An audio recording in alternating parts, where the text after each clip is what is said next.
All right, ladies and gentlemen, welcome back. We are going into NA Division 1 once again. Another beautiful day of some NA Dota. Jonathan, it is MLP Dota and John X Fire. John, how the hell are you feeling this morning, sir?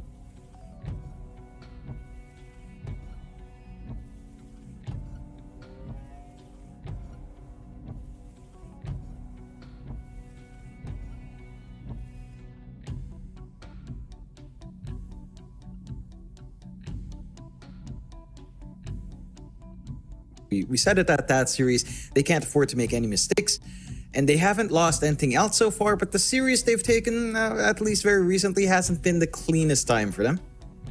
No, it certainly hasn't, Jonathan. It's been a bit of a, I don't want to say a rough affair, but it certainly hasn't looked like the team we're used to watching. Nevertheless, we'll get to see exactly how they go today. So we've got some pretty hype games. There's a TSM versus Feld, and of course Shopify Rebellion going to be up against Bait.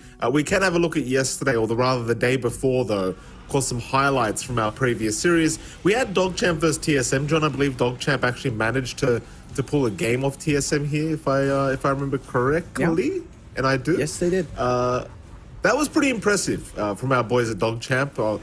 Not something I was quite expecting, but these boys have been getting a lot better as time progresses. TSM obviously still proving to be the better team here, John, but it goes back to what you were kind of saying, right? Either TSM is struggling a little bit to get accustomed to this new meta, or DogChamp have just gotten so much better. Yeah, it's either two, and it's a bit strange to think that TSM hasn't adapted. They've had the opportunities multiple times on lands to, dig their teeth into this new patch, but can never underestimate a team like DogChamp. They've shown us that time and time again that this is a team that has always had promise, and it always feels like, again, with NA's slot system, with the top two being really big teams, it's been tougher for teams like DogChamp to pull up, but some growth at the very least as we've seen in the series. One thing as well, the drafting for all three games did follow a similar vein, especially for TSM, prioritizing their Beastmaster pickup here for Kasane quite rigorously. And I'm curious to see if that carries over today. Especially the first two drafts, I don't think really changed much. Pretty much only the Kotl being swapped out for the Mirana on the side of TSM. DogChamp, they did swap out the Clinks in the DP for a Pugna Void Spirit. And to be fair, a dragged out game, you do get a lot of value coming out with the Void Spirit in particular. Like, it just scales so well. They you too. I mean, these universal heroes, I know you like to complain about it quite a lot, but they are pretty busted once you get into the mid to late game. Just the amount of damage they can pump out is pretty damn ridiculous. And well, at the very least, you can't take anything away from DogChamp, John. They still managed to take a pretty nice game number 2 here against TSM. Of course, game number 3, I believe at one stage they were having a pretty decent time here on the side of DogChamp against TSM, but again, TSM obviously playing for quite a lot here after losing that first series to Shopify Rebellion. Just making sure they took this third game out. And as you can see, I mean, it is still TSM, right? Even if they are somewhat struggling to adapt to the current meta, this is still a great team, and they are still very likely to get into that top 2 placing to make it to the major. Yeah, certainly still up there as the favorites. I do like that we do see, again, a little bit of experimentation coming out in Game 3, where the draft is the most different. Brawl playing the Wind Ranger core, which, honestly, I've seen a little bit of the Wind Ranger in other regions, mainly, say, Southeast Asia. It hasn't really worked out too well there. In NA, it does feel like this hero has been popping off a little bit more. Granted, like we saw pretty much just Artur and Bryle here playing it, but from what little we've seen, this hero does feel good. Build up into Rod of Athos, the stats, the universal hero nature is still really damn hard to go up against. Absolutely, and we did have our second series. Of course, you and I were casting this one. It was Shopify Rebellion against Alpha, and sadly, this was not as close of a matchup. Shopify Rebellion, clearly the team in NA that has the best understanding, I'd say, of the current patch. Is I mean, this game ended very, very quickly. I'm pretty sure it was sub 26 minutes, if I remember correctly, here against Alpha for game 1. And if I'm correct in saying so, I believe game 2 was even faster than game 1. So pretty rough affair here for poor old Alpha, who are currently still yet to win a series. But yeah, I mean, it is Shopify Rebellion. You kind of expect this to happen, as you saw Arteezy getting very close to dying, but not close enough. Rampage and for Arteezy. he had like 3 times. Yeah, there you go. That's the graph that you see on Reddit. While everyone else is still around 10k gold, Artur was like 2 times that. He was not really AFK farming for the entire game, but for the most part of the game, he was left alone. And this is what happens when you do leave Artur alone. We did talk to the boys of Shopify Rebellion afterwards, like asked Saberlight if they learn anything from these games, and he just said, I don't know. Which is fair, right? Like some games when they're stompy, you just don't pick anything up. So it's more an alpha. I feel that I have to learn something coming out from this. Again, this is a team, this is an organization that has constantly bounced up and down between Div 1 and Div 2. So I think even if you get stomped like this by Shopify Rebellion, there are still things you can pick up. Things in draft, things in lane execution. I think that's somewhere Alpha kind of fell flat on. And it's also really good to see from Shopify Rebellion to finally see that Spirit Breaker sliding through. This is a hero that you've loved, Mike, and it has shown its prowess here. I've been really enjoying Spirit Breaker, John, let me tell you. It's free MMR right now, no matter what role you played, and it's just completely free. As we do get to see the leaderboard, and someone who looks free as well right now is Shopify Rebellion. John, they're 3-0. Already had their matchup against TSM, so looking very, very confident to qualify to the major. Of course, TSM right behind them in second place, and then you've got Nouns constantly in third place fighting for that second place slot. Though to be fair to Nouns, though, they've only played 2 series so far, whereas TSM have played 4, so they still have a very, very good chance of going undefeated and making it through to that top 2 spot. And then you've got the other teams. You've got Bait, you've got Dogchamp, SKG, Felt Alpha. I'd say if you were to make a guess as to where the teams were going to place, it looks pretty accurate right now, I'd have to argue. Even though we are only into our second week of the DPC, for 2 or 3, it does look relatively accurate as it stands. Yeah, I wouldn't argue against that. I think there's still some good, juicy chance for tiebreakers between, say, TSM and Nouns. Especially if TSM takes that win over Nouns and Nouns doesn't drop anywhere else. Although up against Shopify Rebellion, that's a bit of a tall ask. So probably that's going to be our tiebreaker. We can take a look at the games we do have today as well. Again, as we've mentioned, we are seeing Felt up against TSM up first, followed by Bait up against Shopify Rebellion. So 2 really strong teams up against 2 teams that, again, are a little bit struggling. A bit of a better story coming out from Bait so far. For Felt, I mean, they've only played 1 series, so it's not really fair to say, but again, they did take a loss to Dogchamp. Granted, it went 3 games, but TSM beat Dogchamp in 3 games, so one would expect TSM, despite a little bit more up and down their performance, to do quite well here. Yeah, I mean, I'm looking forward to this one. I think Felt, at the very least in 2 or 2, kind of surprised me a little bit with their play style, and I think they've slowly been becoming a better team, to say the least. But like you said, against TSM, it's going to be a pretty big test to see if they can actually put up a decent fight. And we're going to have to wait and see, because the games will be underway rather soon, so we'll get to find the answer to our questions pretty soon. Jonathan, can I just add, by the way, before we do go on about this series any longer, you've got the Arbed look going right now, I've noticed. You just needed to fix the hairstyle up, and you'd actually be replicating Arbed. Even your little earphones that you've got there, the wires look like you're wearing a necklace, a very thin necklace, but, to some bad eyes like mine, Jonathan, it looks like you're wearing a golden chain anyway. So there you go. Well done, John. I get that. It does look familiar. Again, we've seen Shopify Rebellion don that bad boy look with a bad shirt. Still, I don't have Abed's skill, I don't have Abed's charisma of not talking to anyone. I don't have that power, Mike, unfortunately. Yeah, what I do have on hand is the comparison of our teams right now. They're head-to-head of Felt versus TSM. Again, Felt has only played 1 series, so these stats are not really an accurate representation of what's going on with them as a team just yet, but it does give you a preview of what this power matchup's going to be like, and it's not the prettiest for Felt. Granted, it's also not the cleanest stats coming out here from TSM. No, it certainly isn't. Again, TSM have been struggling a little bit, but like you said, Felt have only had 1 game, so compared to 4 games, it's kind of hard to find any good comparisons. But as you can see, Felt aren't too far behind. Building damage obviously looks pretty bad compared to TSM, but That's probably because they did not win the series that they did place. So kind of to be expected. Do we have a player comparison? Yeah. We've got Tomato up against Berna, I believe, to compare our pause ones across the board. And the differences aren't actually too bad. You see the hero damage coming out from Berna. He's been doing a great job. He's been pretty active early on. Probably even net worth's fine. Again, this might be down to a few likelihoods. Perhaps the one series that Felt played, it did trend towards a longer time. So your stats do get skewed for higher damage overall, higher net worth overall. Whereas Tomato's games have been a little bit more measured, a little bit quicker on average. So it does skew the stats a little bit, but it does lead to an interesting comparison. There is promise in Felt, like you mentioned, Mike. There was promise in them in Tour 2.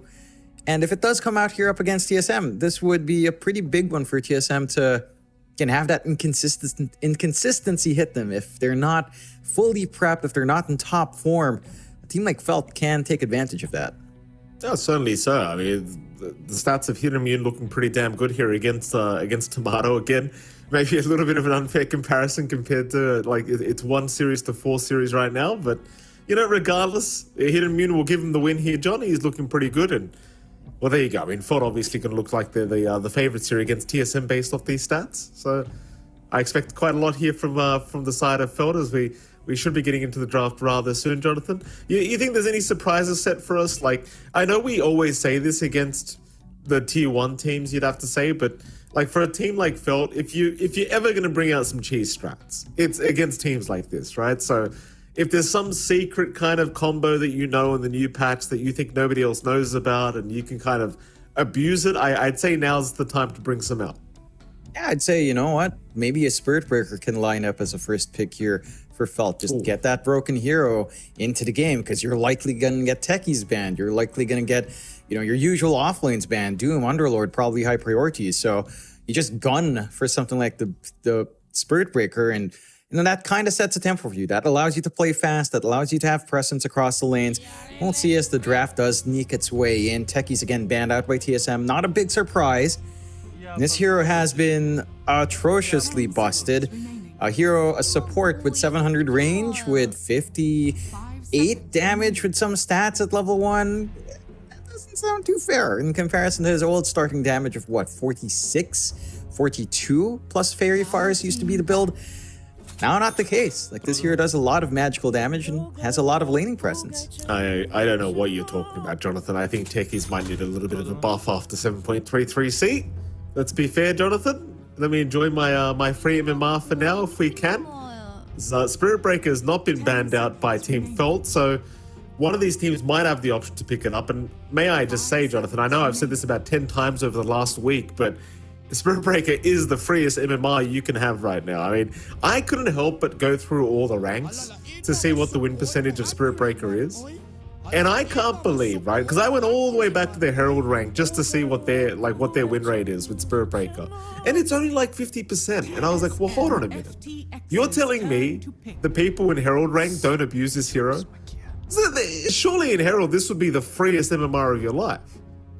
Sure. Maybe they just don't have the skill to bash on demand, Mike. It could be just that. That could be it. They just don't bash on demand. It's a high skill. Maybe unlocked only by MMR. Kind of a positive feedback loop. So it's unfortunate, but I guess they just have to get good, Mike. They do probably just have to get good, John. Because we are going to see something good coming out. TSM, they're going to go for the Magnus first pick. Could be a POS 3, could be a mid laner, could be a POS 1. You just never know with this hero right now. Obviously, a pretty busted hero in its own right. And I'll tell you, John, I've been seeing some players use this as a POS 1 more so than a POS 3. Yeah. And as a POS 1 Magnus, it's pretty broken how much damage you can deal. Like, you combine the damage it deals with its farming pace, it's pretty insane how far ahead you can be at like 15-20 minutes. Yeah, you can get really far ahead. You farm really damn fast with the Empower build. And because you're a POS 1, you have more room to just do what you want, right? You can just farm up the rest of your cores, the rest of your team will make space for you. So it can ramp up really fast. I do like that it's flexible enough. that you can kind of figure out what you want to do with it. For Felt, they go into the Enigma and Bounty Hunter. The Enigma maybe a less common option nowadays. Coming out here. John. It's really fallen off. I mean, even by the time, even at the moment when they nerfed Eidolon level 1, it's already felt a little bit bad. Coming in the new patch, it feels like this is a year that's just been, for the most part, ignored. Yeah, I'm kind of with you. Like, it's a pretty weird one right now. The win rate of Enigma not too bad, but we never see any teams picking it up, and I'm sure for good reason. It does feel very, very slow as a hero when you compare to, say, the Mag Void Spread that's been picked up by TSM. Like, this Enigma already looks like he's going to have a bit of a hard game ahead of him. I'm just not sure if this slower kind of playstyle of hero actually works in a meta like this. Maybe you change the build up a little bit, but we are still in a meta where you want to build auras on your offlane hero. So it does feel like Enigma might just have the same kind of build up of building Guardian Greaves and going from there, but I'm just not sure. Like, do you really want a hero that plays this slowly in this patch? I guess we're about to find out for Felt's sake, but it doesn't seem good. Yeah, I don't know where the value in this hero lies. It feels like there are better aura carriers nowadays. There are better lane dominators. Again, with nerf to your Eidolons, you're not guaranteed to just deny after range creep every time. So it's a little bit more awkward to play the Enigma. You still have a lot of solutions here as well from TSM because they do start off with their 2 cores. So they can dip into something like the Rubik, dip into the Silencer, make the game for the Enigma, even from the Black Hole perspective, pretty bad. I think the Rubik actually for TSM would be really big. Covers their bases with a Magnus, as we've seen Rubik be sort of the Magnus counter when he does blink in. Threat of stealing RP, threat of the lift back can make it a little bit harder to get the skewer back in as well. So a Rubik's going to be really good if Felt doesn't ban it out. And if TSM doesn't ban it out, it's also equally good for Felt. So going to have to pick your poison here for the side of TSM. And we were talking about left field picks, Mike. Enigma, certainly left field, not the biggest fan of it, as for the reasons we mentioned. I will make one note here, Mike, before we go deeper in. I feel like I'm going to have to meet Kasane at some point, because this SMG voice line, he keeps spamming the song. It's so confusing because the audio quality of that clip is way higher than literally any other voice line. Like, way higher. It makes me so confused. I feel like I have a pop-up ad from some cheesy website. I'm like, what is this voice line? Why is it so high quality? Who the hell knows, John? Who the hell knows? Final man out to come from Felt. Go on, John. I mean, you know, they can work out such a high quality clip. Surely they can work on high quality gameplay at some point. Right? Oh no! Burn! You can't just do that, John. You know the SCA viewers aren't watching right now, so you're just like, oh, let me just slip one in. Let me get this burn in, yeah. Let's go. I love it. Thank you for that, Jonathan. It was John, not me, by the way. I didn't say anything. Oh, it's no problem. Me and Midwin, we're cool. We're cool. Yeah, I bet. Final ban out. I mean, Felt are having a long think about this one. This is still focused on supports right now of TSM. Yeah, it's a little bit curious they're focused so hard on the supports, whereas you still have some offlane picks. Doom Underlord still big options for TSM. They ban out the Darkseer as their offlane ban. Maybe looking for Illusion Heavy here. I mean, you banned out Terrorblade. I feel like that's the one here that you really want to prevent the Darkseer from coming out, so rather curious. I mean, Doom is in the pool. Underlord's in the pool for TSM. And for this Polaris voice line as well, I don't understand it. I don't understand it. Why? They some bangers out recently, though. They really I don't know if it's a banger. It's just good because it's bad. Well, yeah, I mean, that's the thing, though. That sells, you know, whether you like it or not. You know, being so bad that you're good just sells. What can you do? Just don't understand it. Like, where does Electric fit into Polaris? I don't think there's anything electric about that at all. Like, Polaris is like, it brings me to ocean-like teaming, you know? Like a droid, that kind of teaming. So I feel like electricity is the last thing you'd want in that teaming. Ah, well, what do you do? It's nobody else knows, Jonathan. Don't you worry. I'll ask Skyrath them Mage is myself. picked up by Phil. Clicks Rubik is picked up. What are you There's saying, Rubik. John? Last time you saw what? No, I'll ask them myself. It's like, what's up with this voice line? That's not even Chuplak from last time, right? So I'm curious, who is saying this now? Did they get... Who the heck? I'm trying to think. Whose voice is that? I can't even recognize it from those boys. Well, regardless, Clinks Rubik is picked up here from TSN, John, so it looks like they've got the support duo. I do love the Clinks as well against heroes like the Skyrath and Enigma, because it feels like those two heroes in particular are just going to melt to the Clinks damage, even as a support. Yeah. It just really melts. No armor, just gets shredded down. I think even though, one weakness of Clinks is maybe his laning phase, I don't think you have that much of an issue. When you do have something like, say, a Magnus Safe, if it does come out here, again, they still have that flex potential coming out on the side of TSM. A ridiculous win rate in the Clinks right now as well. 6 picks, 83% win rate. That's like a 4-2 record so far in NA, which is pretty big. In other regions, not as great. I feel like for TSM, the bigger pick's really the Rubik. Because Felt doesn't ban it, Felt doesn't pick it up. So they don't have this easy combo break on Magnus. They have the threat of Stolen Black Hole being really easy to do on our Rubik pickup. You gain a lot from it, just really strong lane as well. I'm a bit surprised Felt let it through. So TSM get to have a pretty fun game. Rubik into Enigma is always good. A lot of good spells to steal out here as well. And for Felt, I mean, this Skyrath Mage and Bounty Hunter support duo, it can be good. I'm a little bit iffier on Bounty Hunter overall. Like, theoretically, you hit level 6 on Sky, you hit level 6 on Bounty Hunter, you can hunt down, track, and feed off of that.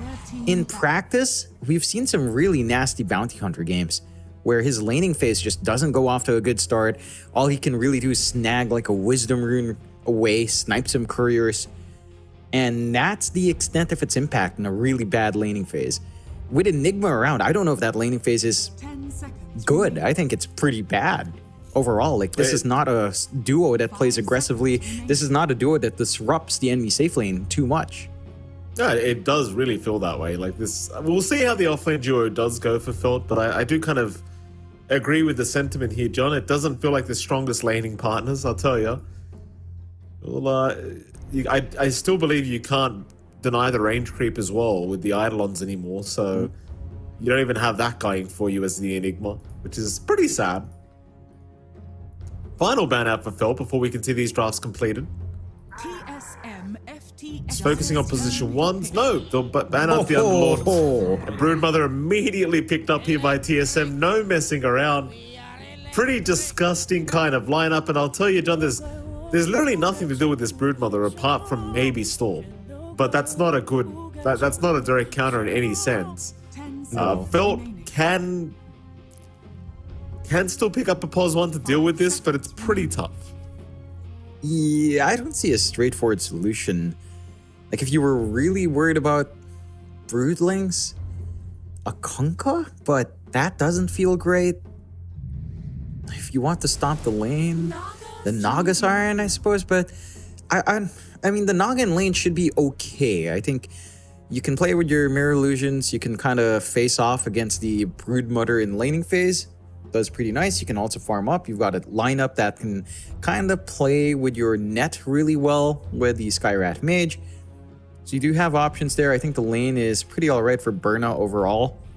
I do feel Kassan is still going to be getting a lot more out of that lane. Like, Broodmother plus Clinks is actually a really intriguing lane for me. That is a lane that does feel actually maybe a little bit hidden as a powerhouse. Lots of good slows, lots of good damage coming out. So you should be able to apply some early pressure. For Felt's side, again, my biggest issue when you're playing against teams that are, usually the dominant teams in the region is if you don't get strong lanes, it gets really hard to play a game. And I just don't feel like the lanes are that strong from Felt. Like, this just doesn't feel like the most amazing lanes coming out. Enigma Bounty Hunter is Honestly, I'm really not sure how you get that working up against a Magnus and a Rubik. You've already got some ways of protecting your Magnus with a lift back. You can just fade bolt the Eidolons. You can shockwave the Eidolons. You can feed off of them if that's your play in the lane. And the Bounty Hunter trading hits here, it's not the best feeling. There's no follow through. There's no real threat when you do come in here on Soldier. So I'd say TSM came up with a much stronger draft. This is much more in line with what we see in the meta. I think the Enigma pick for Fade, it puts a big question mark on my mind here from Felt. If they can pull it off, then we're learning something amazing, but I just don't see how Enigma fits in the meta right now. No, I'm kind of with you, John. I don't have the biggest faith in Felt's draft this game one, but I'd love to see them be able to pull it off here against TSM. TSM, on the other hand, like you saw the happy faces, the smiling, the laughter that was going on from the team house. So it seems like they're very, very satisfied with what they've picked up. And of course, that last pick, Broodmother, was basically just a snap pick. They didn't even think about it. They just knew that's what they wanted. And I mean, they force a Naga Siren out at the end of the day. So they force out a position one that can somewhat deal with Broodmother pushing in the side lanes constantly. But I just don't think it's a great pickup here. Like, especially against Tomato's +1 Magnus, like he's just going to be able to get through those illusions so darn quickly with the Empower. The amount of damage Magnus deals right now, it's pretty crazy. Like I believe the build-up is you just rush an Echo Saber after maybe this Wraith Band. You'll go Blink it, of course, somewhere after that. And even with just the Echo Saber, the damage you deal, it's so stupid. I think you normally we see the Harpoon build up before the Blink. I think that's more of the norm, but that usually is like the off lane. Although from the few safe lanes I've seen, the Harpoon still comes out. It's just a priority for Tomato. I'm curious to see what he does. Feel like he needs, because if he is just going to be farming, be that big core, chances are you're probably not going to need the Blink all too quick, and you can afford to sit back and farm. And again, there's not enough laning pressure coming out from Felt to stop Magnus farming up. So I'm keen to see just how far Tomato can go with that, and just how much Felt can apply some pressure here. So we'll see. We shall see. I think for Felt, again, there are some combinations down the line. Level 6 on, interestingly enough, your supports are more important here. Like Mystic Flare, Track, it's going to be big in helping you establish this mid game that you desperately need. But getting level 6 on your supports isn't that fast nowadays unless you're Lantern Stomping. That's true. It's so dumb. I don't understand. I mean, it's pretty good, honestly. It's pretty spammable. And then this SMG voice line, which is just a clip from a song, which is so high quality, it just throws you off. It's just, I'm so confused. Is it JJ Lin's song? Is that what it is? It must be. I would assume. Perhaps. We'll leave it for now, John. Of course, we're going to have a look at the mid lane where you're going to have kits against Bryal. The Void Spirit versus Storm matchup. I mean, Void Spirit just doesn't feel like it loses a matchup at the moment, but I think it should have a bit of an advantage going into this, assuming he doesn't get caught out by a Rogue Aether Remnant. Yeah, like your level 3 for Storm feels a lot stronger, but a Void Spirit still has really damn good harassment back.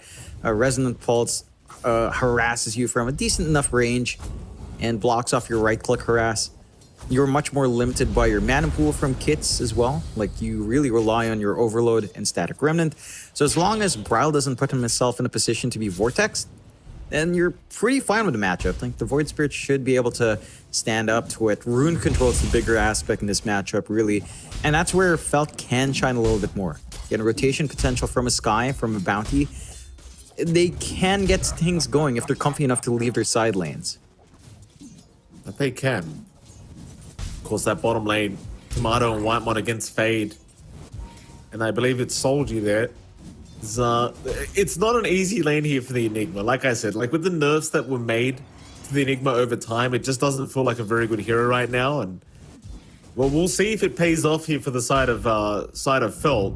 Obviously, in terms of CS, you're still going to do just fine. But my issue with this is Tomato's going to have a great old time on the mag. And eventually, you're going to start feeding Eidolons away as well. So that's not going to be very fun. I mean, you can't even walk up here on Soldier to get some harassment off. Again, Whitemon just cuts him off, trades hits, doesn't mind too much, gives a lot of space out to Tomato. to just keep farming. There's no pressure coming out from Fade. This is going to be a little bit of a concern if this maintains until, say, level 3, level 4. You've got to find some way to get some activity out of your lanes. Else, you have to at least get Soldier some levels up so he can do something elsewhere if he can't do anything in this lane. Absolutely. And of course, top lane, Kasane and Ari against Hidden Mune. And of course, Albino Zebra. Hidden Mune not having too bad of a time at all in the Naga Siren. Should have a pretty free laning stage for himself. See, Ari's trying to be as annoying as possible in the Clinks, but got a nice high armor hero in the Naga Siren. Not struggling too much with the minus armor being provided by the bright Blightstone. The Tar Bomb not doing too much against the Naga Siren at the moment. So he should be able to find the initial farm on the Naga. I think the main concern is, can he keep up the farm as the game goes on? Because even as the Naga, I think you are going to fall behind this POS 1 Magnus. Yeah, I mean, it really depends on how it comes out in lanes. I feel like a Naga is one of the few heroes that can probably be more efficient on the map just by virtue of the illusions, but that's assuming, equal itemization, equal farm for the most part. And for the most part, that's what we're seeing coming out from these lanes. Like, Burna's not really being slowed down too much. Timado does, again, have free farm, but to an extent, Burna does as well, although he is starting to comp it in the harassment here. That he is. Kasane, though, popping it as well. Albino Zebra trying to move in for a concussive shot, perhaps, but never gets it off. Could go for it now and does throw one out, but it's not going to be anywhere near enough damage yet from Albino. He's trying to find a way to kick off Kasane, but here comes Ari from the back. It'll force Hidden Mune and Albino Zebra back a little bit. Of course, Albino Zebra not quite as tanky as the Naga Siren, does not really enjoy the damage output of Ari's Clinks at the moment. So obviously a zero base armor hero as a Skywrath Mage, not gonna do too well against Clinks. No, but you do have the move speed to run away early on, so it's not easy for Ari to just stick onto that target as well, get harassment off. So far, a rather even start in the lanes, at the very least in terms of farm outside of the Enigma lane, which is as to be expected here for Fade. I think overall, you're happy on Felt. You're not dropping anything early on. The Broodmother is still manageable. It's rather interesting to see that Kasane is going for the Phylactery on the Broodmother. That's an interesting build. Activating it with a Silken Bola, activating it with a Spawn Spiderlings. Considering your spell cooldowns, it's pretty high uptime on getting that Phylactery off every time. I do like it. Like, you're going to pretty much get it every spell. Kasane, though, he's going for a bit of a fight here that's not going to pan out in his favor. He's gone. Albino Zebra, able to secure first blood, is now bottom lane. They are at least going to find Solji, but they miss out on the first blood opportunity here, TSM. I think if you are Felt, you're going to be very happy with this trade. Maybe a little bit of a mistake coming out from Kasane, going really aggressive on our Naga. Again, she can fight back with the mirror images, with a Riptide. Broodmother can't just self-sustain through level 1 Insatiable fully just yet. And they find some good punishment. And you can't do too much in the Clinks here, weakness of that lane. Kitz is in trouble. This is a lot of damage flying out from Brawl, and Kitz has not hit level 6 yet. He is gone. The Fadebot from Whitemon going to secure the kill here for TSM. Very nice timing from Brawl as well, just calling his supports over as he has out-leveled the Storm. Knowing that he just did not have the zip available, he just could not do anything to get out. With a power rune, looking for that opportunity down south. Veda is pretty close to his tier 1, understanding they had vision on that rune, immediate D-ward as well. And they get the scan off just to be extra sure. So while wasting a little bit of time, does give some room for Kits down mid, and Kits does hit his level 6. There's Falcon Blade flying out, so he's going to have a few more tools under his belt to kind of face up against Bryle. That same play can be a lot harder to pull off with a Ball Lightning up. Oh, or maybe not. Jump in again. Kits is being targeted another time, but he's going to be able to Ball Lightning away. Still the Astral Step. Oh, it did land, but he couldn't get the magical damage in as Kits does avoid it with the Ball Lightning. They are really trying to focus on this mid-storm, though, and not give him a good chance of making a comeback throughout this game. Still, he is level 6 now, so he should be relatively safe. I'm surprised they got as much damage as they did onto Kits, connecting their spells really well, applying some good pressure onto the Storm. And they are still posturing around for the 8-minute rune as well. So with Invis down, potential for haste, double damage, illusion probably less useful, shield rune maybe a little bit more useful. So again, rune control is the big part, and you do have Albino Zebra around at the very least. He can threaten if you get a good rune here, play with the Ancient Seal. Could be one way to start ramping up these kills, but they're already applying significant pressure down mid. And you do have the Clinks. It doesn't take too long to melt towers, even at level 4. It really doesn't. Albino's going to move in with a concussive shot, but it's not going to do too much. And now with the power rune as well, spawning down bottom, but Brawl misses out. A soldier is able to pick it up. Aether Remnant doesn't land, but they should still have the kill. Whitemon again somehow securing the kill on the Rubik. Brawl probably a little bit annoyed about that, but nevertheless, they do punish Solji for taking the power rune away. And Brawl, he seems more than happy to just keep farming the mid lane. He doesn't seem like he wants to move. I mean, I think that's a perfectly fine position. Your side lanes can maintain equilibrium. You're starting to pull ahead in your Broodmother versus the Naga. You've got a free lane for Timado, so you don't really need to help bot. Ahri does make the move. And he does. Fade. He's trying to fight back here with the Eidolons, but there's not really much in the way of fighting back, as Tomato's going to go for the skewer to close the gap. And eventually Ahri going to pick up the kills. So all the support's finding all the kills here for TSM. It's Kasane now going to be hunted down by Albino Zebra and Hidden Mune. Nice little ensnare there from Hidden Mune as Kits is going to jump in. Kasane, he's trying to fight back. He actually finds Albino Zebra, but he will drop in the process. And Hidden Mune, he will be able to secure the kill on the Naga. Yeah, it's a nice kill to find here on the side of Felp. You needed some aggression to come out onto the Brood. I don't think Kasane minds too much. Again, it drags quite a few heroes up top, opening up space down bot, opening up mid for Brawl to just basically free farm and gun for a free tower. They're just going to go for it again with Ahri. And there's really no one to stop this. Solji, he showed himself mid lane, trying to go for a Janata strike on Brawl, and he's gone. He put the hand up confidently, thinking he was out, but Brawl just guesses where he goes. It wasn't really that hard, but now he's out of mana. Maybe they can take this man down. Brawl in big trouble. Still walking away. Ooh, though. He's going to fight Kits? back. Kits is in trouble now. He's gone. Oh, I can't believe it. They just casually turn around with no mana on Brawl. As Albino Zebra giving his life away to deny the rune off, and Whitemon wouldn't even let him have that. Whitemon denies it himself. Yeah, really good blocks coming out from Whitemon. I mean, the power move, right? You see the support go for the deny, you're like, all right, you're not denying it, I am. Then you take his life. Like, and Whitemon's just, he's feeling himself a little bit here. Really unfortunate for Kits in that last movement out. Using all his mana for that initial zip. Just not enough in the tank. Like the stolen concussive shot, slowing them down in that jump. Grouping up for Tomato, though. Tomato, nice skewer back, RP committed as well, but he just wants to walk away from this. And he will be able to do so. They don't want to dive too far down this bottom lane. Ahri has rotated as well on the Clink, so he's kind of ready to fight back, though. A nice sentry ward placement there onto Ahri. Gonna ensure they actually know he's there, but the problem is they don't catch him out. And now TSM have grouped up, so they're going to move in onto Fade. Fade just caught out. Doesn't really feel like he can black hole, though. He thought about it, but does go down before he could. And now felt they are just forced to walk away. The only positive here being they got the bottom tier 1 tower, but that was really it.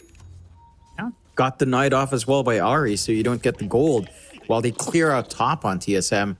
So you're finding every win on the map so far for the side of TSM. And for Felt, again, it's going to take a little bit of a ramp up at this point.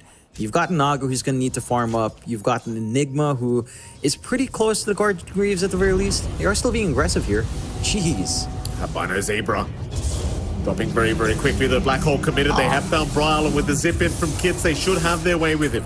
Brawl getting tipped here by Albino.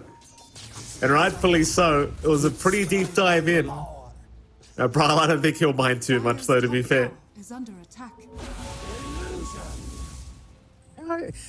He's not going to... I mean, it's a long cooldown to commit onto the Void Spirit. Again, you're getting free space elsewhere. Kasane is starting to ramp up now on that. Broodmother going for the full pipe of insight.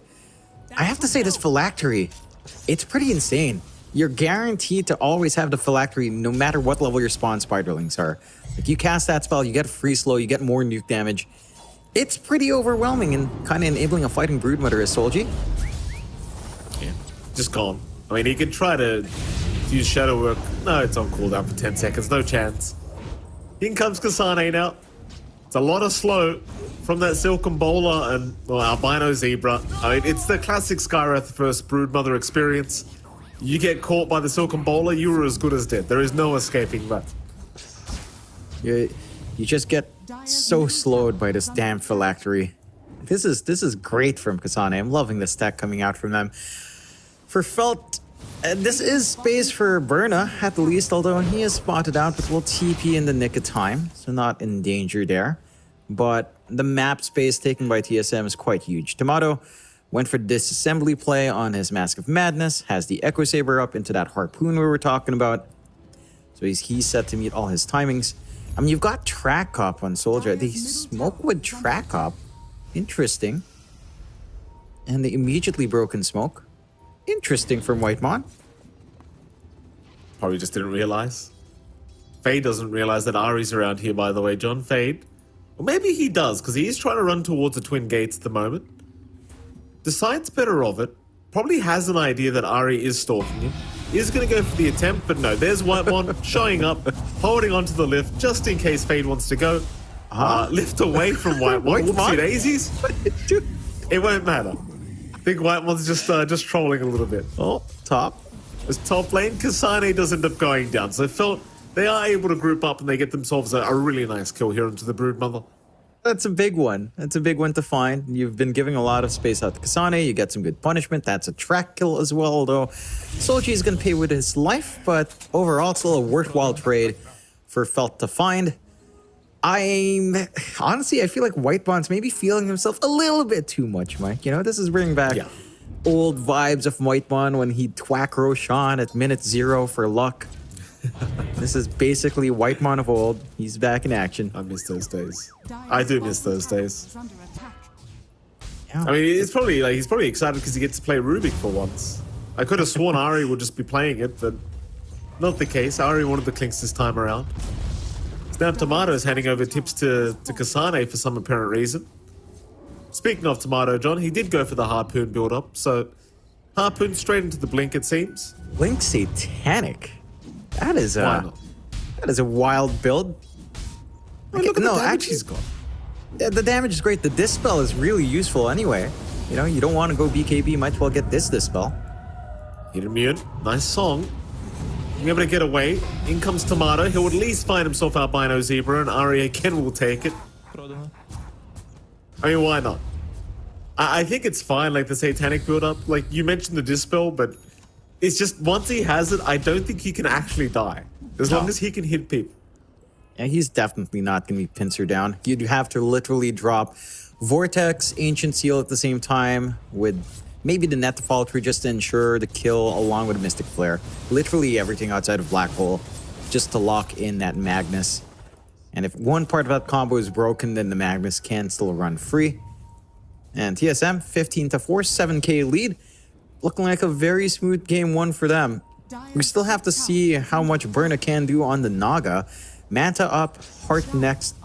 You start to reach that breaking point in that hero, but you've lost a lot of map space to make this happen. You've sacrificed a lot of your mid and off lanes farm to enable Naga.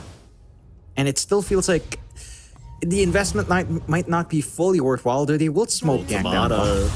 Yeah, they have found a pretty big fish for themselves. Tomato has been caught out, and with the Mystic Flare, there is no escape for the man. He is gone. They are still taking down the mid tier 2 tower in the meantime, so there is still some very good value for TSM, but now Tomato is officially behind Hidden Mune in terms of net worth, and well, I suppose he already has been. So the Naga Siren slowly but surely taking over, as now they're going to jump in mid lane, but Solji's already been caught out. Solji is gone. Radiant's bottom tower is under attack.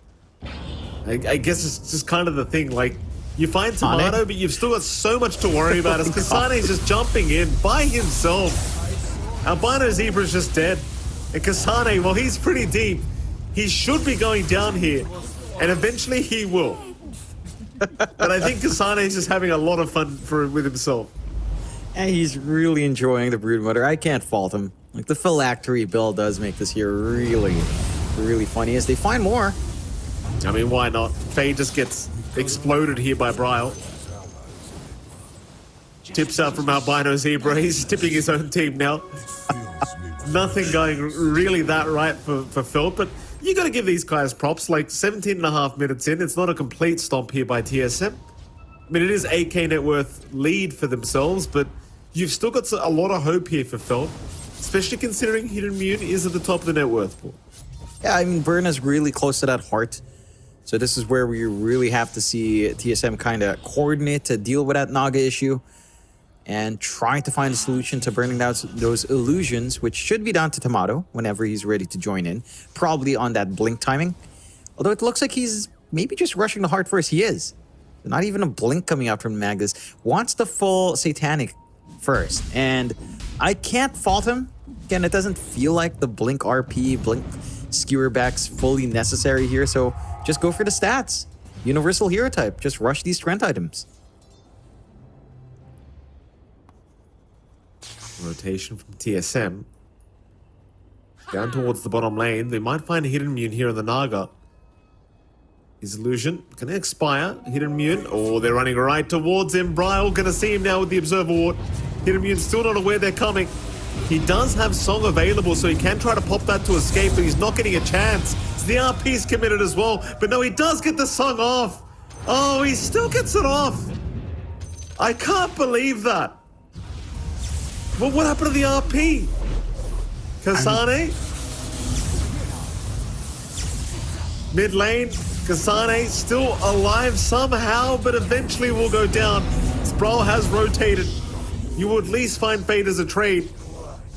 Hidden Immune in the meantime, he has picked up the full heart of the Tarask now, so he might want to go fight. Wards there up Bryle, who's in pretty big danger at the moment. Bryle, he'll somehow get away from this. The Glimmer keep giving him the time. He's still alive, but the track is giving the vision as Bryle with the Shuriken toss. It's going to get the kill. Bryle is down, but now they've got the Naga Siren. This time Hidden Immune has no Song available, but he's just manning up. He's just fighting back. Whitemon's down. This Tomato is still chasing. Harpoon. They'll find Solji. But they seem to be having great difficulty dealing with Hidden Immune. That was a little bit strange on the RP. I swear it connected. Maybe. Yeah. Was it Was just that a Manta dodge? I don't believe so, but perhaps they did stun stack.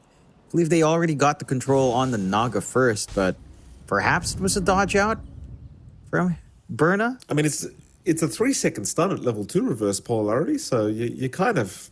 That did not feel like 3 seconds, I'll tell you. That didn't quite. Anyway, unless we have replay, John, we won't be able to see what happens, so moving on. Tormentor, going to be taken out here by TSM, as Whitemon might actually die to this. No, he's alright, he'll survive. The Tomato wasn't stopping anyway, he's not wasting any time. Like, no. You die. Not my problem. Pretty much. Just, no cares in the world. Whitemon as well, probably no cares in the world. We'll have to go for a reset. 21-9. We are seeing that investment into Burna pay off quite nicely for the side of Felt. And for TSM, I mean, it's not the end of the world, but you're seeing openings now for Felt. This is where it gets a little bit scary if they drop any further fights. They will go for a smoke play once more. And it looks like their target might just be Roshan. No other heroes down bot.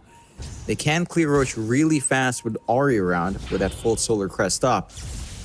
Should be able to get this done.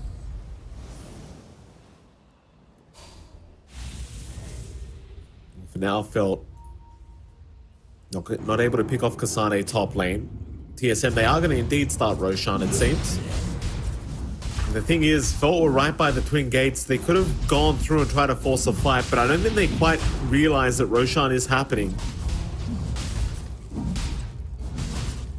Roshan going the way of TSM for free right now. And sadly for Felt, they just have no idea that Roshan could be taken away from them.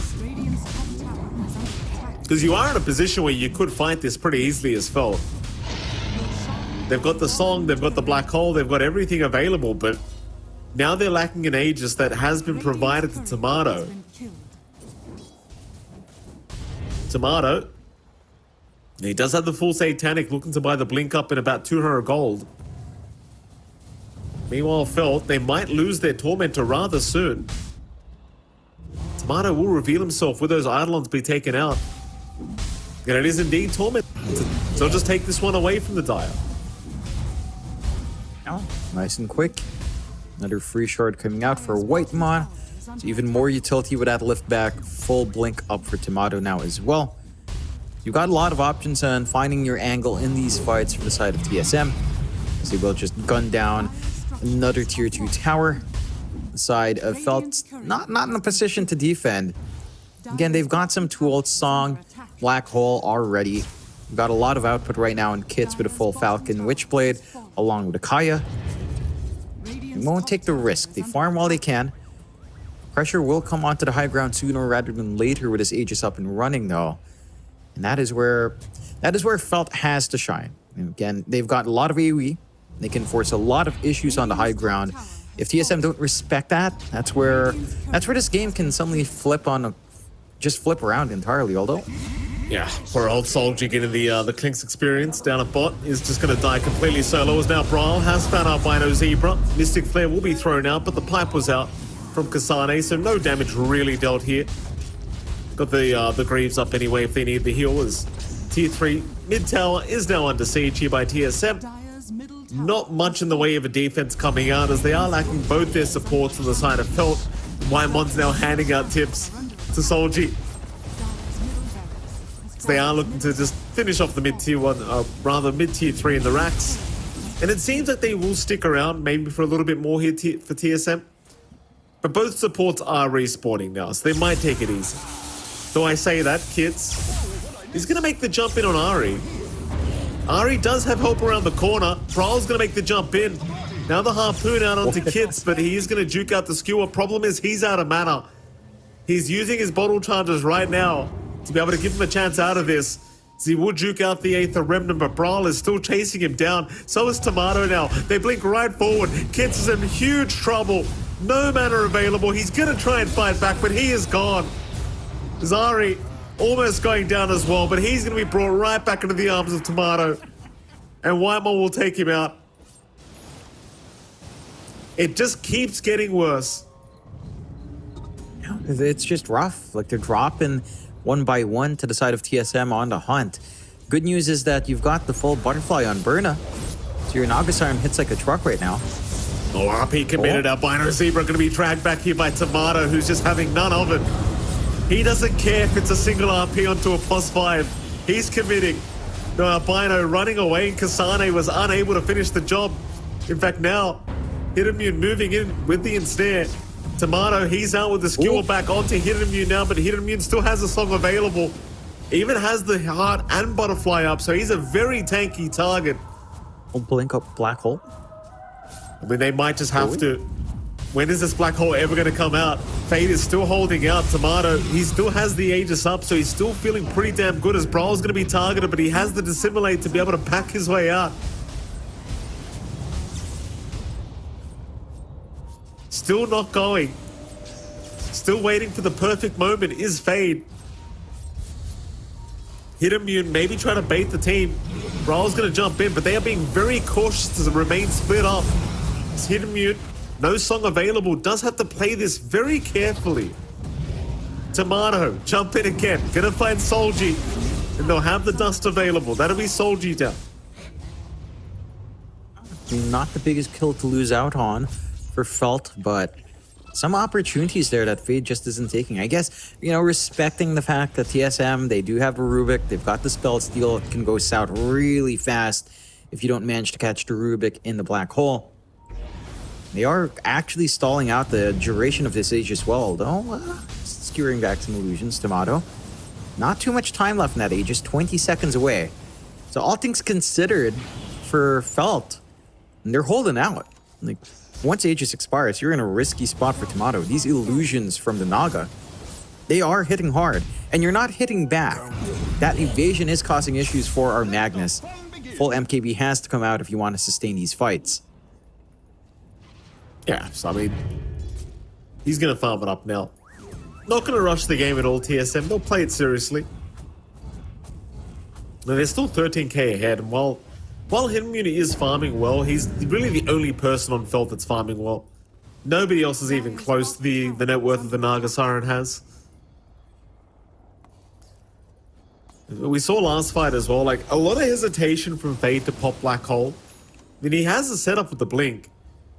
But I suppose you've always got to be careful against Whitemon's Rubik. Like, you don't want to give that damn ability away. So unless he can catch Whitemon, he will not pop it. Which really just... It makes the hero very boring to play when you're up against a Rubik. Yeah, it just never feels good. You can't just go in for these big plays. Again, just down to this very early Enigma pick with no Rubik ban. It is somewhat to be expected. TSM going for a smoke play. They've got a good idea as to where the side of Felt's playing up top. Yeah, they'll head up towards the top lane.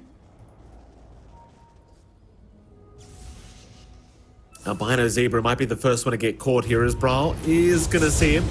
Meanwhile, RP also committed onto the Storm, and Kits, he gets lifted up and he's got no chance of survival.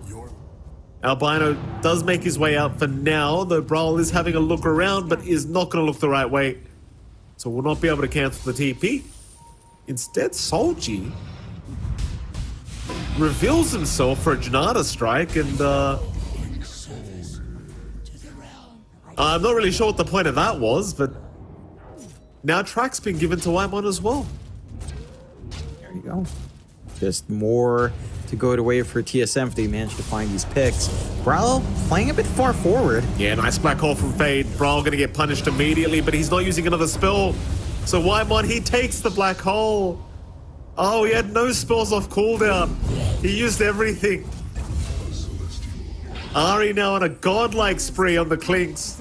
10-0-13. Pretty damn insane. And now if you're Felt, you feel so much more afraid. Like, there's a Black Hole available, Whitemon. He'll just throw it out whenever the hell he wants. He doesn't care if it's cancelled. It's just, it's so tough.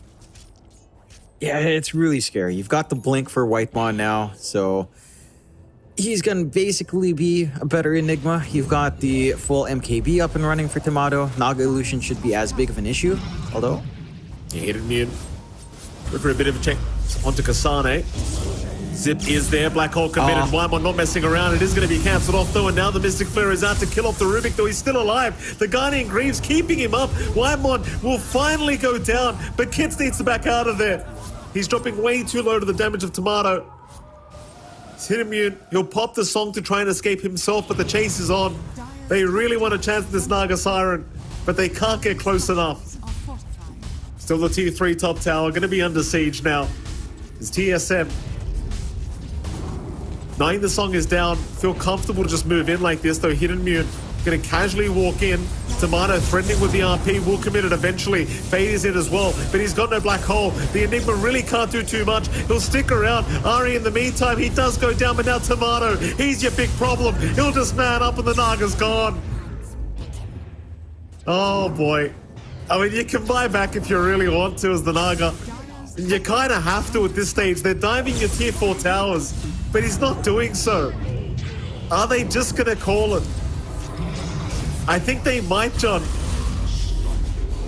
Surely. I mean, surely you buy back here. The Rampage first? Rampage is given. Rampage is provided. Kasane picking one up. Maybe they can pick him off, and they will. Tomato skewer back on the mag. He might go down. He's still trying to fight back, but he will lose the his life as Kids will just keep going. Brian now trying to man up against everyone. Does take down Albino Zebra. He's actually going right up against Kits as well. Zip in from Whitemon. Why the hell not? Buyback from Albino Zebra. Kits is going to drop. Kits should go down, or rather Brawl should go down now. Or maybe not. Maybe he'll just walk away. And he will. Yeah. Huh. What is happening? TSM, they got a little bit excited. They got a Rampage, you know, they're feeling themselves and they kind of dive a little bit too far. some good punishment coming out from the side of Felt, but all things considered, they don't lose too much. Their top racks are intact. TSM maybe feeling themselves way too much. That is some good punishment, although Ari, detection this time. Doesn't manage to nail that. Unfortunate.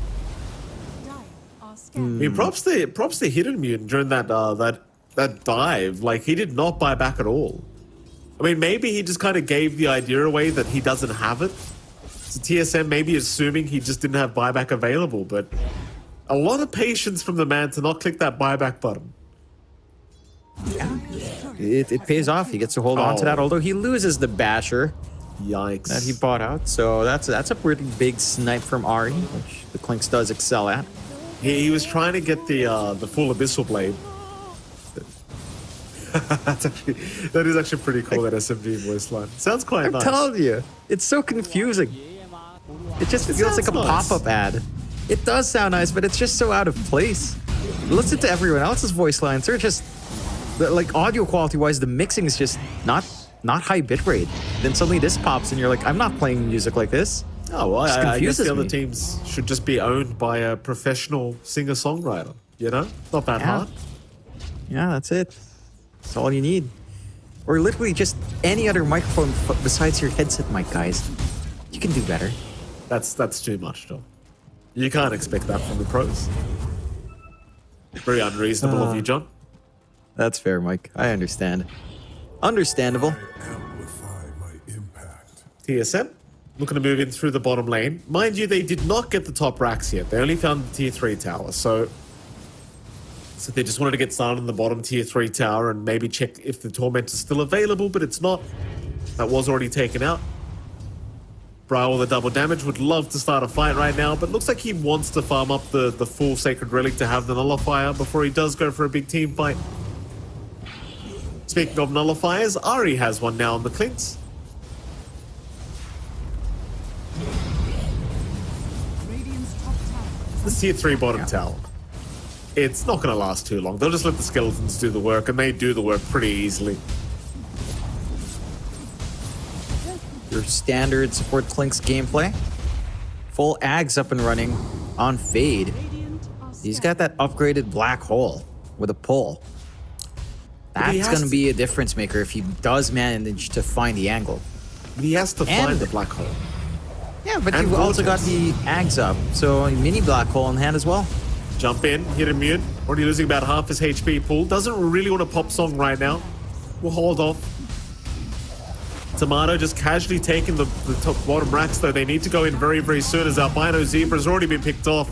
That's a dieback on the white one, or rather the Skywrathers. Now the Ooh. RP is there. They've lost Soldier, they've lost Fade.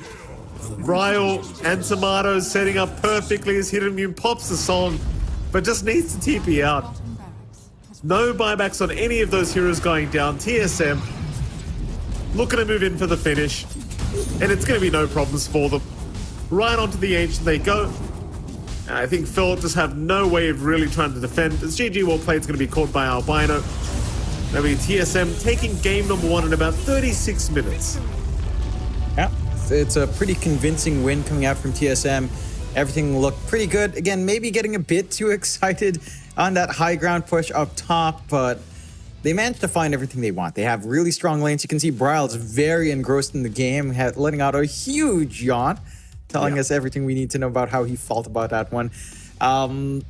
TSM played great. I think looking back, it felt the draft doesn't do them favors. Like going for the Enigma, it just didn't have impact. Like laning wise, didn't stop the farm coming out from Tomato.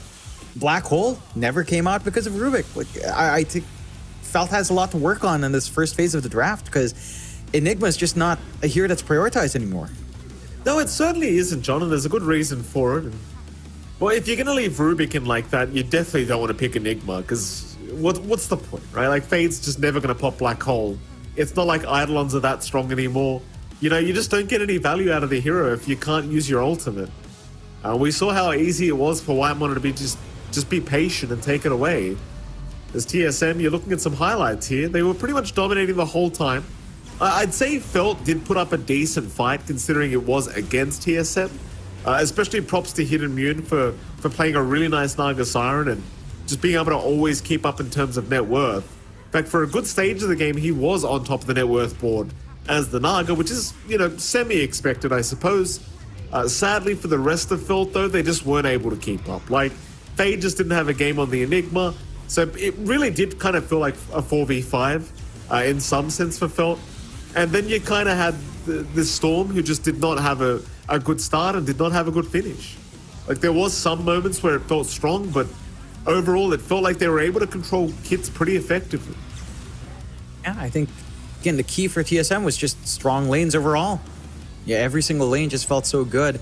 The Naga maybe getting a little bit more out of Kasane, and, it just clears out the jungle a lot better than pretty much every hero in the game right now, outside of maybe something like the Alchemist and the Terrorblade. So it just does a lot, but the sacrifices you make to hit that point are just way too big. You need to have a little bit more even farm distribution, or at least parity on your Storm and the Enigma. And again, it's just so hard to play the Enigma when you let Rubik through. Like, just never banned, opting to ban. Other stuff like Venge being banned. Like, I'm just so curious about what was the process behind deciding stuff like Venge, right? Like, it didn't feel like a Venge would have been a solution to Felt's draft. Didn't feel like it would fit into TSM's draft. But again, a spectacular game coming out from TSM, showing us why they are more than likely our number 2 seed here in NA. Yeah, and of course we do have to hand out an MVP, and that is going to go the way of Ari, who played a really fantastic Clinks. I mean, I love to complain about this support hero right now because Clinks just seems ridiculous. And as you saw in that game, Jonathan, Ari did make it look ridiculous. He had 1 death, 10 kills, 20 assists, and you saw at the end of the game, like, you're just roaming around and you can basically force anyone off the map.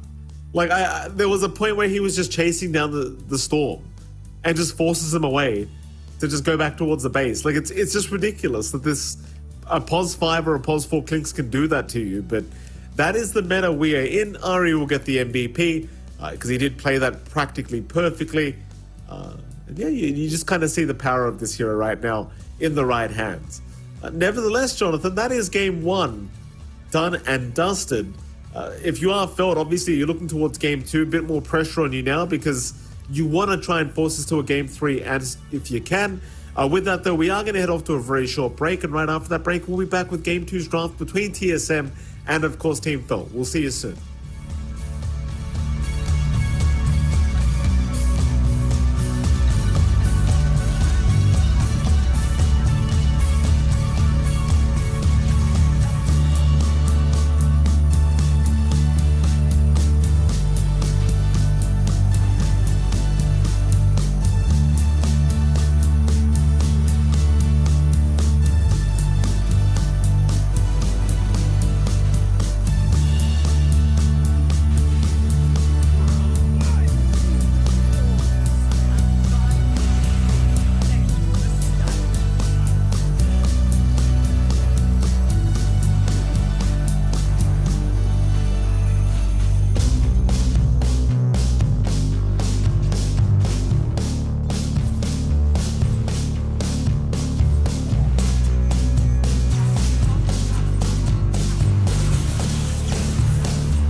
All right, ladies and gentlemen, welcome back. We are going into our second game here between TSM and, of course, the side of Felt. It's MLP Dota and John X5. Jonathan, we have Draft 2 underway already.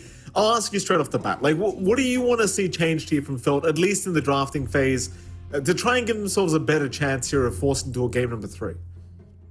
A stronger offlane presence, I think, is one. Maybe a stronger support duo, although I don't think Skywrath Mage Bounty Hunter was that bad of an idea. It's just that you couldn't really connect with anyone outside of the Storm, but it was a bit of a slower game for kits. Fade couldn't do much on the offlane, so I think that's the one big change. Something else beyond an Enigma coming out, literally anything else in meta would have fit the bill for Felt and allowed you to play with your Sky, allowed you to play with your Bounty Hunter.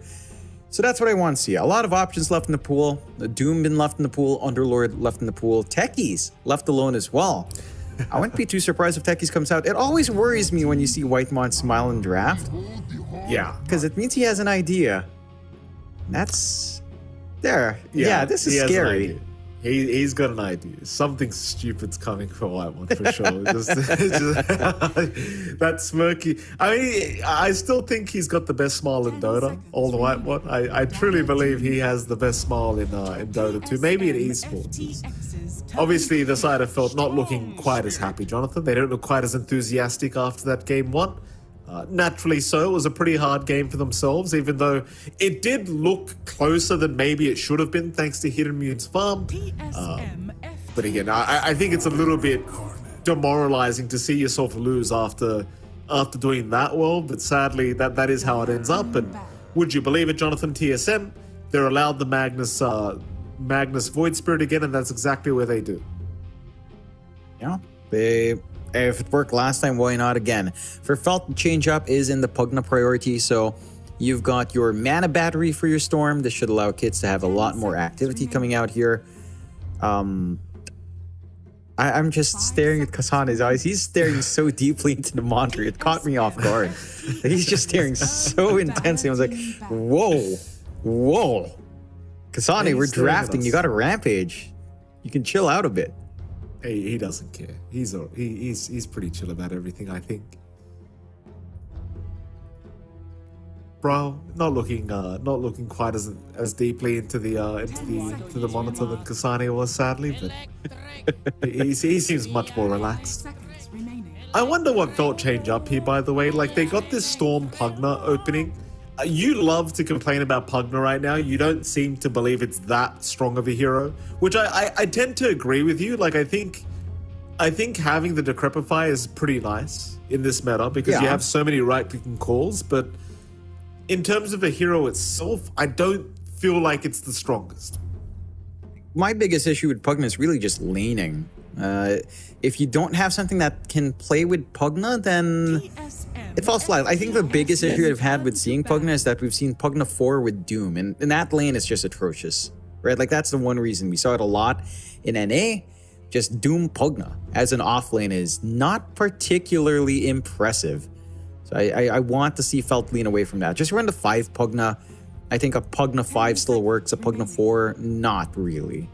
And if they can kind of do that, just play this mana battery style onto the Storm, then you're pretty happy with the game. Although I will argue that it's a little bit strange, but I feel like Lion's actually more effective mana battery.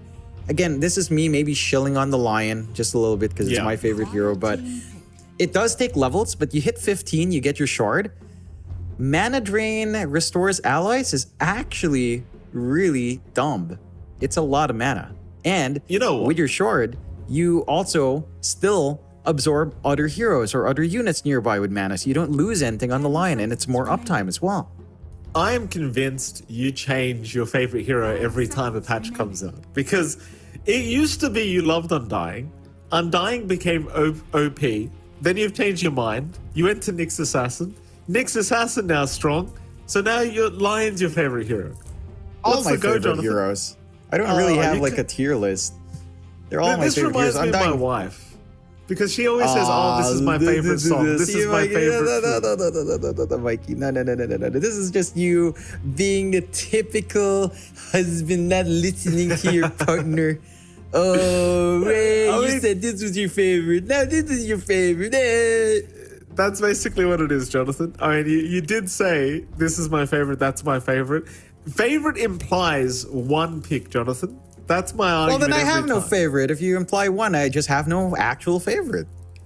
In Oh. that case, if Well, you there you really go. want to be semantic like that, I have a group of favorites. I don't have an absolute favorite. Says the guy who's like, oh, you know, my clockwork's godly. Oh, I'm an earth spirit god. Neither of which have proven true yet, Mikey. What do you Neither mean of which they have proven true yet. Oh. TSM, they're going to go for the techies. I'm a That techies hit you god as well, hard. by the way, Jonathan. Oh, here we go. He's going on about the techies again. Tell me about how you blast off in your lanes, Mike. Tell me all You about can- it. You can look at my history, Jonathan. I don't believe I've lost with techies in a while. In fact, I did lose with techies once, but you can look at my history. It's a pretty nice techies page. It's TSM. Fourth pick for themselves now. You get very passive aggressive when we have these debates, by the way, Jonathan. Just like my wife as well. Just in case you're wondering. Oh, I'm just so glad the wifey doesn't watch these casts, Mike. You would have a She does hell of a time sometimes. after work. Oh, you're gonna have a fun time afterwards. I'm sure many diapers await you. I mean, luckily she's sleeping right now because the baby kept her up. So happy days for me. She never knows this happened. Oh, Fourth pick up. still, with Felt's draft just a little bit here, the Mirana, it does mean that we are getting the Pugna 5, so that does relieve some of the laning issues that they did have earlier on in Felt. This allows maybe a better fade here to come in. And TSM just go into Rubik, why not? Look at Whitemon, immediately smiling. His life is in order. He's playing Rubik once more. While Ari he? probably takes the Techies. Techies 4 feels a lot better. I think Techies 4 just enables the offlane much harder. So if I had to choose, I'd run a Techies 4 over a Rubik 4 actually. Just by virtue of lane. Like, it just allows your offlane to do so much more. It allows you to go for much more interesting offlane matchups just by virtue of being techies. Like even in weaker matchups for the offlane hero, techies balances it out. So here it comes again.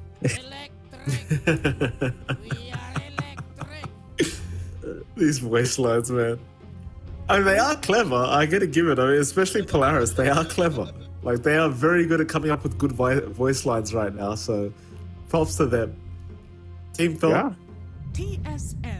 Sadly, very quiet here on the side of Felt as they do go for an axe. One of my favorites. Interesting choice. Axe Morale lane's not too shabby. This is interesting. I feel like you already have a combo break on TSM with a Rubik. So you see the axe come in, you lift back. With the shard, you lift back. The heroes who's called, pull them further away. Call hold isn't too long now. I'm wondering why Felt prioritize it without seeing matchup. Or like Axe is really weird because it can be an aura carrier. At the same time, it feels wasted if you do go for aura early on. It does feel like you want a blink in the mix before going all in on auras. So it's an interesting one. It can work, although. What's your lane match? I mean, they're probably assuming Magnus safe lane again, which Axe can punish, I suppose. Although, again, it's down to how well Whitemon balances that lane. Because I feel like a Rubik can still break that combination of call into arrow. But this should lead to, overall, a stronger presence. Like, it's not the most meta hero. I think we've only seen Axe come out in response to Medusa, just purely for the dunk on no stats Dusa, but not going to be the case here with the Dusa banned out themselves from Felt. Yeah, at the least it's a stronger lane than Enigma. That's about the best I can say for this Axe right now. It certainly is better than Enigma, that's for sure. But you know what? I was having a Techies versus Axe matchup myself, and if you do go for some initial stats on Techies, like if you go for like a circlet and 2 branches, and then you pick up your regen and maybe a blood grenade, it's pretty easy to force Axe out of the lane. Like, Yeah. even when he picks up Vanguard, like once he has Vanguard, sure, he feels a lot better.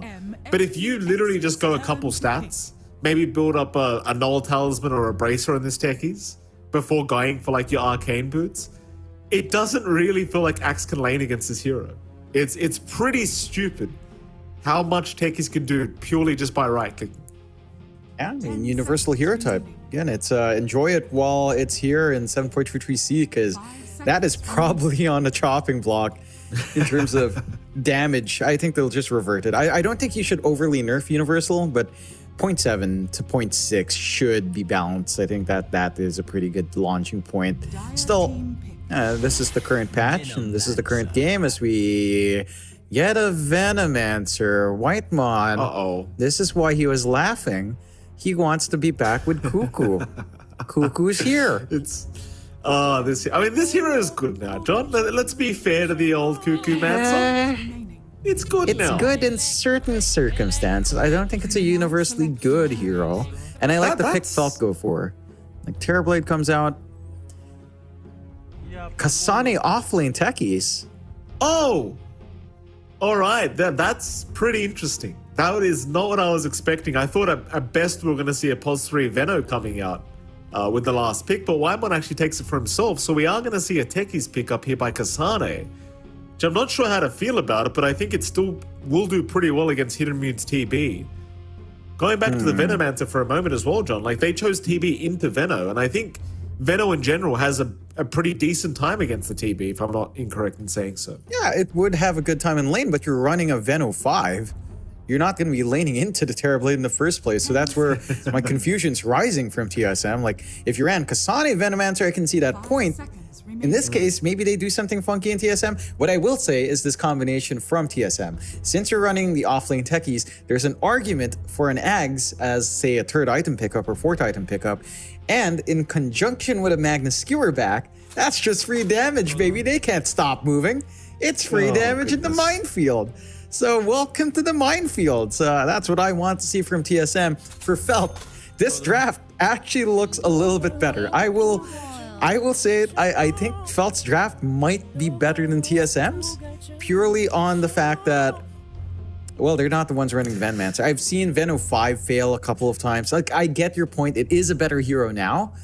It still has timings, and it still falls off a cliff after timings. Granted, your shard is pretty easy to gain access to as a support with a Tormentor, but still, I feel like your utility just doesn't scale up as much in comparison to other supports on hand. So it's really about crushing the lane here for Whitemon. We have to see him absolutely crush this lane of Fade once more. I think if you get that done, your job's complete, and you can rely on Kasane and Tamada to maybe look for the Ag Skewer back. I think that is where the spice is for TSM. And you know what? With all of them laughing that much, I hope that's what we see, Mike. Because otherwise, this is maybe not going to be as fun if they hit a game 3 off the back of this.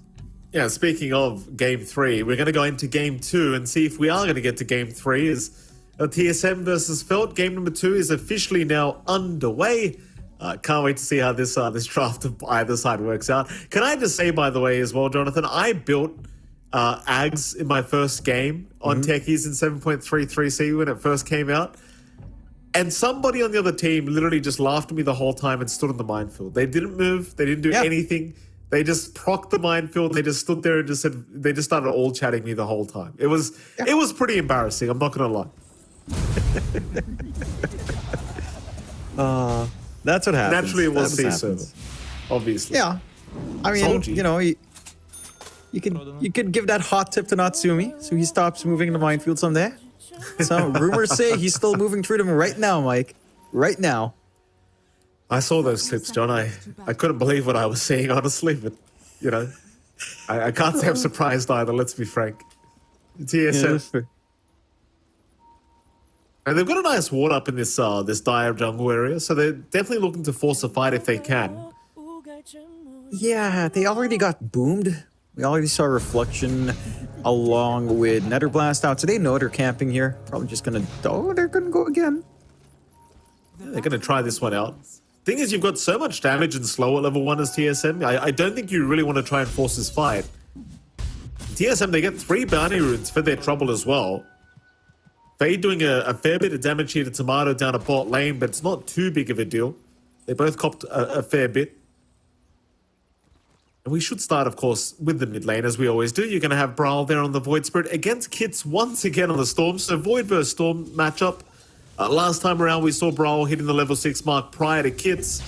We saw the immediate support rotations from TFSM, knowing that Kits had no way out if they were able to get the initial stun off. We'll see if that happens again, but at the very least, from our history of the series, we know that Brawl might have a small advantage in this match. Yeah, I think it's a lot easier for the Void Spirit to play. Kits, again, still has this level 3 threat with a 1-1-1, double overload play with a Vortex. That's when you can really start to dish the harassment back. And he is doing a good job of dealing more harassment to Brawl early on here. Brawl not having as smooth of a level 1 to 2 start, but still not too bad. Let's see how it develops. I think the one thing that you should look from Felt is a threat with a Mirana rotation. We'll see if Solji has that room, as we are taking a look down bot. Tomato and Whitemon on the Magnus and Venomancer lane, up against Fade and Solji on that Axe Mirana. Axe Mirana, not as common, but again, there's like a call into arrow combination that can come into play. Again, you can get more presence out. You can trade with right clicks on Solji. He's doing a good job of trading with Whitemon right now, not favoring the Venomancer all too much. And they can start to suppress Tomato. This is not as comfy for the Magnus to just free farm. Always a little bit of a threat of the Axe running up and just looking for the call with connection. There's no counterplay from the Venomancer this time around. No saves with the left back. So you are going to have a bit of a rougher time for Tomato if you play your cards right on Felt.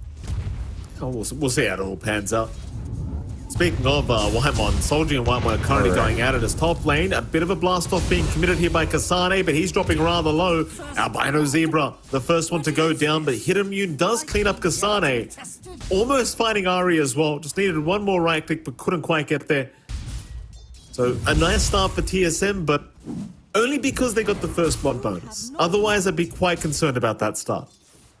Yeah, it's not too bad for Felt. You get some free EXP for Berna.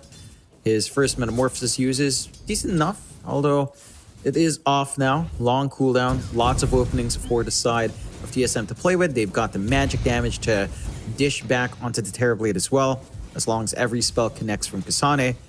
And do like what Kasane is doing. As an offlane, you just stat stack. Look at this, level 2 with a Bracer and a Circlet, 70 damage on right click. Granted, that's a Terrorblade, so he has a lot of armor, but 70 damage at 700 range.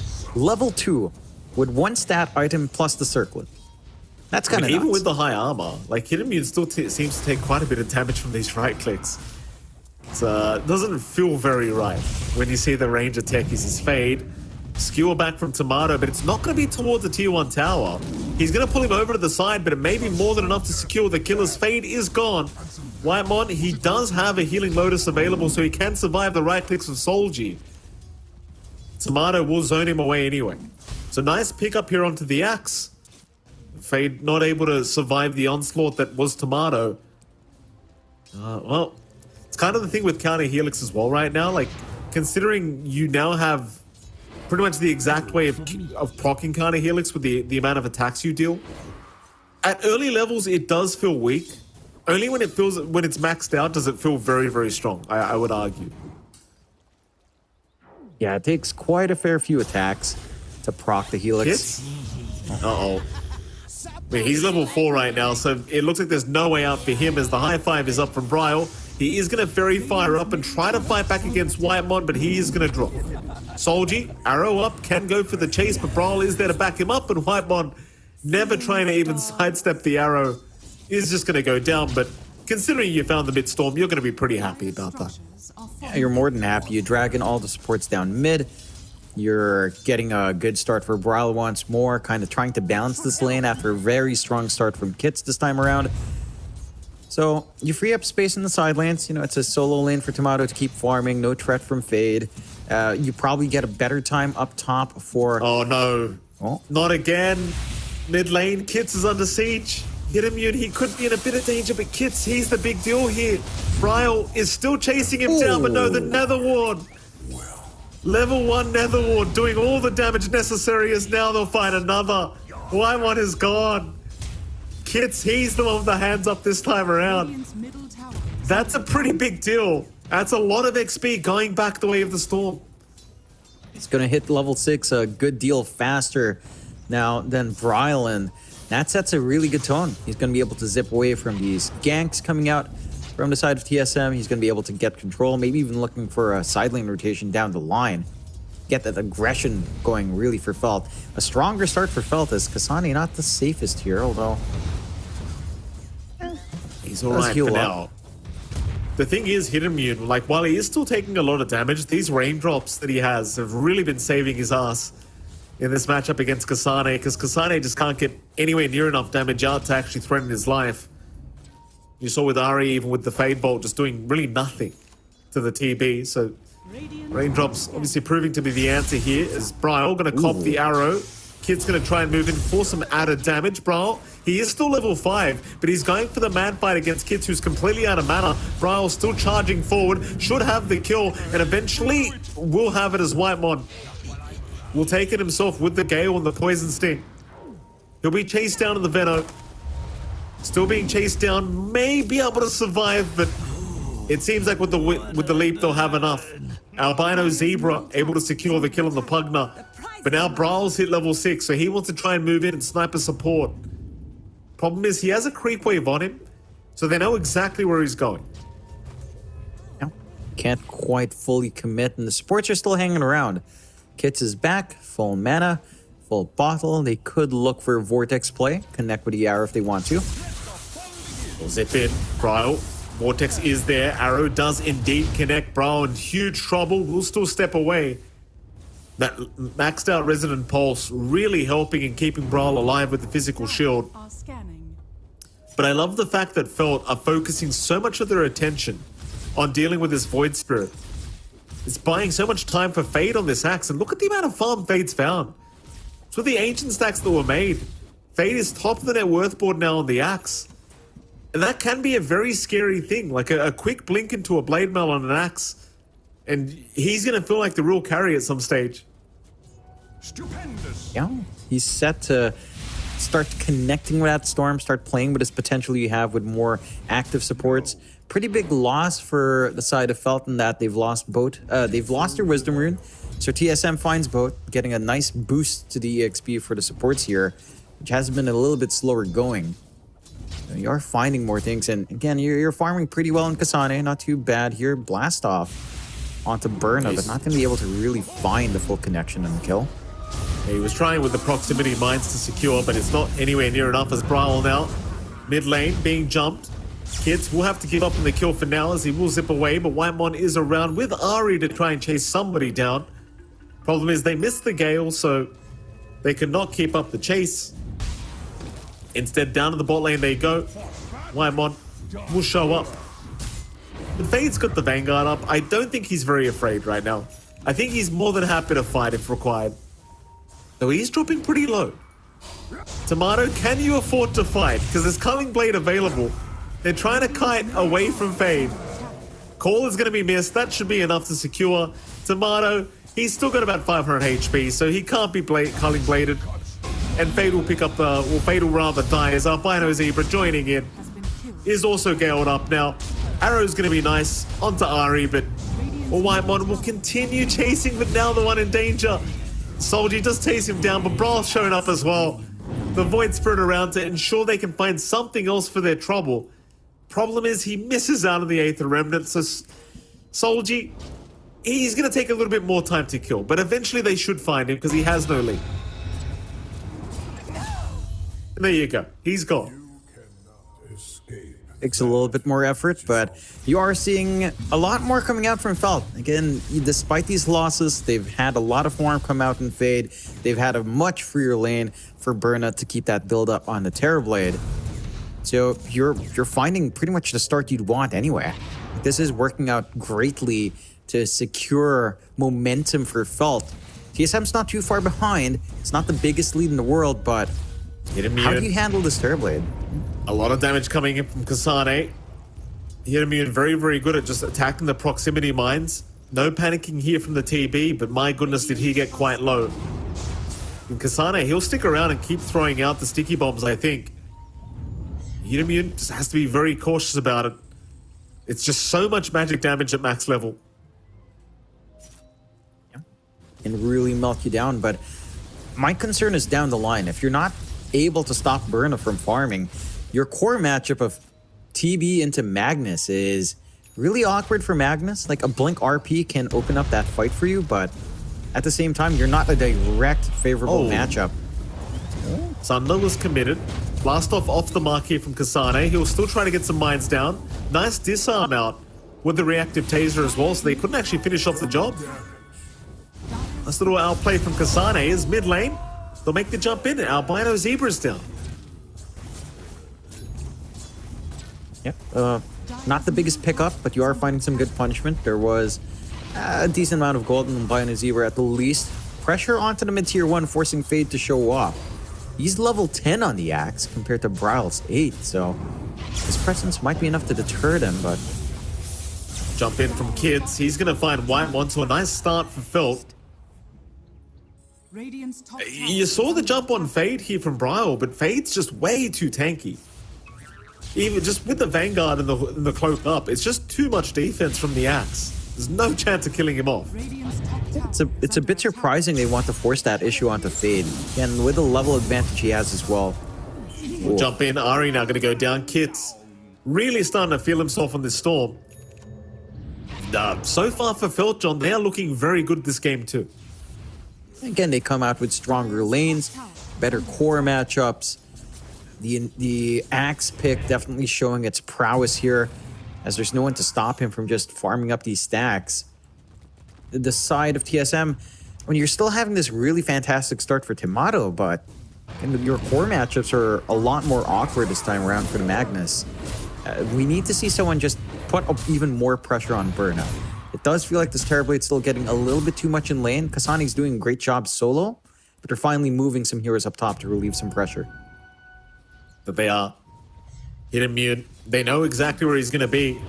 Moonlight Shadow popped. Immediate astral step in from Brawl, but it's going to be a little bit off the mark, and they don't have the dust. Sentry Ward placement is there from Ari, but it's a bit late. Zari is going to get caught. Zip away, though, from Ari. Stealing the exact spell he needed. Gets the ball lightning and just gets the hell out of there. As Brawl is stuck around, he's going to find Solji. But with low mana like this, I don't know if Brawl really wants to go. He has a regen rune, but he hasn't popped it. I think they'll be pretty happy with just the T1 tower being taken out. Yeah, you cut your losses. You're not finding the kills you'd want, but... Oh? Well, now they might. Kasane got arrowed up for a moment, but it's actually a little bit too tanky to deal with, even as the techies with this double brace to build up. Feeling confident enough to get away. Can I just say as well, John, in all this time, Fade has been just farming stack after stack here on this axe. Getting very close to the blade mail timing now as Albino Zebra. Trying for the life drain is going to die to Whitemon's damage output. Dire's middle tower Back to Fade. I think Fade's at a point now with the blink up that you could help your team. But he's going full greed and waiting for the blade mail first. It's rather interesting. I get the mindset why. I think he just wants to be really well equipped to take these fights, but it does feel like this is a power spike you really need to abuse at this point. Like, you want to be able to jump in, you want to be able to find these kills, set up for your team. So far, it's Kit's taking that active role on the Storm, which is understandable. He does have heroes he can connect with. He has this potential mana battery on Albino Zebra, so he feels pretty confident coming in and out, but this axe, after this blade mail, we have to see Fade kick in. Like, if he takes any longer, it does feel like, at some point you'll lose your potency on the axe. It becomes harder to just melt these heroes. You become a little bit of a walking target, really easy to pin down despite the blade mail. So we'll see. I mean, it's fully up now in Fade. They are kind of in the same area, so they can go for a big smoke play here. Dire's bottom The tower blade mail is on the way. Fade will pick it up. Let's see if this pays off. Like, he's a very farmed axe at the moment. More farm than his TB, more farm than his Storm. He's taken literally so many stacks. This Moonlight Shadow was popped, but Bryle, I think, may have spotted that. It's mid lane. Whitemon is going to get jumped here by Kids. Kasane is around, but it's way too projected. The 8th Remnant just never came out from Bryle to hold down Kids, and now the jump in with the Blade Mail is there out from Fade. They've got the Rubik controlled up though. Ari somehow still alive, but finally the Culling Blade comes in, but now Tomato, he'll get the 3-man RP. Oh, they are gonna melt. Fade is trying to fight back, but can't do so. What a setup by Tomato. That is so massive coming out from Tomato. That's what they needed. They immediately punished a call initially with a blink here for Fade, landing only onto Whitemon. Just not the hero you want to use that Blade Mail on. And because of that, I mean, you find that kill, you find the dunk, but it's just not the big course you want. You get punished in the follow-up. All of a sudden, Fade just gets eclipsed by Tomato off the back of those kills. And now you have a little bit of an issue. This should have been the blink reveal. This should have been the big play, but it just doesn't pay off. Again, look at this blink. It only catches the Rubik on the edge. It's just not good enough. Very, very unfortunate. I mean, Fade, like, if there's one hero that's not going to do enough damage through the Blade Mail call, it's something like the Rubik. Oh, man. Yeah. It's just a real shame. Like, you farmed for that long, and that's your entrance. It's mid lane. Kasane gonna make the jump in on Kits once again. Kits dropping fairly low, but is gonna be okay to ball lightning out. Problem is now Brawl will keep going after Albino Zebra. It's Fade gonna jump in. He's found a much better Blade Mail target, but it's not doing enough damage. Brawl, just with the Resonant Pulse, able to survive through it. You need to find multiple targets with these calls. There we go, another one, but it's only on to Bryle. Maybe they can get the call off and they don't even need it. Kits will take the kill. Worthwhile for the side of Felt, finding two for one big core. Not the biggest loss for Felt. Again, a net positive overall. I think for the side of TSM, you don't mind too much. You force Burna to kind of show up, get a break from his farming. Tomato is kind of forced to show up as well. He is rushing the BKB this time around, which is very understandable on the Magnus this game. Just a lot of magic damage you have to worry about. Spell immunity or debuff immunity going to be really important here for the Magnus to keep finding these angles. For the side of TSM, your aura build-up's almost done. Pipe's been up in Kasane. Guardian Greaves next. Another smoke play out from Felt. This is one strength of the axe. Not the longest cooldowns, so you can keep rushing out with those smokes and look for these plays. Here we go. Realize Shadow was committed there by Felt. Kasane gonna get jumped here. He's still pretty tanky on the tech. He's surviving through it as this Pugna is the one that's actually dying, and he's just gone. Yikes. It just happens so quickly. It's like Kasane just doesn't die, and suddenly the Pugna's taking all this damage. With the pipe up, Kasane is just hard to burst down for the Pugna. You block a lot of his damage. Relies a lot on that life drain and Nether Blast. Decrep just doesn't clear out that shield fast enough. Tomato? Just gonna chase down Solji. Tomato. No more leap charges on Solji, so eventually he will secure the kill as Ari. Ari was there with the Fade Bolt, wasn't proving to be enough damage. Meanwhile, mid lane, Kasane did pop the blast off, but did get interrupted by the Vortex. Still, he's a tanky boy. His Fade's made the jump in, but now the RP comes in on two. Kits was able to avoid, but Brian will still take care of him. Fade and Albino both dropping as well. The RPs from Tomato always coming in clutch. And I could have sworn he was just chasing down Solji. The man came out of nowhere. Middle tower is under attack. He just TPs in. He gets all this activity. And Tomato, I mean, the last time we saw him ourselves, Mike, was on that Shopify series. It just felt like, even in some of his earlier LAN performances right before this tour, it did feel like Tomato was kind of stuck in a rut, right? Like he was playing the same heroes. He was mainly just playing illusion heroes. Now in this Magnus, he's looking amazing. This is the Tomato I remember from some time back when he was really shining. This is a scary player, seeing these opportunities every single time and making them work for his team. A 3K lead off the back of that, eclipsing the Terrorblade right now. And Burna's had a lot of free space to try to farm. But the activity of Tomato is just leading to this early activity, to these early kills, building into this lead with a full BKB up. At the least, Burna does have the Scotty up. So this is when the Terrorblade's really scary. You've got basically one big melee core in your safe lane up against a Terrorblade. Not the smoothest matchup for Magnus head-to-head, unless he manages to find some angles to skewer back, to maybe harpoon back, get some control from his team, get some magical damage back up. to help clear that Terrorblade. This is where things get complicated. Like the fact that you've got some good angles for Fade to find, as long as he lands this Blink Call, you've got a Terrorblade to back you up with damage. Like, there is a spike here for Felt to play with. That there is. I felt with the Skadi up on the TB, should be a pretty big power spike for him, but we'll see when he does want to group up with his team and trying to take advantage of that spike. Whitemon was actually dropping extremely low to the Tormentor. One more hit would have done the job, but as we know, these position ones, they don't stop attacking, John. Doesn't matter who's dying. It's not their problem. They don't stop attacking, and, you know, Whitemon doesn't start running earlier, which is typical of him. I will say, take a look at Kasane, Mike. We're going to have the minefield. That's the solution. Skewer back the Terrorblade in the minefield sign. Then there's your damage. It kind of reminds you of old techies, right? When you used to stack up the mines and then skewer back or hook back into the trap. The good old days. Soul G? Soul G? Yeah. I mean, he was literally on the high ground watching them. I mean, maybe there was no point trying to leap away. He had 3 charges, though. He wanted to reminisce, Mike. He also wanted to reminisce a little bit. He gets some time to look back now as Roshan gets taken for free by TSM. And you don't have any contestation. I mean, you can try for the Blink Call, but they're just busy clearing their Tormentor.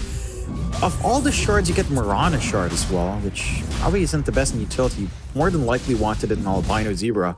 Still, smoke out. Roche is falling pretty quick, but they have an angle to take the follow-up fight. But they do. And they could have made it just in time. The Roshan is gone, but Fade's going to jump in anyway. Still, the jump in is there, but do they have the damage output? It doesn't seem like it. Estevano's in with the RP. Oh, he's got 3 targets. Oh, he's playing this one perfectly. Oh, you just can't. You can't escape this guy. Zari. Going for more. Fade Bolt. He doesn't have the mana for it yet. So close yet so far. Tomato chasing him down. Has the harpoon up. Has the skewer in just a moment. Really wants the kill. And there you go. Harpoon is there. What a nice range it has. Ari steals it. What's up with these Rubik plays on TSM? Whitemon and Ari stealing the kills their cores are working hard for. Disgusting. It is what it is, from John. Tomato, man. You're Tomato is Rubik? just on fire. This guy's a weapon, this series, I'll tell you. Like, and we'll get the pleasure of maybe speaking to someone from TSM like Tomato and understanding how they feel about this kind of patch, because he's looking fantastic here as the Harpoon is out, Blast Off is there, Solji is gone once again. Felt looking pretty damn bad now as that was their big spike, the Skadi timing. Completely gone now as Tomato just giving them no chance, no opening to come back into this game.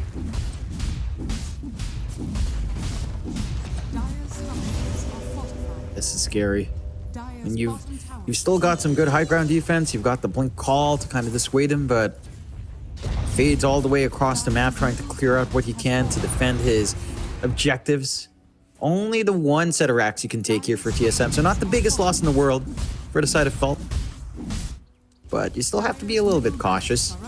Tomato's going to have RP back up again. You do not want to clump up for that. No. Good creep cutting though. Burna does cut the creep wave and should take a tier 1 with the illusions. He stalls out. I mean, the mid-rank still goes down. Yeah, he tried his best, I guess. Yeah. Just a bit. Stalling out as best as he can. I do fear for Felt. Like, the stall out just means Kasane is going to have Ags. And then we will see the ridiculous... Can you imagine a 3-man RP on top of the minefield with Skewer back? That is not fun for Felt. Fade. This isn't fun for Fade right now, John. I know he feels very afraid at the moment because Ari's got Ball Lightning. Call is going to be completely whiffed as well as Brawl. He whiffs all his actual step charges, but it won't matter because Ari can keep up the vision as long as he has mana. Now taking the Battle Hunger instead as Fade is going to try for a TP out and he is going to be just fine. Meanwhile, top lane Kasane, him against the world on the techies. He's actually taking quite a bit of damage here by himself, but ultimately they are still going to be able to secure the kill onto that POS 3 techies. That's not a minor kill to find. That's a lot of gold going away felt off that freebie. They actually get a really meaningful kill with all of their with most of their cores around. Oh, Tomato, look at this. The damage output. Skewer him back, or rather harpoon him back. Tomato, have you gone too far? I mean, he's got the Aegis up so he can afford to die once. And that he will. His team is incoming. They're ready to try and help out. Tomato, what kind of magic can we make happen? He cops the arrow immediately from Solji, so he's gone. oh boy. First death of the game here from Tomato. And now felt they have an opening. This is what they needed. Big kills back to back. TSM just a bit too scattered. Ari? I mean, he's going to be spotted out eventually. Tries for the Glimmer Cape, not going to be enough. He is down. Not the craziest opening for Felt, but gives you a chance to reclaim some of the map, get some tier 1 towers out of this. There's at least 45 seconds where you know that they won't fight you, because they don't have their Magnus up. Radiant's top tower has fallen. You can get a lot of the map. Burna starting to work onto that BKB, should feel a little bit better on the Terrorblade once that's up and running. Has some leeway to at least not get the skewer back follow-up. So these angles Tomato is finding might be a little bit more difficult to find. Side of TSM, and they've got to respect Felt at least. You know, don't go rushing in one by one like this. Fate. I mean, he's a tanky target, this Axe, but Brawl is just doing too much along with Kasane. These proximity mines, you can't underestimate them at max level, dealing 750 damage each. It does a lot, to say the least. Yeah, it does. And the Ags is almost done on Kasane. So I just want to see this combination, man. Just show us. Show us the power of Skewer and RP and the Minefield sign. Who would win? One hell of a scary demon or a big tusky boy with a sign? That's true, I think John. the sign wins. That's a good question. Hopefully we'll get the answer soon. Flying out, Mike. Yeah, that's what happens if you don't follow the sign's instructions, Jonathan. Bad things happen to you. It's a rule of life.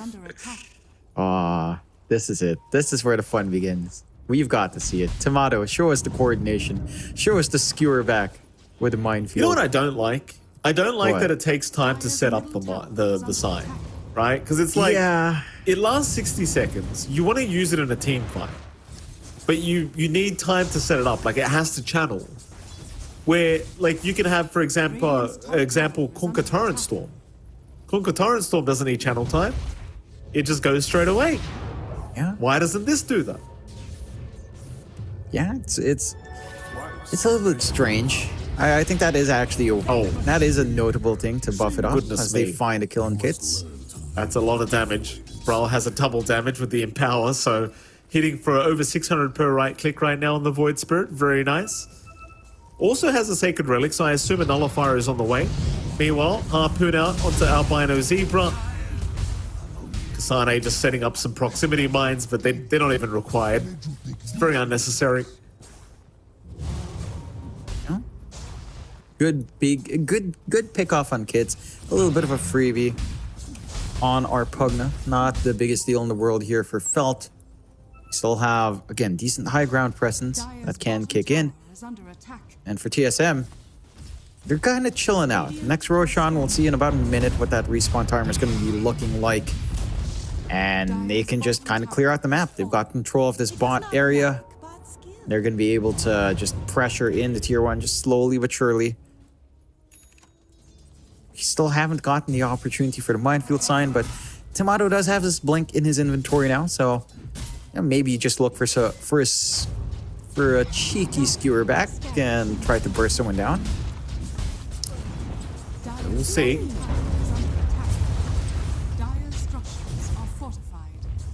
For now, they'll take their time. Glyph was forced. Jump in, Bryle. Trying after Solji, but can't quite hold on to him with the Remnant. Dire's bottom barracks are under attack.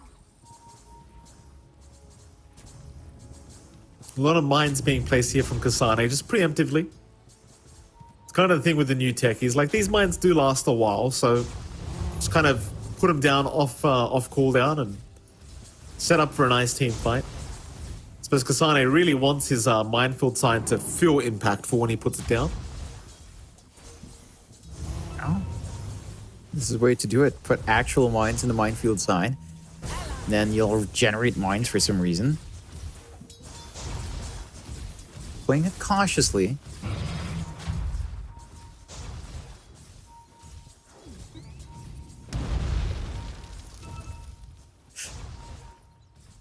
Very, very scary to enter this area now if you are felt. There's a lot of things there. Who said Techies was dead? Tomato. He's going to drag him in. There goes Hidden Mune right into the minefields. And Kasane, I mean, he hasn't got enough damage yet. The Sunder's out. Kasane's the one to cop it. Kasane's down. Hidden Mune with the Sunder. He is able to survive and now turn it right back around. Tomato gonna have to try and fight. Bryle trying to salvage this situation, but Hidden Mune is still manning up. He will surely die in the end and does. His Kits now and Fade both in danger as well. Fade to drop. Kits is out of mana. Bryle is there with the Aether Element to make sure he cannot walk through. Kits will zip through instead. But Bryle, he has an Astral Step in one. Gets through the gate and eventually will have his way with the Storm as they still get the full team wipe. Yeah, it's a little bit awkward. We didn't really see the skewer with a minefield, but they get the kills in the end. Even though it's not in the way we wanted to, Mike. A little bit strange. I swear to goodness Burn sundered someone, but he didn't gain any HP back. Jump in. Bryle. It's albino Zebra. Still caught out through the Glimmer Cape. Still running, but it's not going to be enough. Bryle able to get the godlike spree now on the Void Spiriters. They are going to go ahead and secure the bottom racks. No problems at all for TSM. Can't quite go for the Megas just yet. Tier 2 top still stands. They can clear out some of these smaller buildings at the very least. We are seeing a little bit of a back and forth. I think Felt, they execute that fight pretty damn well. They stand still in the minefield sign. They've read the patch. Not like Southeast Asia, apparently. And if you stay still and you don't get skewered, minefield sign is a 4,200 gold dud. So we need to see that coordination. Like the activation delay did play a part there. It did take a while longer when Tomato went in for the damage to actually go through. By then, BKBs were up, so nothing happens.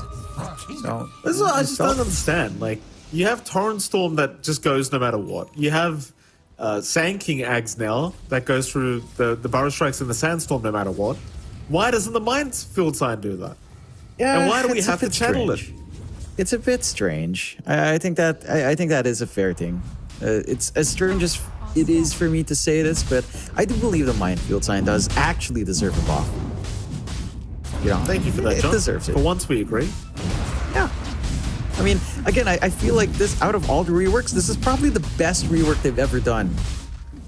Just because it brings the spirit of old techies without it being absolutely rage-inducing. It's a good compromise. It's ingenious. It is fun. It's just, yeah, it feels like for 4.2k gold, it's like, what am I even buying? You know, it's fun, but it's not fun if the enemy just stands still, you know? It doesn't have to be that realistic. Yeah. You need a skewer. You need Tomato to get that skewer before the BKBs are on. But again, the activation delay is so awkward. Like, it's just, it's hard to pull that combination off. Radiant are scanning. Tormentor. Available for TSM if they want to try for this. Brawler's just going to do it himself. He can't really do it. His team doesn't seem to want to jump in and tank some damage for some reason. There we go. We'll wait for Tomato to move in to help get this done. It's like Whitemon will pick up the Venomancer shards now. Latent Toxicity is available. And TSM, they're just taking their time. Like, they've only got the top racks left to take, but they've got to get through that tier 2 top tower as well. There is going to be a big smoke up here from the side of Felt. They're going to try and make the jump in his Fade. He's found himself a great target. Brawl is going down. Godlike Spree, the way of fate on the axe. They will also find Ari, but he will ball lining away. Still more around. Skewer back is going to be out. They have found Soldier on the Mirana, but with the Moonlight Shadow, he is fine to walk his way out. As Fade will find another call, this time onto Whitemon. Tomato just TP's right out. Kasane walking the old-fashioned way. And it seems like Felt should not be able to pick off this Techies, but it's a great team fight nonetheless. They slip up a little bit in TSM. That smoke catches them off guard. The best call you could hope for coming out here for Fade. And they find that big punishment onto Brawl. Without the Void Spirit, you don't have that one big hero to cause chaos for Tomato to follow through on. Makes it really awkward to try to look for that follow-up. Alright, at the least still gunning for the Tormentors. But you've got room on the side of Felt. They're pushing in that bot tier 2 with the illusions. They're shoving in the waves. They're taking control of this bot jungle and getting some much-needed catch-up. And again, you've got issues in trying to hold down Burna here. If this Terrorblade is not locked down, then he just does way too much in these fights. He does a lot of damage. He's highly durable. Your combination with a Minefield Sign, it's awkward to pull off. That's your big magical burst right now, outside of just stacking up these prox mines. So you've got solutions. Radiant's middle tower is under attack. TSM, they're still going to group up a top lane. Like, I think no matter what happens, they still feel very confident in this game. But you've got to give props to Felt. Like, Hidden Immune is getting to that point where he's going to be 6-slotted. He's gotten rid of the boots already. Going after the Satanic now on the TB. And, I mean, even though TSM might be able to outplay them, like, this game is a lot closer than perhaps it should be. Because even Kits is getting to that stage where he's becoming a real problem. Speaking of Kits, he may get jumped right now. He'll ball lining away, but that reveals himself to TSM, who do jump in, but the RP, it's going to be whiffed. Quick reactions here from Kits, and an immediate TP out. He knew they were coming. That is a big whiff from Tomato this time. Probably the one RP that he lets off that is objectively bad in this entire game, which is saying something. He's had amazing RPs all throughout. Just one little whiff like that can kind of buy you a lot of time on the side of Felt to, again, just regain this map control, keep building up, keep catching up on your two lesser farmed cores. At this point, being 2k behind, say, Kasane doesn't feel as impactful. Like you have enough in the tank to get the job done on your Storm and on your Axe. Inside of TSM, you've got to be cautious. They need to make waves up top. You need to find a way to push in that lane, go for the tier 3, go for the mega creeps. They'll go for a smoke play here. They will. Lions being drawn out towards the top lane.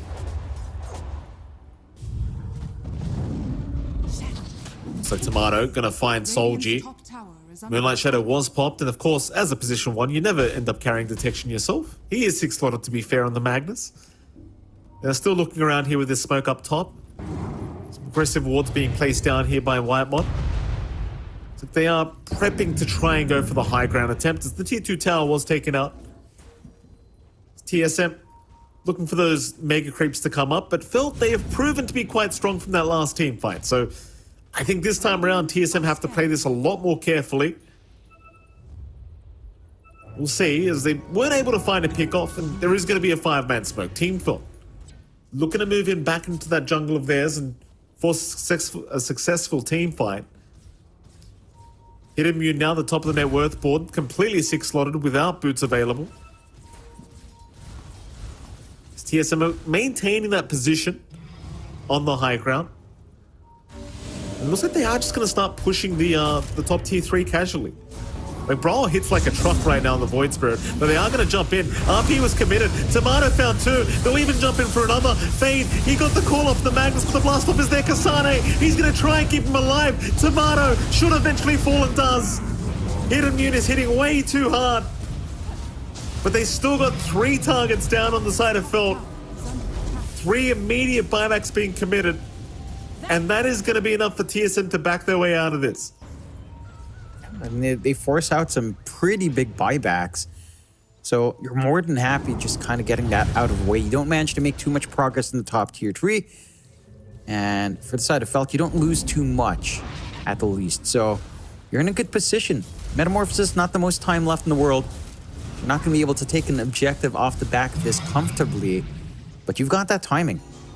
Kasane did manage to drop the minefield sign. We saw how much damage was coming out onto Burno when he is just walking around casually. It's a lot of damage. They just can't connect with a skewer back. The BKB usage Nice makes it jump in. awkward. Ari is there with the lift up. Blast off is out as well from Kasane. They still need a bit more numbers, I think, here for TSM to keep this fight going, but never mind. Brawl just jumping in into Albino Zebra, taking out one as Fade. He's jumped into the minefield. He's taking a fair bit of damage, realizing he has to stop walking. Lost 3/4 of his HP just walking through the minefield. It can be quite scary when you're trying to retreat, but you realize I can't keep walking because it's just too much damage. Yeah, it's a lot. It's a lot of damage to kite around in there.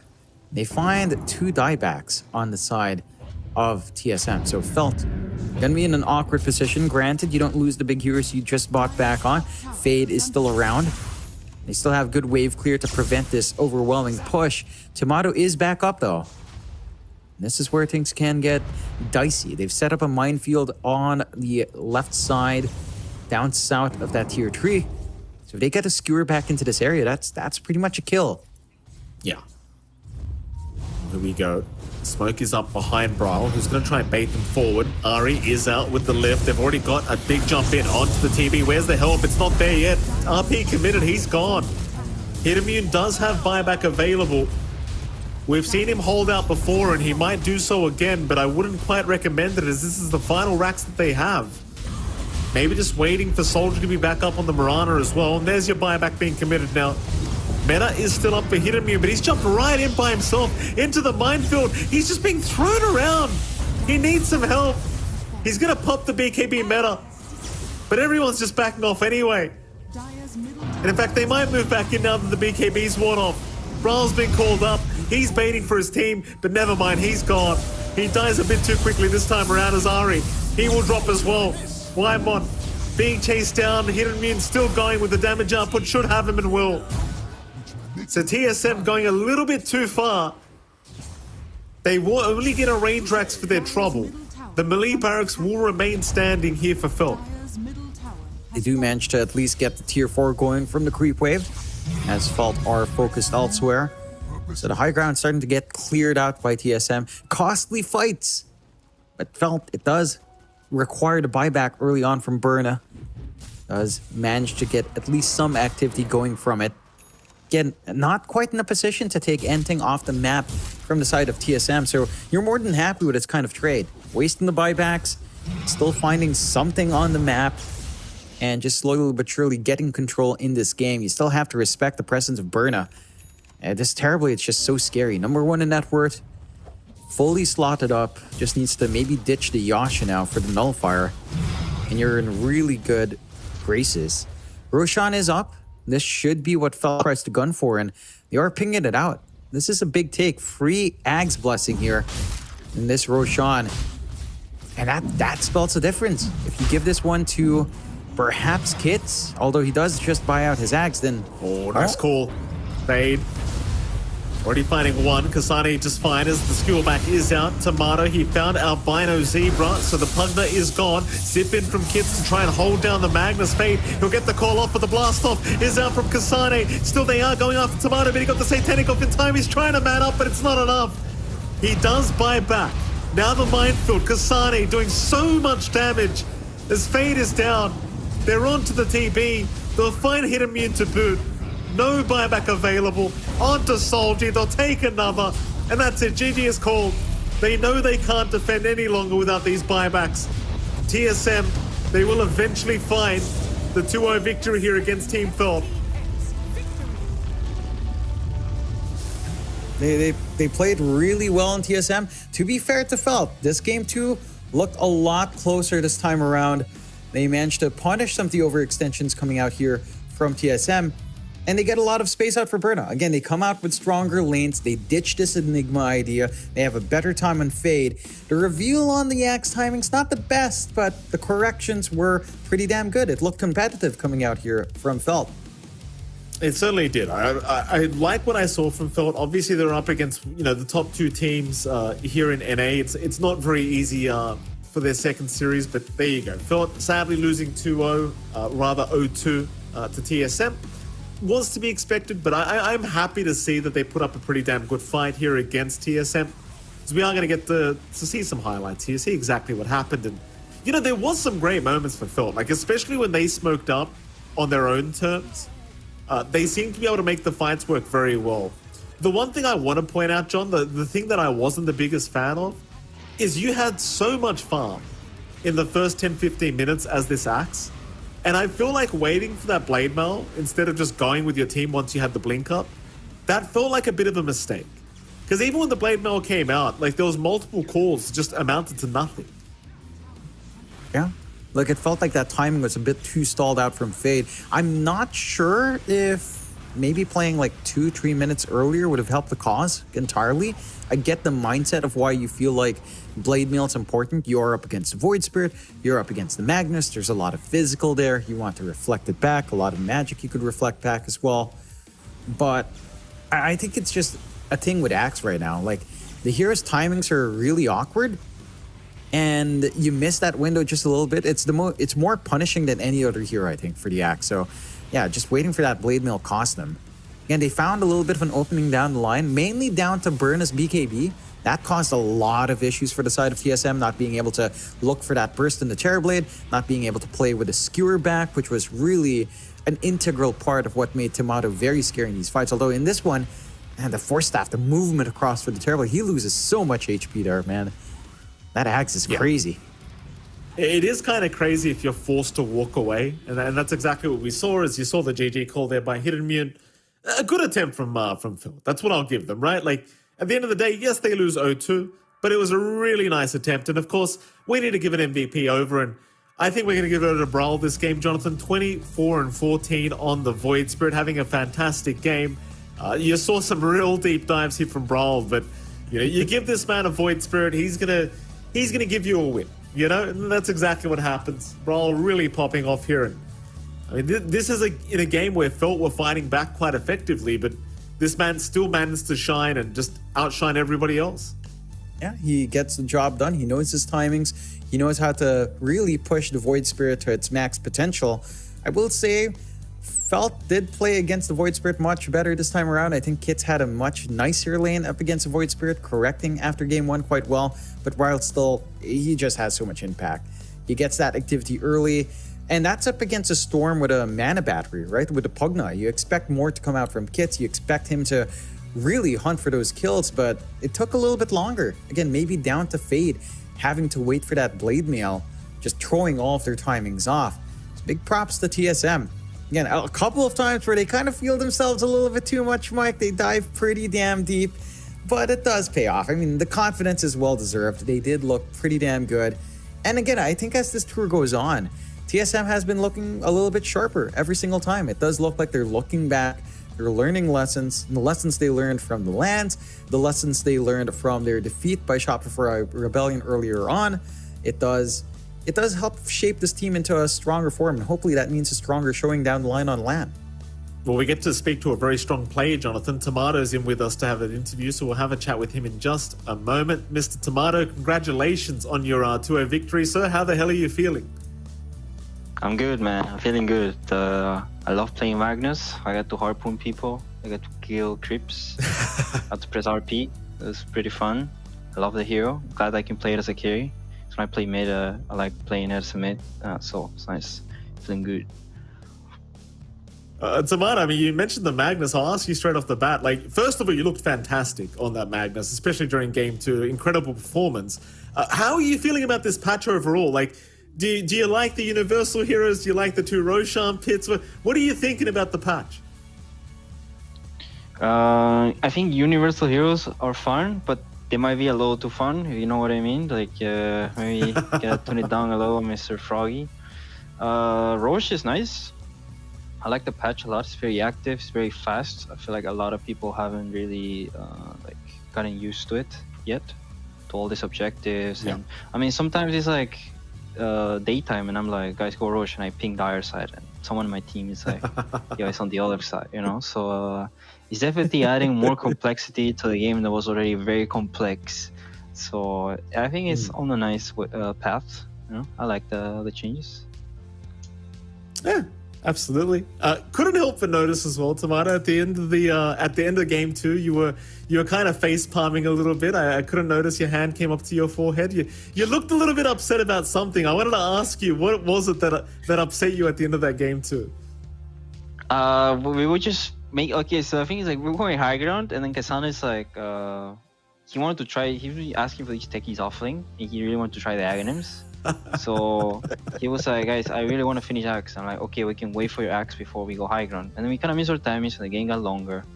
And then I'm high ground top, and he places these Aghanims, and I like harpoon the TV, I skewer him in, and he takes like 500 damage. And I'm like, dude, we waited for your Aghanims, like you got there like 4-5 them. You're like, wait for my Axis. And then I try to combo it, you know, because you're supposed to move and you take damage, right? So I try to move him, and didn't die. And then I'm like, where's your shard, dude? Taser me. And then he bought the shard. And then we're fighting bottom, and he doesn't taser me, and I die. I have to buy back. So I'm like, these techies, man, these techies straight up griefing. Go on, John. I'm curious. So you know, you mentioned that Kasane wanted to farm his Ags. Did you guys make the techies off lane just because he had Magnus? Was that the entire plan from the first phase of the draft? Oh, like the skewer combo, you mean, that type of stuff? Yeah. Was that the idea the entire really. time? Nah, I mean, we're trying stuff, right? Like these games are like they're practice for us. We treat it as like we're trying our hardest to like keep doing what we're practicing, you know, like macro movement and whatever we talk, you know, comms, all that. But also like trying heroes, because I'm also trying builds. Like I did a completely different build game 1, game 2. Well, not completely, but like some things change. And he wanted to try techies offlane, you know. So like it was just like it was there. We got first big. It's like fine, just play your techies, you know. And I want to Fair enough. Now I'm curious. While you guys were drafting in game number 2, we saw a lot of smiles in the first phase, and then we saw further smiles in the second phase. What are your comms like during the draft? Like, you guys seem to, you know, be taking... I mean, you guys did put your all in the game, but in the draft, it looked very jovial. What was the mindset, outside of, like, the Techies Mag, which we already asked about? Overall in the draft, what was the mindset in game 2? People were just trolling in the draft, you know, like I wish I could tell you guys, but I don't want to leak, you know, any like confident information about the metagame.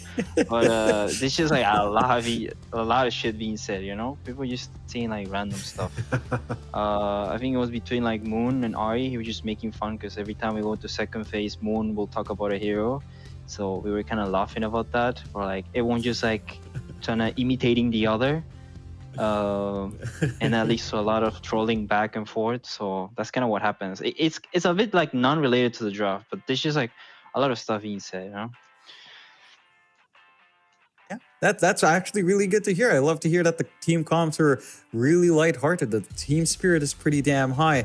I am curious. We see a lot of, this is a little bit out of a serious question, but we see a lot of voice line spam coming out from your team. I notice you don't spam as much. Do you have a favorite voice line this tour, Mr. Tomato? I mean, my team is unbearable, you know. Kasane is always being threatened to be muted by us, by his own teammates. Him and Ari are just, they're always like looking for the new voice lines and trying to find the most annoying ones / the best ones, as they label them. So right now he loves that SMG voice line, and it's so catchy that the whole game I'm just like singing it. Like every time he presses it, I cannot like help but like sing along. And I don't like voice lines. It's just not in my brain. I'm just too try hard. I'm kind of like Quinn, where like I don't really tip, I don't really voice line. I'm just thinking about like if I kill someone, my next thought is not I'm gonna tip him or like I'm gonna voice line. No, my next thought is like, what I'm gonna go next, you know, like I'm gonna hit this creep or I'm gonna skewer forward. I'm not like you know, voice line. Maybe I'm old. I don't know. I feel like I'm just old. That could be it. That's fair enough, Tomato. Thank you very much. All right, Tomato, one more question before we let you go. So you've got Nouns up next. Are you guys feeling confident? Do you feel like there's any issues to come out? Because obviously, you know, Nouns are they've been saying to me for 3 tours now they want to get into that top 2 placement, Tomato. Is there any chance of that happening, or are you guys just going to stomp them tomorrow? I mean, they might. They're gonna try their hardest. We're also gonna try our hardest because we really lost to Shopify and we really want to go to Valley Major. I think team has picked up a bit momentum. We're doing much better, like attitude-wise, and we're getting our ideas together. I saw Nouns have been grinding a lot, and they've been looking way better than they've been ever looking. I'd say, like way better than Tour 1 and Tour 2. I think they're really like on their best level right now. So probably be a fun match to watch. I recommend everyone watches that match. I'm gonna try my hardest. I've been practicing all week, and we'll see. Hopefully us, you know. I mean, but that's me. You ask them, they're gonna wish the opposite. All right. Well, that's perfect. Thank you very much, Tomato. Hope you have a fantastic night and congratulations on your victory once again. Thank you. Have a good night. Take care. See you guys. Bye bye. See you. That was the lovely Tomato, Jonathan. Very well spoken, I might add. Like, everyone's been talking so friendly to us recently. It's kind of nice. You know, very, very well. Had a lot to say, which was nice as well. I mean, I literally asked the guy how you're doing, and he just told me about Magnus and how much he enjoys it. So he seems very happy with the patch, and he was very humble as well when I asked him that question at the end about Nouns. I think obviously he has 100% confidence, but luckily for us, he didn't give us the classic, of course we're going to win answer. As we are going to go into the schedule once again. Thought versus TSM, you just saw the outcome, 2-0 victory to TSM. And of course, Bait versus Shopify Rebellion is going to be coming up, but there is naturally going to be a bit of an extended break. I believe it's going to be maybe roughly 40 minutes because this series did end a little bit too quickly. Nevertheless, Jonathan, Bait versus Shopify should be another fun matchup. Is it going to be a stomp? Maybe. But who knows? Because Bait looked pretty good the last time we watched them. So hopefully we get a close matchup. Yeah, I think, again, we talked to Dandy last time around. The team has been improving. They've been playing on ping, but it doesn't look to be affecting them. So we'll see. Shopify Rebellion, they've been on cruise control, Mike. Maybe Bait catches them off guard. Maybe. For now, we're going to head off to a short break. And then after that break, we're going to be back with our next series between Bait and Shopify Rebellion. We'll see you all again very soon.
All right, ladies and gentlemen, welcome back. We are going into our second series of the night. It's going to be Shopify Rebellion against the side of Team Bait. And it is MLP Dota and John X5. Jonathan, welcome back. We've got Bait versus SR.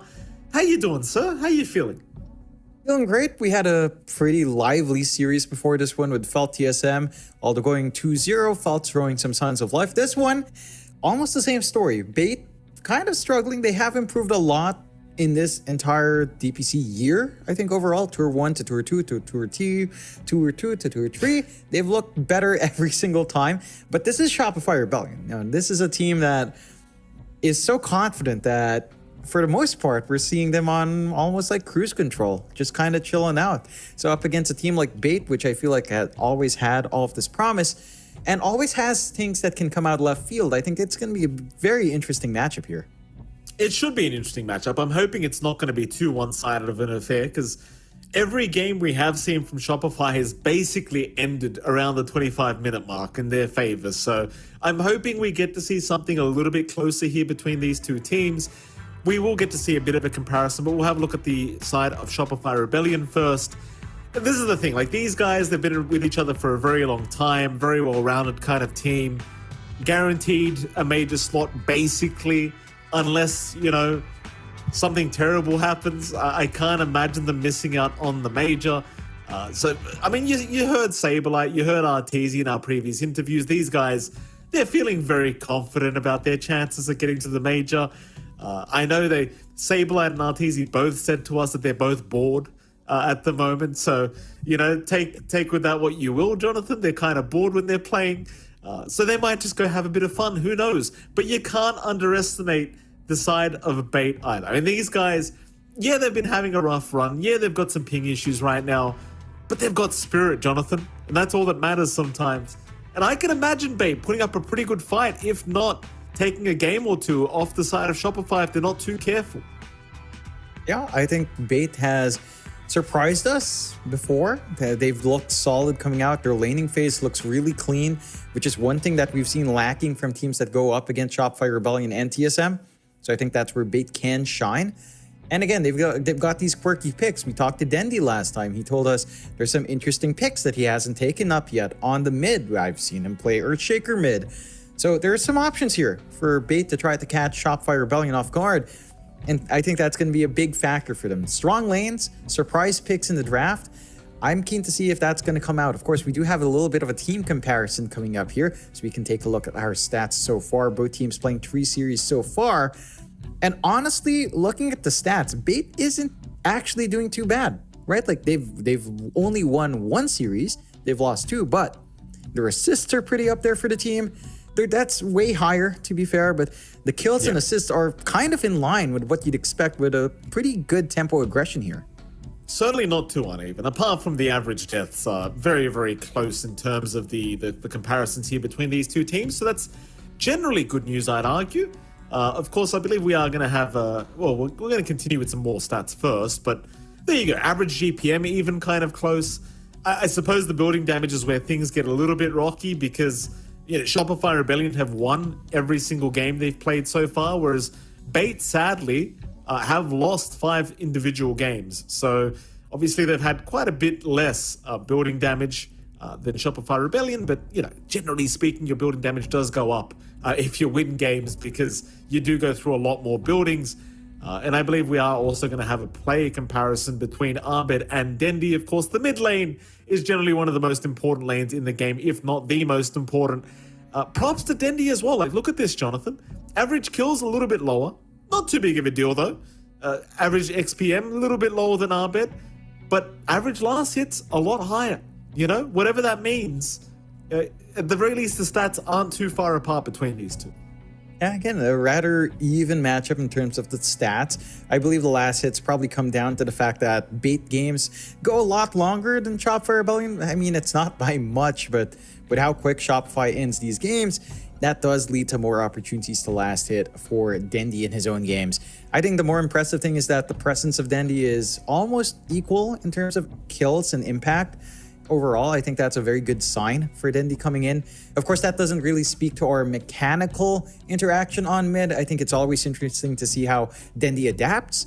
And Abed is, he's still one of the best mids in the world. Dendi, once in his prime, was up there too. And I think the guy still got it. We've seen him play quite a few games. And even though they're not all wins for Bait, he has looked consistently to be like the shining star of Bait. Like, I honestly feel like Dendi is actually one of the better parts of Bait. Whereas when Bait first formed, people were saying a lot of different things about Dendi. I think he's proven a point. Like, despite maybe his rank not being that high, he's still a fantastic mid. That he is, Jonathan. He's still certainly got it, and we'll see how he does do as the draft has begun here between Bait and Shopify Rebellion, so we'll head straight into that, and we'll see what they do pick up. I mean, I like the fact that you keep bringing up the fact that Dendi has these weird off-meta mid picks that we haven't got to see yet. Last time, I believe it was 2-2 that Bait had the opportunity of versing Shopify Rebellion. Dendi, at least in one of the games, did beat out Abed quite heavily. And that was a mid Witch Doctor that came out from Dendi, which is something we hadn't had the pleasure of seeing yet at that time. So, be it as it may, Jonathan, if Bait want to do that again and choose some kind of weird kind of mid for Dendi, there's never been a better time to do it. Yeah, he's got the opportunity to do so. We'll see how they lean into it here for Bait and for Shopify Rebellion. As you can see, Mike, I can see why you've confused me and Ovid. The black shirts, the cable-like necklace. Impeccable. Me and Ovid, exactly the same. Literally exactly the same. Shopify Rebellion. They do start off with the first pick, Doom. Going off the back of this first pick, Doom, couldn't help but notice Quinn, CCNC, of course, from Gaming Gladiators, made the comment that apparently Doom was still in the game and every Doom player is a disgusting person. So that only happened like an hour ago, I think it was, that tweet. So Shopify Rebellion, maybe seeing the tweet, said, you know what, we agree. Doom is pretty good right now, but you know what else is really good, John? Mid-Wind Ranger for Dendi and a Spirit Breaker in practically any role for the side of Bait. I like this opening from Bait. We talked about drafting, right? Where Bait can pull out some of these pocket picks. These are the kind of picks you want to see. These are the picks that are a little bit more left field, at least in NA, a little bit more common elsewhere else. But they're strong. Like, Spirit Breaker's been a really fantastic hero. Wind Ranger's a fantastic core with a Rod of Aethos build up as a universal hero. I love the response from Shopify though. Again, already starting with the Doom, which I'm sure Saberlight's going to be enjoy pinging his Arcane Blink again. And the Void Spirit for Abed. Mid matchup for Void Spirit versus Wind Ranger. Actually pretty solid for the Void Spirit. I don't feel like the Wind Ranger has too much of an advantage there. Although again, she can kind of dodge out with a Wind Run. So we'll have to see how Dendi kind of works. It should be a pretty competitive mid matchup for sure. I am keen to see how they lean into now, especially on Shopify for their supports. Like, what kind of support duos are we seeing? Because we did see Crit have a lot of impact on the Spirit Breaker. No option for that, no option for techies. I'm wondering what kind of activity Shopify will want to build up here. I think Bait's foundations are super solid just with this kind of opening. And I love seeing both sides just kind of having a smile while the drafts are going on, right? Like, we saw Artur smiling. We see Dendi kind of giving us a little bit of a smile. High spirits for both sides. Absolutely high spirits, John. It's important to be happy before you do go into a game. I think anyone 100%. Can kind of make that. Yeah, it is 100% the Spirit Breaker, John. That's how this hero feels. Going off my point for a moment, Spirit Breaker, obviously a very potent hero right now. And I still make the argument, Spirit Breaker was strong before 7.33C came out and they buffed some of his abilities. He was still stupidly strong, just nobody really understood how to play the damn hero, I think. And now that 7.33C came out, people were like, oh, the hero's been buffed, maybe it's good. Turns out it's completely busted. Yeah, it definitely is, for good reason. Like, it gets but a nobody lot. believes me when I say it, John. Nobody believes me when I say it. Well, that's a you problem, Mikey, not anything else. Just a you problem. You sort that out yourself. Sure, you'll find a way to get that going. As we do see Bait picking up the Venge, another very, very left field pick. Universal hero, kind of interesting in the way it scales. As a support, you've got your Shard pickup, which feels pretty good. Not the hardest lockdown for something like the Void Spirit, but you do have a minus armor strat that kind of kicks in. Wind Ranger enjoys just having any sort of minus armor on her team. So you can kind of get this going pretty nicely. I suppose there's some ways you can kind of set up for Shackle with swaps, but that's a little bit left field if that's kind of what Bait's gunning for. For Shopify, Saberlight's feeling himself. All right, he's been jamming along with something, so he's just ready for a Doom game, I suppose. Let's see. Fourth pickup here for Shopify. The draft looking very intriguing here with the Shadow Demon pickup. 10 seconds remaining. I mean, the Shadow Demon is really damn good against the Wind Ranger and the Spirit Breaker. You've got to save to stop the charge, protect from the charge combination. You've got a Dispel on hand to take away Wind Run until her levels are up or until her Ags is up. Again, another save in your Disruption. A lot of utility from the Shadow Demon this game, specifically up against these heroes from Bait. I like it. I'd like to see a little bit more though. Like, do you go for like a TB draft here for RTZ, knowing that you've got the added illusion spam of the Shadow Demon? Well, for now, they go for the classic combo of Shadow Demon Mirana, so you've got a guaranteed setup here with the Disruption. Funnick looks very happy, by the way, on the side of Bait. He having a good laugh to himself about something. If he's playing Spirit Breaker offlane, John, I can't blame him for laughing, because he's going to have a very fun time, I'm sure. There's nothing more fun in the offlane than playing Spirit Breaker right now, let me tell you. For sure. Does enjoy the Vanguard build-up, for anyone wondering. For sure. Nick, he is... I always love watching Funnick on a more active hero. I think that's where he really shines. I will make one comment outside of the draft here, Mike. I've always been intrigued with Stominan's camera. He is just shrouded in darkness, this man. No lights on, no windows, nothing. Just the monitor light. He is just in the den. This is the kind of man who builds Midas Skyrat Mage into Ags. That's the camera of a man who does that. He's a dark man. He was born in the darkness, Jonathan. They merely adopted him. He was born in it and molded by it. Look at this man. He still hasn't seen the light, this guy. He just hasn't. Maybe another Skyrath Mage game to come here for poor old the side of Bay. We'll see if they do pick it up. I mean, it does seem like they might need another support here. Maybe, if they're not going to run the Pulse 4 Spirit Breaker. Wouldn't blame them for going down that route. Yeah, it's open enough. I don't think that you really mind either way. I feel like if you will run Spirit Breaker support, Spirit Breaker and Venge is pretty damn good. And they'll go to Quap, so maybe we're getting a treat here in like a Funnick Wind Ranger, or maybe a support Wind Ranger coming out. A lot of flex on hand for the side of Bait to adapt, and now you get a good matchup against a Void Spirit. So you kind of bait out with a Wind Ranger opener. You get the Quap versus Void Spirit for Abed and Dendi, and that does feel pretty damn playable for Dendi. I mean, his Quap is still fantastic. We've seen him perform this hero multiple times. The Ags buildup is pretty sweet now as well, considering that there's some illusions here on hand. The AoE Shadow Strike is going to feel really damn good. That it will. It's been a thing with the new Ags Quap, like the Shadow Strike, the amount of damage you deal, especially if they all get caught in an AoE, it's pretty ridiculous how much burst damage this Quap can deal to everyone at the moment. Final bans to come. Bait, they will get rid of the TB we talked about earlier. One more position one to ban out here from the side of Bait, Shopify Rebellion. They're still focusing on what seems to be the offlane. So not believing that they've seen Funnick's hero yet. They get rid of the Darkseer for now. So maybe they assume that it's going to be a Stonebank position 1 Wind Ranger that we're looking at, which has been popular, to say the least. Like this, being a universal hero now, just going for the stats, this Wind Ranger does hit like an absolute truck. We've seen the Rod of Atos rush from the Wind Rangers rather than going for the Maelstrom first, and it does seem to play out pretty well most of the time. Yeah, what the heck is that in Saberlight's hand? I don't know. I was going to ask you the same question. Is it a hand massager? Maybe? What is it? It looks like something that massages your hand. I'll tell you what, doesn't comfy? look...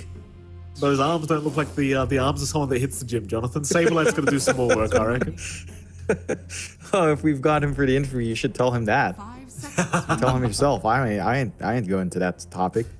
No need to put the man down, all right? He's trying. I know he hits the gym. Good on you, Saberlight.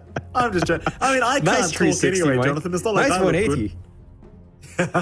Well, I mean, I can't talk anyway. I'm throwing shade at other people, but you know, I'm the one providing the shade. If you catch my drift, there's bait. That's true. That was a fat joke, Jonathan. In case you didn't pick up on it. Bait, Oh, okay. I see it. I see it now. Alchemist will be banned out from bait. Shopify Rebellion. I mean, it was a bad joke. To be fair, Jonathan, wasn't that funny. Shopify Rebellion. Final picker. They need to pause one here for Expectations RTZ. were low. Yeah. 10 seconds What's open? And maybe if you're going really left field, a Luna with 5 Shadow seconds Demon remaining. could be one way. I don't think that's the best hero to pick up, but kind of tantalizing with that. Nagasiren doesn't feel as good. Into Quap. Maybe a Phantom Lancer feels a little bit better. I think that's actually a little bit more manageable for these matchups. They'll go with a TA instead, which I do like. I mean, you've got some pretty good burst damage coming in. Minus armor plus a Void Spirit with his physical output feels pretty good. You do have decent enough burn from bait, like a Focus Fire to rip through. Your Refraction's pretty good. The Quap as well eventually burns through with a DOT. 5 seconds remaining. And that does mean that even if you're charged, you're not going to instantly die. Like, you might get chain stunned, but you've got damage blocked. You have an opportunity to try to meld out, to try to blink out.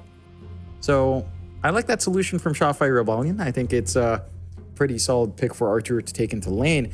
For bait, this is where we have to see them lock in the draft. They have last pick overall. They can adapt to what Shopify Rebellion has. You are still kind of locked into your Quap pause 2, with your Wind Ranger maybe being the flex. So Wind Ranger into TA lane is... it's all right. It's not the best. Again, you don't really melt through Refraction until you have Focus Fire. Even then, it's also kind of awkward. They go with the Phoenix as a solution from bait, so I like that. It's a little bit more burn damage. It's some team fight coming in from bait. And that does mean we will get Stominin on the Spirit Breaker and Lodine on the Sport Venge. So Funnick will run the good old offlane Phoenix, which we don't see too often. Yeah. I like that solution though. You don't have the most right-click in Shopify Rebellion. The Fire Spirits will feel impactful. And you have really good tempo and bait. Like, this is a pretty aggressive lineup. That it's not going to look to sit back and farm. It's going to look to bring the fight to Shopify Rebellion. They've got decent lanes. Maybe the Spirit Breaker lane or the Phoenix lane is maybe the one that I have a few question marks on, but up against a TA, not too bad. I don't know how to feel about offlane Phoenix at the moment, John. I mean, look, I appreciate that you're going to be able to burn through refraction charges very quickly with the Fire Spirits and Icarus Dive. Like, I appreciate that point. So, like, RTZ might not have the greatest time during the laning stage against this offlane Phoenix and Pos 4 Spirit Breaker. But my problem is after the laning stage, right? Does this Phoenix offer enough to feel like it's worth picking up as a Pos 3? Personally, I don't think so already. Mind you, you don't have the greatest ways of bursting through the egg, but you do have a Mirana, right? So you just leap in, take down the egg if you can. That's Mirana's job now. I just don't know if it's worth a Pos 3 roll. I feel like you could have put Phoenix in the Pos 4, taken Spirit Breaker as a Pos 3, and it would have been more impactful, in my opinion. Luckily, my opinion doesn't matter when we've got actual professionals playing the game, Jonathan. So we'll head into game number 1 of Shopify Rebellion versus Bait and see if it does work out. Yeah, I think it's got its moments. I'm really curious about what Funnick's itemization will be. You have to remember the Phoenix is a universal hero. So even though it's not the focus of the hero, right clicks can work out well. Bracer buildup for Phoenix feels extra nice with the additional damage you have. A lot of early presence from the hero early on in lane. And Funnick is queuing that up now. So I don't mind it too much. I think it does have a place in the game. And I am keen on seeing how much Funnick can get out. Already a bit of an engagement though. Yeah, Dendy's been caught, and Dendy is gone. Arbed to pick up first blood on the Void Spirit. For anyone that missed it, because if you blinked, you probably did, it was Disruption into Arrow, and then Arbed just landing a nice Aether Remnant to finish the job off. Nothing too crazy, just the classic combo. The age-old combination already kicking in. And Saberlight gives the good luck, have fun after First Blood. That's a classic. That's a classic play from Saberlight. You love to see it. Yeah, I mean, I'm sure he's very happy with himself picking up Doom again. Yeah. Keen to see him pick up the Time Warp Aura and get the Octarine, get his Arcane Blink. Optimeld Strike. Fly's going to get Disruption off, but this time around you don't have crit. with the arrow to land. Otherwise, Funnick may have actually just been dead. Instead, they'll prioritize getting the bounty rune, so it will be a 3... No, it'll be a 2 for 2 anyway. Nice little start here for Shopify. It would have been nice if you could set up for the Disruption Arrow combo onto Funnick, because he had no Icarus dive available, but it doesn't matter. Not the biggest loss in the world. I think you're fine enough just grabbing that first blood earlier on anyway.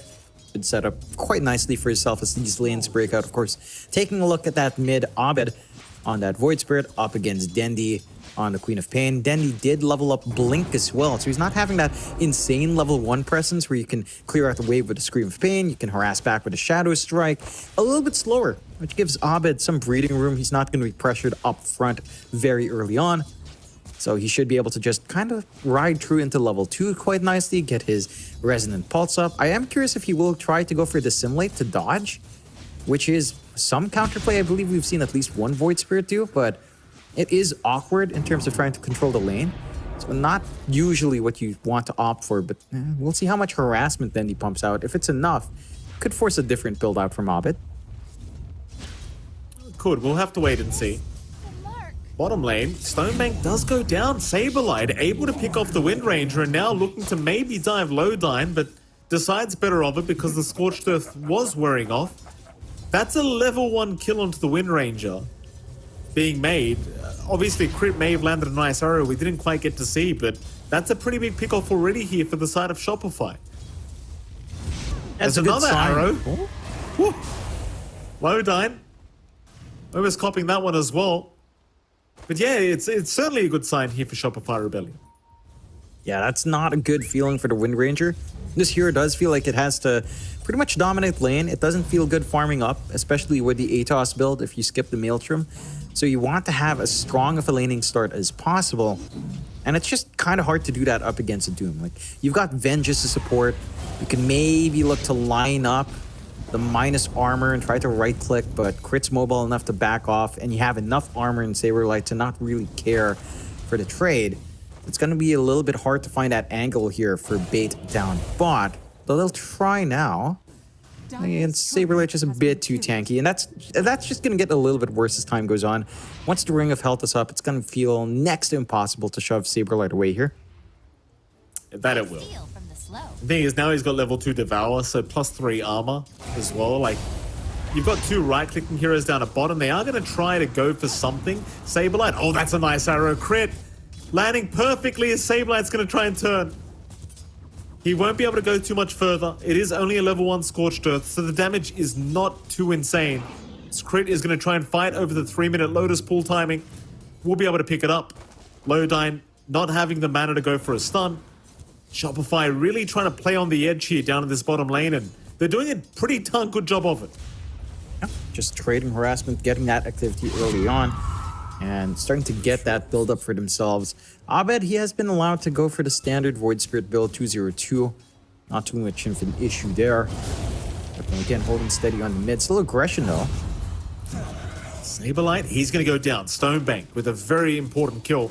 As Crit is sticking around. Stonebank, he'll pop the Wind Run, but won't dive the tier 1. Doesn't want to risk it against the Mirana. Obviously very happy already just taking down the Doom, and that'll be enough for him. Good recovery coming out there from Bait. Saberlight, maybe just playing a little bit too on edge. Won't have the Vanguard sooner rather than later with the Devour though, so it shouldn't be taking too long for that. Almost picking off Funnick at the top lane.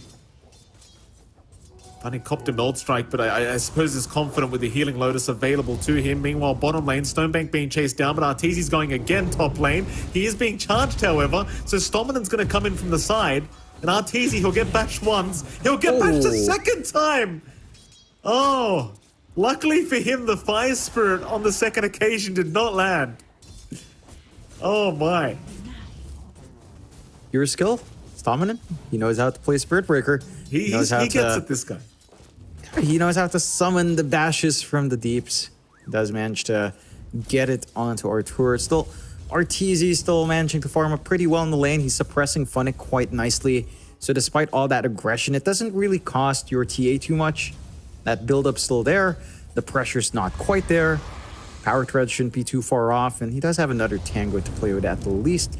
At some point, though, you would want Fly to start stacking up, but leaving the TA solo is pretty damn hard. So that is one thing you are getting out here, like the stack buildup with a Shadow Demon. It's probably not going to come out anytime soon. A nice pick off onto Crit. Lowdine setting that one up and was able to secure the kill with the Blood Grenade. As now Saberlight does kind of move in as well in a very awkward position, moving away from the Twin Gates. But Stonebank will just chase him down. He has enough mana for the power shot, but he'll go for the shackle instead, trying to set up for the right clicks here between him and Lowdine. And Stonebank will pick up another kill here on the Wind Ranger. Just a little bit too far forward now in Shopify Rebellion. They're not extra durable on that Doom. I mean, again, the minus armor is starting to stack up here from the side of Bait. And you already have the value point in the Vengeance Horror as well, so a lot more right-click coming out for Stonebank, considering he is a universal hero with the power treads up. There's a lot of base damage to amp up here.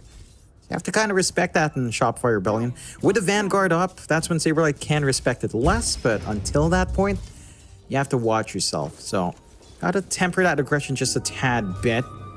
You're having, again, a pretty good time for Stonebank, all things considered. Is going the Maelstrom. So not opting for the Atos, understanding he might need to sit back and farm up a little bit more for his team. He is the hard win condition so far. And the Quap can become your win condition as well.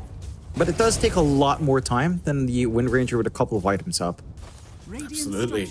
Fly's still rushing forward, trying to get a disruption off here. Will eventually find one as the arrow is going to fly through and land perfectly from Crit. Lowdine will go down as Crit is able to secure the kill. Meanwhile, top lane though, Arteezy could find himself in danger.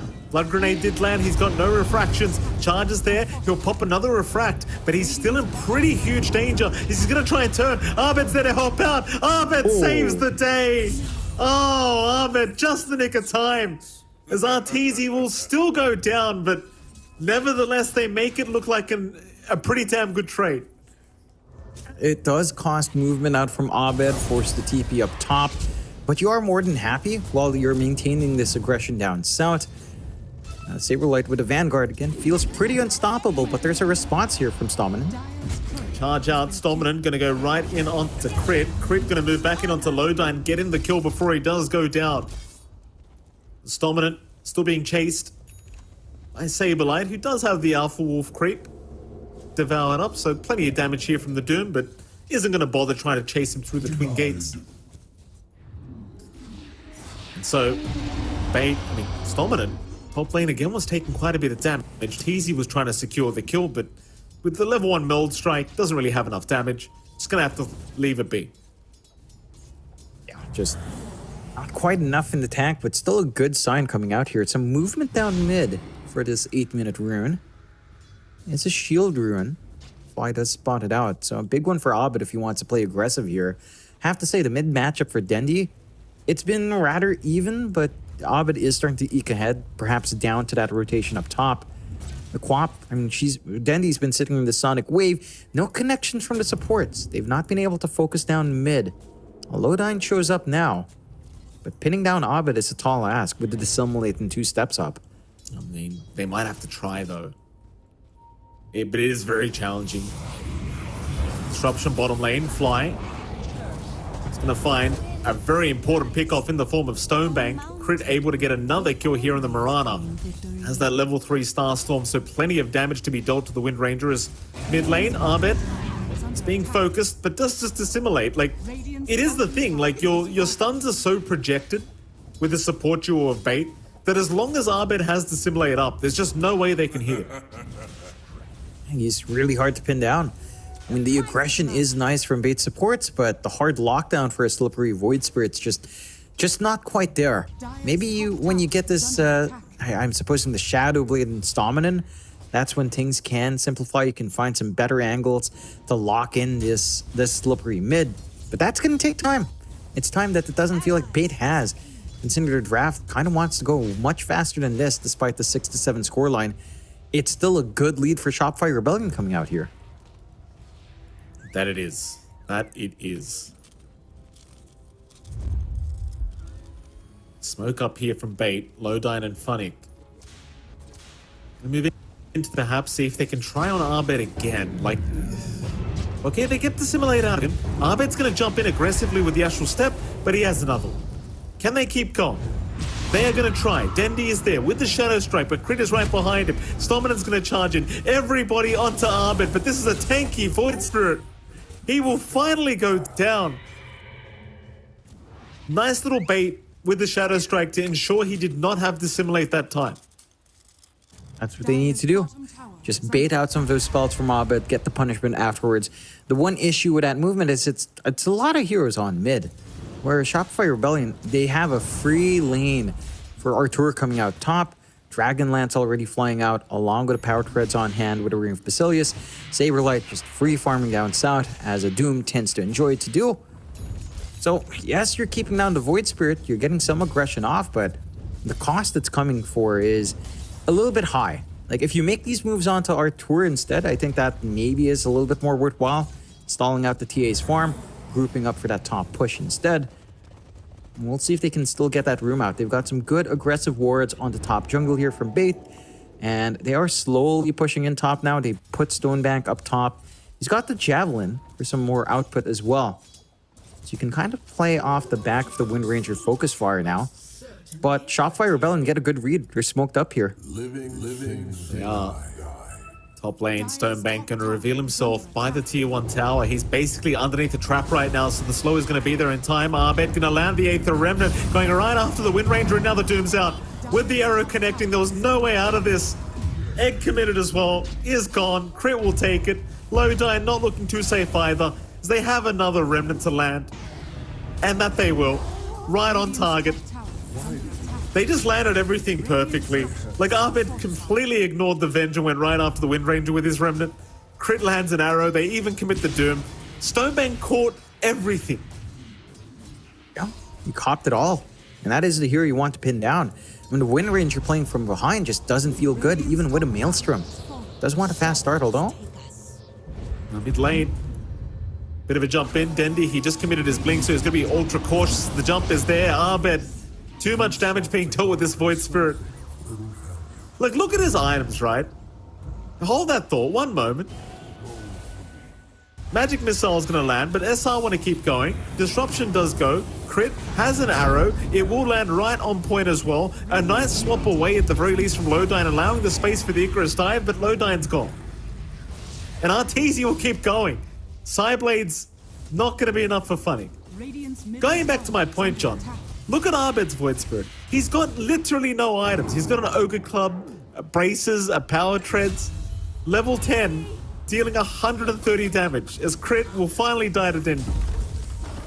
They finally get a kill that does cost the Sonic Wave, but you'll take what you can get at this point for Bait. And I do agree, Mike. I mean, we both understand how busted these Universal heroes are. This is very busted. So enjoy it while you can, guys. I'm enjoying it, actually. Everyone should enjoy this, because I'm not sure how long this will last, Mike. It definitely is overtuned, but no, Wind Ranger, I feel right about playing this here, although it's not the best of times here for Stonebank. Again, a little bit of a behind position for him, trying to work into the Athos Gleipnir now. The stats should kick in, but this kind of timing just doesn't feel great. And this is one thing with the Wind Ranger as well. If you don't manage to double shackle, the hero does feel rather lackluster. It's very single target focused with everything else. And, you know, your one piece of control, it's like 2 heroes stunned. Which, if it does connect, it's big. But I don't see Shopify Rebellion lining up for any of that anytime soon, as they are smoked here. Arbet's going to jump in. Lowdyne immediately caught. Dendi is still there to help out. Disruption is going to save Arbet for now, as he will step away from the egg that does explode, but Stonebank is still chasing, still trying. A nice perch from Fly is going to slow down the Wind Ranger, so Arbet can make his way out, but he is still burning to the Fire Spirit damage. Meanwhile, Fly is somehow also walking out of there, but he's going to die. Dendi will take him out. Arbet, though, sticking around, seeing if he can snipe Dendi. Cannot do so on his own. Funnick will be there to block the pathing. And now Saberlight's being pinged down on the Doom. Magic Missile will land. Fire Spirit's in from Funnick. Saberlight taking a fair bit of damage. Does commit the Doom now onto the Venge and immediately just TPs away, knowing that the Venge cannot swap or stun him. And I don't think the Doom damage will kill him off, though. We'll see. He's getting close. Nice deny from Dendi. Yeah. Just opts for it, plays it safe. It did look like it was going to be enough. You had 2 or 3 more ticks on that Doom. Shopify Rebellion 10 to 13, a 6k lead coming out for themselves though, just being much more efficient on the map. The kills they found just feeling a little bit bigger as well. Going for a Moonlight Shadow play. Radiant are scanning. It will be scanned down. Stonebank realizing something is a little bit awry. Dendi, Aether Remnant out to catch the co-op. Arrow's gonna land. Dendi cannot survive the onslaught. Middle tower has A fallen. ridiculous amount of damage. As long as that arrow lands, you're not getting out. And you've got the full Deso now on Arteezy, so he's just going to be able to melt these heroes with the Melt Strike plus the Deso. The minus armor will stack up. He's starting to posture aggressively now here as well. Funny. Gonna go into the corner of the map, try and hide. Up in that top left corner. Crit, does he want to throw an arrow out to see if he can find somebody? I mean, he's still looking around, but no. Funny's fine. Just TP's back away. But Roshan now open. They at the very least know that the Phoenix is not going to be around, as Abed and Fly and Crit have all TP'd down to the bot lane through the twin gates. Dire's bottom tower. So they're allowing Roshan to go the way of Sableye and Arteezy. They'll just do it themselves. They'll address the bot wave. Stomin in the meantime just getting some deep wards in the Dire Triangle. And that looks like it'll be about it. So they will come back to the Roshan pit. We'll ensure that Roshan does go down safely. Abed takes the Aegis away. Arteezy gets a free bottle from Abed, I suppose, but that's I'm sure he's not too happy with that trade. So he will be able to pick up a double damage at the least. It's still, there's a lot of positives to this. Yeah, you're more than happy in Shopify Rebellion. I'm sure Artur is. He doesn't mind too much. We've seen him in games like this before where, you know, if he's not going to be joining fights, he's just going to farm like a madman. This guy just knows his farming patterns down to a pat. So we'll see a little bit of a teleportation rotation down bot. That's a bit of a tongue twister. And they've got the full Octarine up on Saberlight. Charge away. Oh, Arteezy, he'll get caught out. He is down. Okay. I mean, he doesn't have the Aegis, right? So he gets caught like that by 5 heroes. He's down. Radiant's top tower is under It's Abed's fault, I guess. You know, it's time to Absolutely. throw some blame there. Abed. What are you doing, Abed? Speaking of the devil, Abed's looking to jump in. Disruption with the Aether Remnant, but the Oh, arrow's that going to works. land anyway. Won't matter. Bit messy, but still works. The Stominant going to get bashed here by Saberlight, or rather just cops the Infernal Blade is going to drop. Lowdine's going to drop. So this is the payment you have to make if you kill Arteezy. Shopify Rebellion, the debt collectors in this game one, they come back and collect their debt. It does end up being more worthwhile for Shopify Rebellion now, finding these trades. Big core kill in Funnick, just again slowing down this Phoenix tempo. The Heaven's Halberd's going to be a big timing for him to really stop the output of Artur, but still a ways off. And Shopify Rebellion still maintain control of the game. 9k up, 11 to 17. Manta being worked on by Abed. BKB being worked on by Artur. He is pretty far forward. DD does pop itself. I'll jump in, egg committed immediately, and Arteezy's going to be the target as Arteezy just has no way out. He's gone. They just could not help him. I mean, if Funnick gets the jump in like that, Arteezy, without anything like a BKB, he's just a sitting duck as Funnick. We'll get tipped here by Arteezy. Arteezy just paying respects to the Phoenix, which is making his life a living hell right now. That was a big play coming out from Funnick. No punishment this time around from Shopify Rebellion. And that's what they needed to do. You know, they sacrifice a few heroes. This time it's a clean trade. Shopify looking for an angle back in. Disruption. Arrow is off the mark. Very close, but not quite close enough. As Stominant shows up. Your scepter out from Crit. Stominant is going to try to run. Bulldoze is on cooldown though, so he can't really get anything off. As now Funnick, trying to help out, is going to drop. Dendi, they are trying to chase down Crit with the Sonic Wave. They will secure the kill. They might even try for a little bit more onto Abed, but keep in mind he does still have the Aegis up. So Abed can afford to stick around and fight here with Saberlight, and they will find Lowdive. I'm really not sure if the Void Spirit's the target you want right now, guys. Again, he wouldn't mind a reset at the moment, I don't think, as Stonebank. Gonna get caught by the Aether Remnant, dissimulate Abed, he'll just keep going. A double kill. Some element of loyalty may And he still holds onto the Aegis for a little bit longer. Yeah, Abed. Just playing really slippery, maximizing with how much evasion he has, how mobile he is in this game. Again, this is the big issue for Bait. Like, locking in the Void Spirit's a lot tougher. You need to bait out the Dissimulate, bait out maybe at least one step, and try to clean up afterwards. Arteezy's a lot more manageable in that sense, but again, he just sits back. He's not joining his team anymore. He's just going to farm, and Bait are not in a position to take that map control away. Yes, they have this ward watching the area of Arteezy's farm, but the map's so big is that you can't watch every area, and you certainly can't capitalize on every area Arteezy's farming in. So he's always got room to kind of get that build up. Still, Moonlight Shadow's up. Shopfire Rebellion could gun for something. Disruption out. Arrow is going to connect perfectly onto Dendi. Crit. Oh, Lodine. Not going to be able to save. Dendi's down. And Lodine, I mean, chances are he's also gone as Crit will give him the whip. Nice little wisdom rune there as well. Perfect timing here from Shopify Rebellion. And guess what, John? If they want it, they'll probably take the Tormentor as well. Dire's bottom tower is under attack. They could do so. It looks like maybe they want a little bit more of a shove in. They're not going to be able to commit for the tier 2s just yet. And I suppose they're not in position to really take that Tormentor anymore. They're still looking for kills though, and they are active on the map. The side of Bait forced to just stay around their bot jungle now. Not a comfy spot to be in. Lagging severely behind in farm for Dendi, Stonebank, and Funnick at this point. I mean, it's equal farm with Crit on Mirana. Not a good spot for all of your cores to be at below the support Mirana here.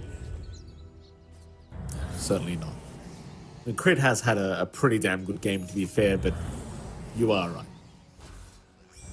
Crit's had a great maybe game. Fly needs to catch up to his team here, John. True. You know, second last net worth, Fly. What are you're letting the team down? As Saberlight going to take down Stominant. Nice easy pick off here for the Doom, as he did commit Doom to ensure he got that kill. Mid lane, there is a bit of a group up. Shopify, maybe using Arbet as bait, he'd land another disruption arrow. Dendi, looking at me. Oh, the 8th Remnant was right on target. Arbet, he'll be the one to get disrupted to make sure he can get out. He's going to jump in again. Saberlight to join, and Stonebank is just melting to the damage. They just avoid the egg AoE altogether. And now Funnick, he's purged up.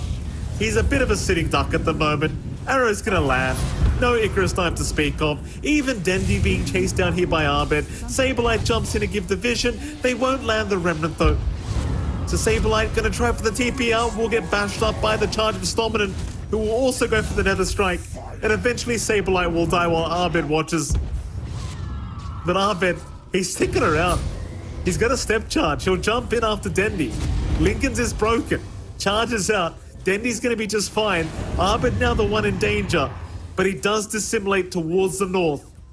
And he should be okay to back his way out of this. Yeah. Or does he back out? He's still got his supports around.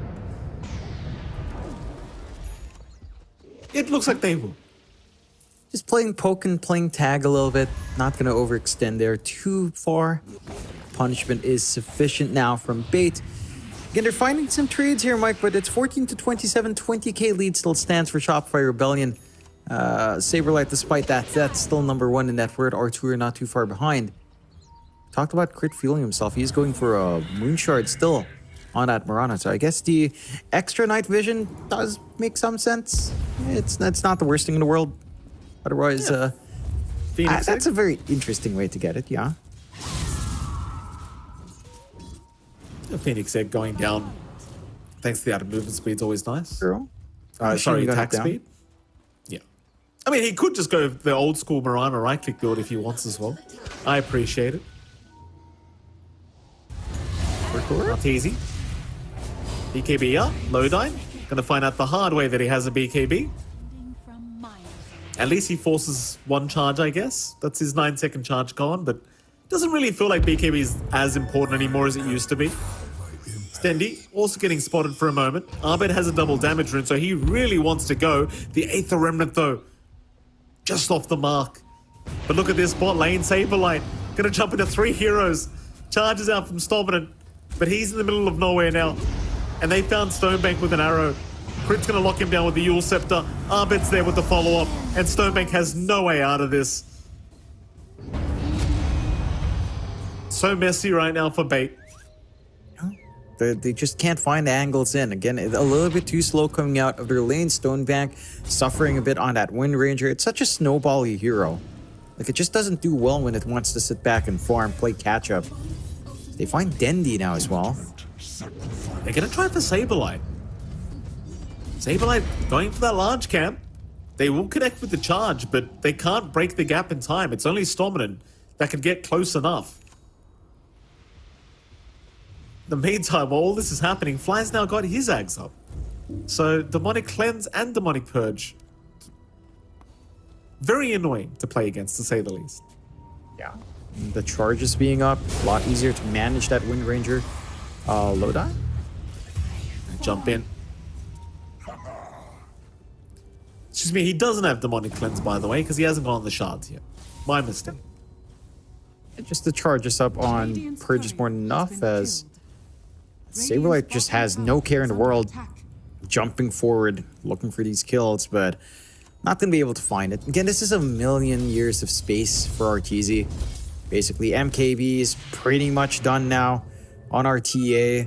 We've got Network Graph that honestly looks a lot worse than the Network Graph that we saw on Reddit, because it's everyone heads and shoulders above every other hero on Bait. Stominant. Dust did connect. Nice TP out on the tree line. The Saberlight. We're going the wrong way. Does end up on the low ground and won't be able to catch up for the Infernal Blade. Instead, RP, or excuse me, Roshan is what I was meant to say, is available. Don't know where I got RP from. Roshan got arrowed. It'll be a very quick Roshan here for the side of Shopify Rebellion. Yeah. Not going to take too long. Full MKB up for RTZ now. Lots of output, and the immediate Moonlight Shadow off the back of this Roche take. See if they find an angle in. Try. Doom is out. Saberlight's gone in on his own. Swap is out from Lodine, though. They've got plenty of help around. Crit's moved in as well, but it's only those two versus the world, so Saberlight has certainly gone too far. And he will die. That's a lot of gold. 595 plus 1272. It's a lot bouncing back to Bait just off the back of that one kill. Have to be a bit cautious with how aggressive you go. Strong, but not overly strong, as RTZ will just solo the Tormentor. Something that the TA can do.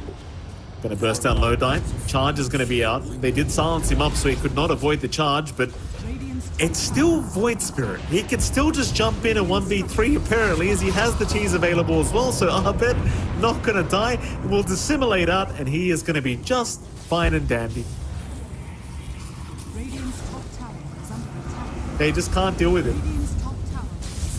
Jump in onto Fly, but Funnick has committed his Icarus dive now, so he could be in a spot of danger. So Arbet will happily jump in and finish off the job. Ouch. Just cleaning up now in Shopify Rebellion, 15 to 33, 29k lead coming out from them.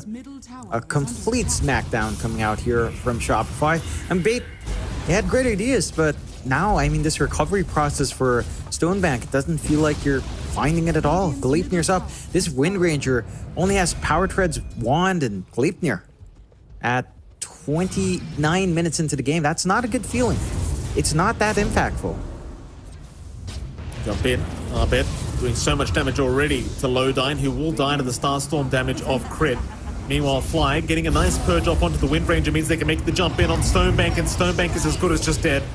Stominant at least finding Crit on the Mirana, but it's not going to mean too much. He is also going to die.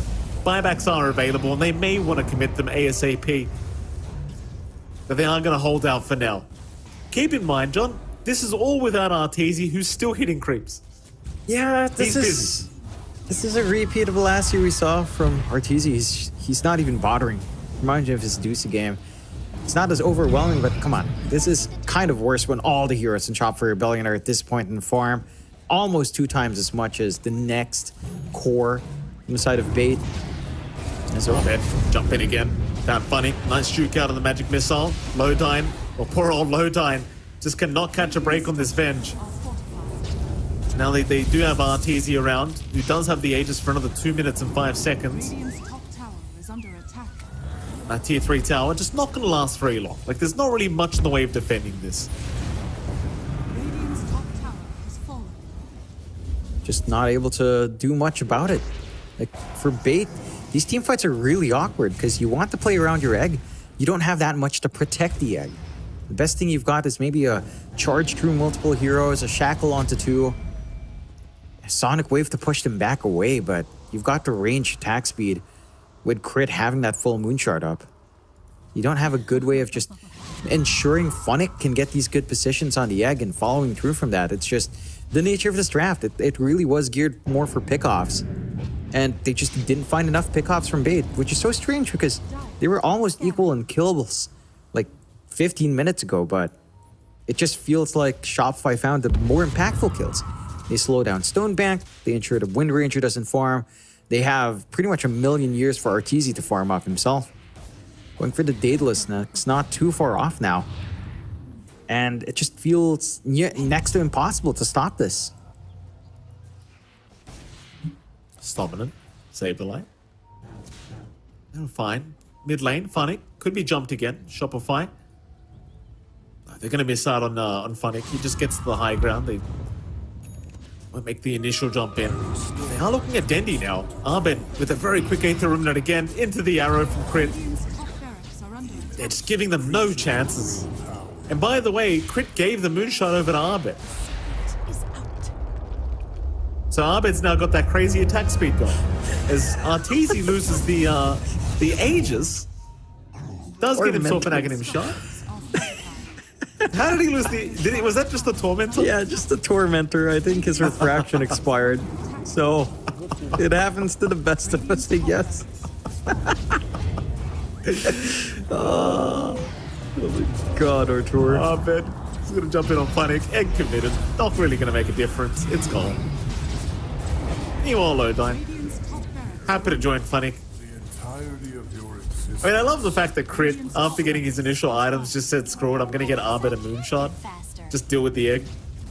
I mean, he could have gave it to Arteezy, to be fair, but Arteezy hasn't been anywhere near Crit the whole game, so, Yeah. you know. No need to bother. Artur is just not joining. He's going for a second Daedalus, by the way. Feeling himself. He might feel himself dead here. Are under attack. He's not careful. He may. Arteezy, we'll see if he can 2v1.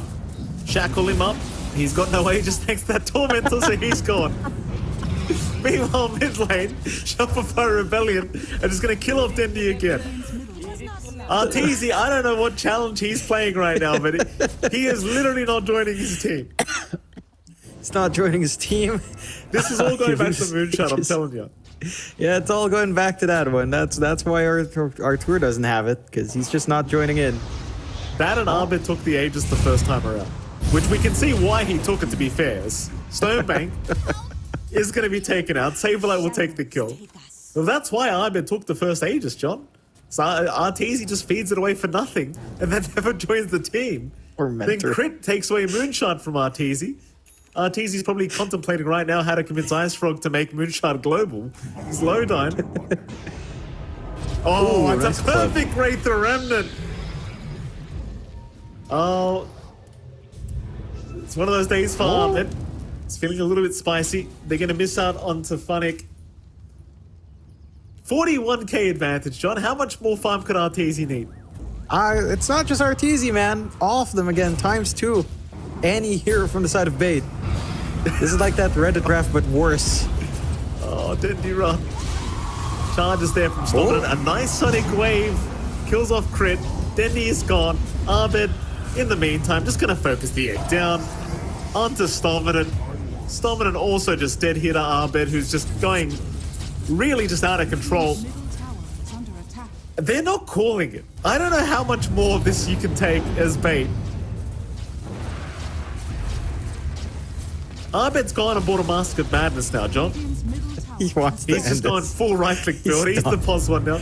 Arteezy is still farming, by the way. He is still in the bot lane, farming at the moment. It's Dendi's gonna get jumped. Dendi's alright. Shopify are just doing this 4v5. Saberlight goes in again with the Doom. And Dendi might just be dead, though Saberlight has gone a little bit too far, so he's going to have to run. Stonebank will kill him off. Meanwhile, Arteezy's still at the bot lane hitting creeps. The Shopify Rebellion, they're just losing heroes one by one. Fly is down now. Ahmed's in trouble. He will shack it off to a creep, and he is dead. And where the hell is Arteezy? Can we have a look at Arteezy? Look at him. He's under a sentry. What's he waiting for? He's under a sentry. What's he doing? He's hitting creeps the whole time. He's underneath the sentry. The traps make it obvious. Dendi somehow still going to get hit. Meanwhile, Staminan's going to come in now. BKB pop. Let's see you, Arteezy. That's one down. That's two down. Arteezy. Come on now, Arteezy. Stonebank's down. Arteezy wants to keep going, but they disarm him. That was pretty damn good.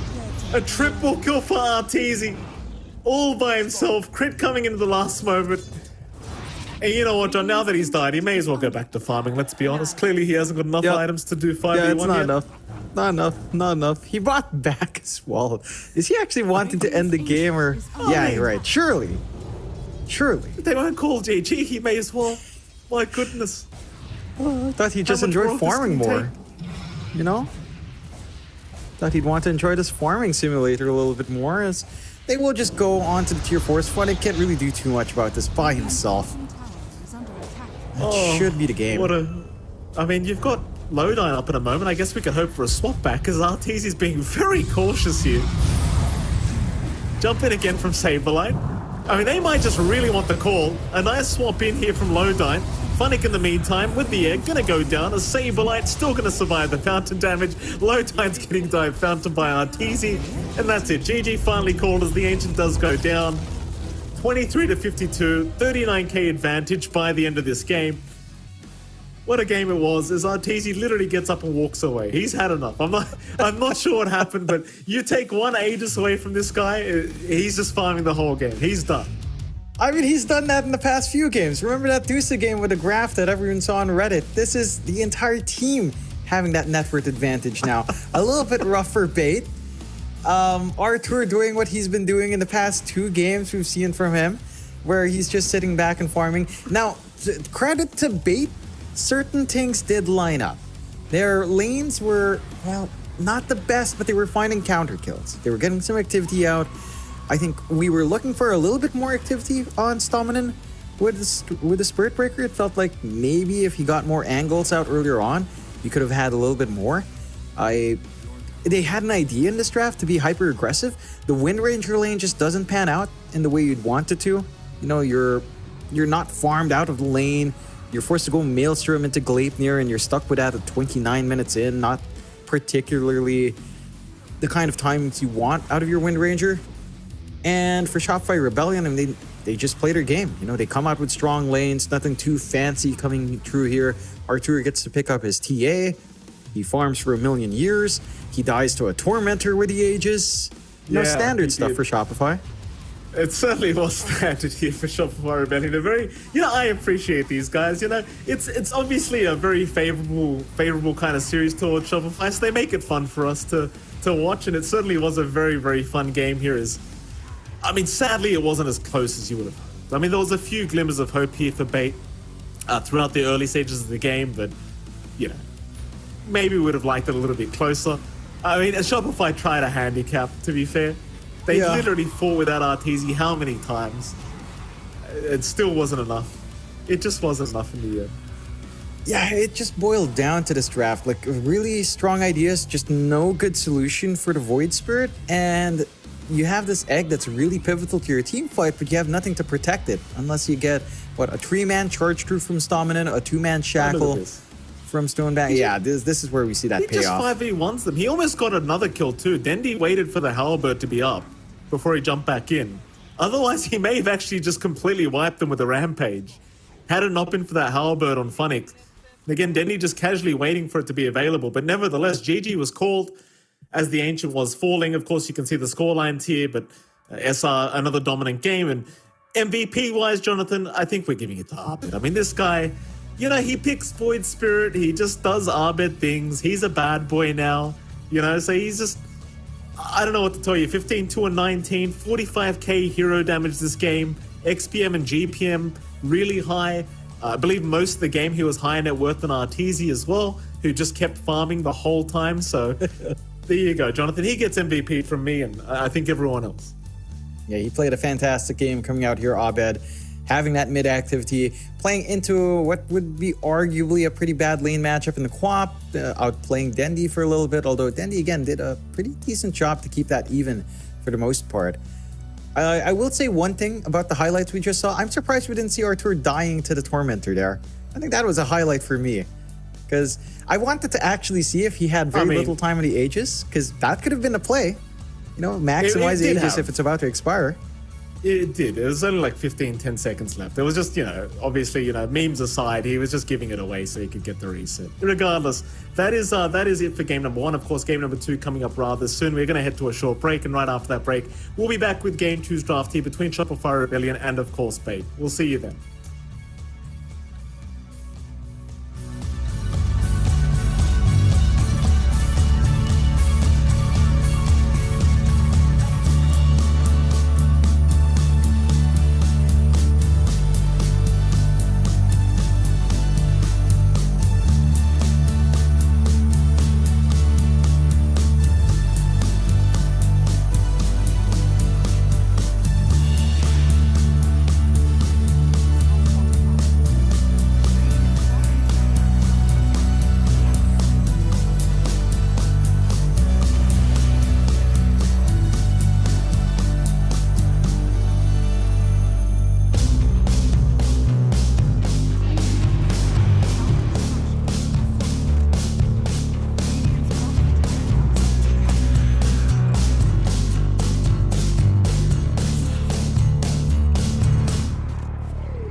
All right, ladies and gentlemen, welcome back. We are going into game 2 here between Shopify Rebellion and, of course, the side of Bait. It's MLP Dodo and John X5 joining you once again. Jonathan, welcome back. Game 1, a very fun game here between these two teams. Sadly for Bait, though, it was a very one-sided affair against Shopify Rebellion. What do you want to see changed up here going into game 2? What do we need to change here for it to be a closer game 2, to say the least? I felt like they had good ideas in the draft, just it didn't quite execute the way they want to. I think the Phoenix last pick off lane was one way to kind of get some DOT on, melt through refraction, get some team fight, but it had nothing that could connect to it in team fights. You know, you had nothing to protect the egg, to play around with the egg. So I want to see just a more stitched in draft. They were almost there for Bait. If you had a better kind of combination there, maybe you get a recovery for Stonebank and the Wind Ranger gets off to a better start. Maybe just stronger lanes, right? Like Wind Ranger Venge also doesn't do too much. So I want to see something with, again, stronger lanes coming out from Bait, and you might be able to put up a fight against Shopify. Well, let's head into the draft, John, because draft number 2 is live here between these two teams. Bait, it looks like they've already gotten rid of the Doom, so just paying respect to the Saberlight Doom, which did do some great work. You know, even though there was some memey moments going on there in that game 1, nevertheless, the Doom did still do some fantastic work. They'll even get rid of the Beastmaster as well. So, looks like they just want to really ensure that Stonebank has a good laning stage and something that Saberlight can't be too comfortable on. But we have noticed with teams that do focus on Saberlight with their bans, the problem is the guy's got a pretty big pool of heroes that he can play. So I wouldn't say it's going to be exactly safe focusing on Saberlight's heroes. And the problem as well is you give heroes like Medusa to Arteezy, and you pointed this out during game 1. But of course you saw the Reddit post that was made. His net worth was, I don't even know how to describe how high it was. It was just ridiculous the last time he played Medusa. Yeah, and I'd expect the same thing here from Shopify Rebellion.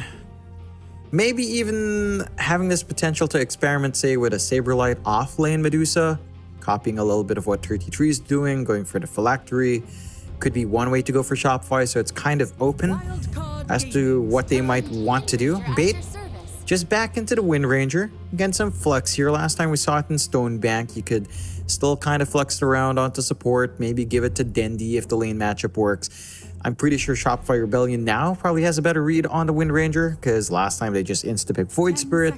The lane gets swapped out for the Quap, which is still manageable. Oh, look at Storm. For Look at it's Storm. still manageable for Ovid. That is it just gets total darkness. Every time Bait loses, it gets darker in Stominan's room. Every single time. Oh, It just God. gets darker and darker.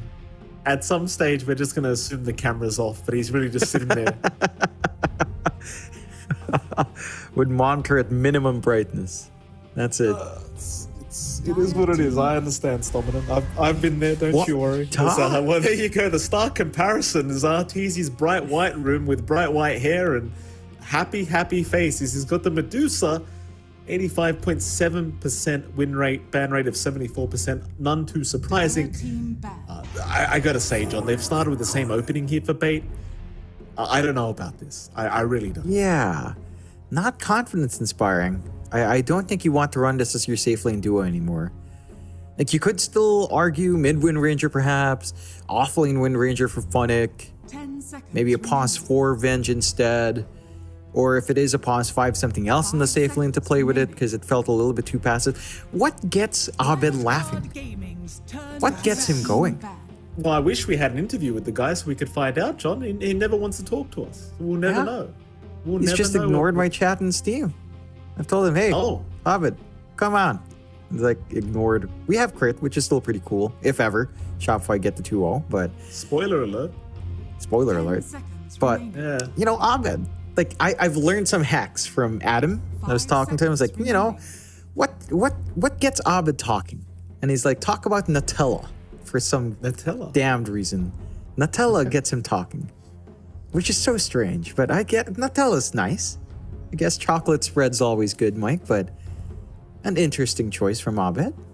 I'm a bigger fan of Biscoff recently. I don't know if it's because I'm getting older. That is Biscoff lit. Spread. Yeah, that's lit. Love it. Speaking of great. chocolate, now Stonebank's having one. Yeah. Is that a Kinder? Oh, it is. Look at There are that, Kinder Jonathan. bars? Yeah. Oh, you never had one? We have the weird bars where they're like like half the size of a Kit Kat and they have bumps. Is that it? Like I they think so, yeah. That I've tried it. I like the plastic eggs more, but they're nice. 10 seconds remaining. I believe those actually got banned where I live, but I'm not sure Really? if they're actually available. Yeah, they are. Apparently the toys are a choking hazard, which, go figure. Anyway, Shopify Rebellion. Go on. I've not. Well, I guess it makes sense. Children love to try, eating anything, but No, I suppose it's Australia. I Mike. don't know. It's like, if there's something that's going to kill your kid, it's probably not going to be the Kinder Surprise toy. True. You know, I mean, in you're, Australia, in of all Australia, places. wouldn't you fall asleep and choke on a spider in your sleep or something? Isn't that Something a like possibility? That's a very big possibility, Jonathan. Nevertheless, the final ban before we get to see these drafts continue. 10 seconds remaining. You don't want to He get me looks so started on Australian politics, John. You really don't. He does look happy. Dendy looks a little bit more tense. Game one not quite looking as competitive as I think Bait would have wanted it to. So we'll see what their ideas are in draft. They've banned out the Shadow Demon, which caused a lot of issues from Fly. They ban out the Underlord, which Saberlight also can play, of course, top tier pick on the offlane. You are right. Stomach is just growing darker and darker. Despair. That is straight despair mode right there. Holy. Oh, that's some darkness. It is. It is. Final ban. What are they banning? Like, it can't be another Saberlight hero, can it? I think- guess it can. What other Saberlight heroes do we have? He hasn't played Lycan this patch too much, at least in this DPC. You already take out his Doom and Beastmaster. Magnus is in the pool. No, Shopify banned that themselves. Yeah, I guess it's time for Saberlight to play something else. I don't know if that's going to make him happy or not. I'm sure he's always happy, Saberlight. Dire team pick. Bait, they'll get rid of the techies. Fair enough. Right into the Spirit Breaker. Literally the exact same draft so far. In the same order, if I remember correctly, as well. Ahmed looks so happy about it. So these guys are going to run this again? All right. Let's do it. Maybe he sees some chocolate spread. He's thinking about a 10 chocolate sandwich right now. Cheered up. 5 seconds. It's a happy little remaining. boy. That's all he needs. Shopify Rebellion. They'll have a bit of a think about this third pick. I mean, some support, surely. Like, is this going to be one of those drafts where they leave both supports till the last picks again? Which is something Shopify Rebellion have been doing quite often. They just won't tell us why. Which I suppose is fair enough. I wouldn't mind, because you already see Spirit Breaker Venge. That's more than likely your support duo. They go with a Clockwork pickup first, which is one way to be disruptive. They go to Mirana, so that's your combination on hand. You still have Arrow set up with Cogs, Remnant coming out. Can play pretty aggressive. I'm pretty sure now that this is probably a Saberlight offlane Dusa. The last pick Artur's hero, 10 perhaps. seconds remaining. There's that possibility. I wouldn't be too surprised. Maybe Artur is already satisfied with his Dusa farm last time around. He's like, all right, I'll farm on something else. I'm more concerned about this Clockwork pickup. I got to be frank, John. Clockwork feels complete garbage at the moment. Maybe with the Mirana combo. Obviously, Shopify probably not too concerned about this game anyway, but Clockwork as a hero just does not feel very good. Let me tell you. Was there a change where Cog stops Dire charge? team ban. Wasn't? Oh, okay, this is even worse. Winter Wyvern has not been winning. Unless that's a core Winter Wyvern. Support Winter Wyvern has just not won anything. This hero is in a really bad spot. In the process. If it's a mid, I don't mind that. But Yeah, I mean, it does seem like a very strong core at the moment, this Winter Wyvern. From what I've been seeing. But in the pro Yeah. scene, it's a little bit different, to be fair. I think it's won across regions as a mid.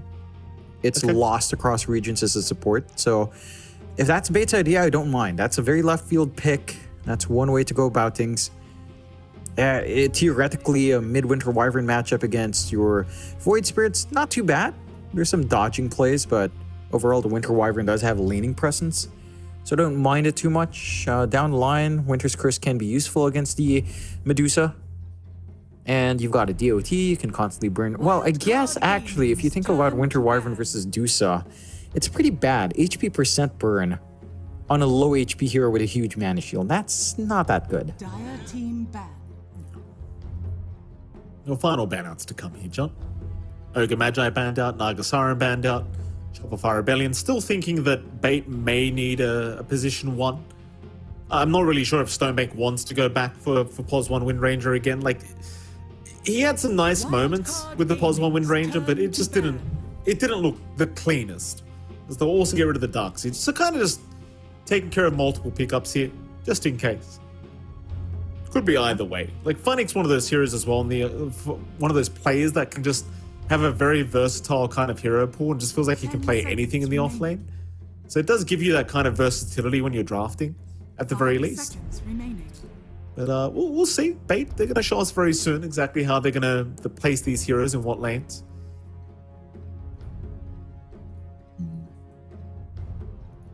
I think for Bait, I mean, the Ogre Magi ban feels like, the offlane Ogre ban. So they are suspecting a last pick for Saberlight. Dire team pick.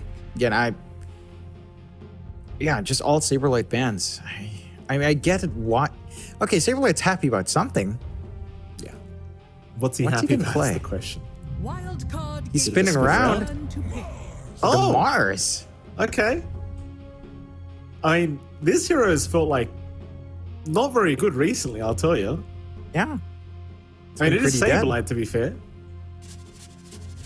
Yeah, it's fair. I guess you've got the Mirana lane. Mars Mirana's a pretty decent lane.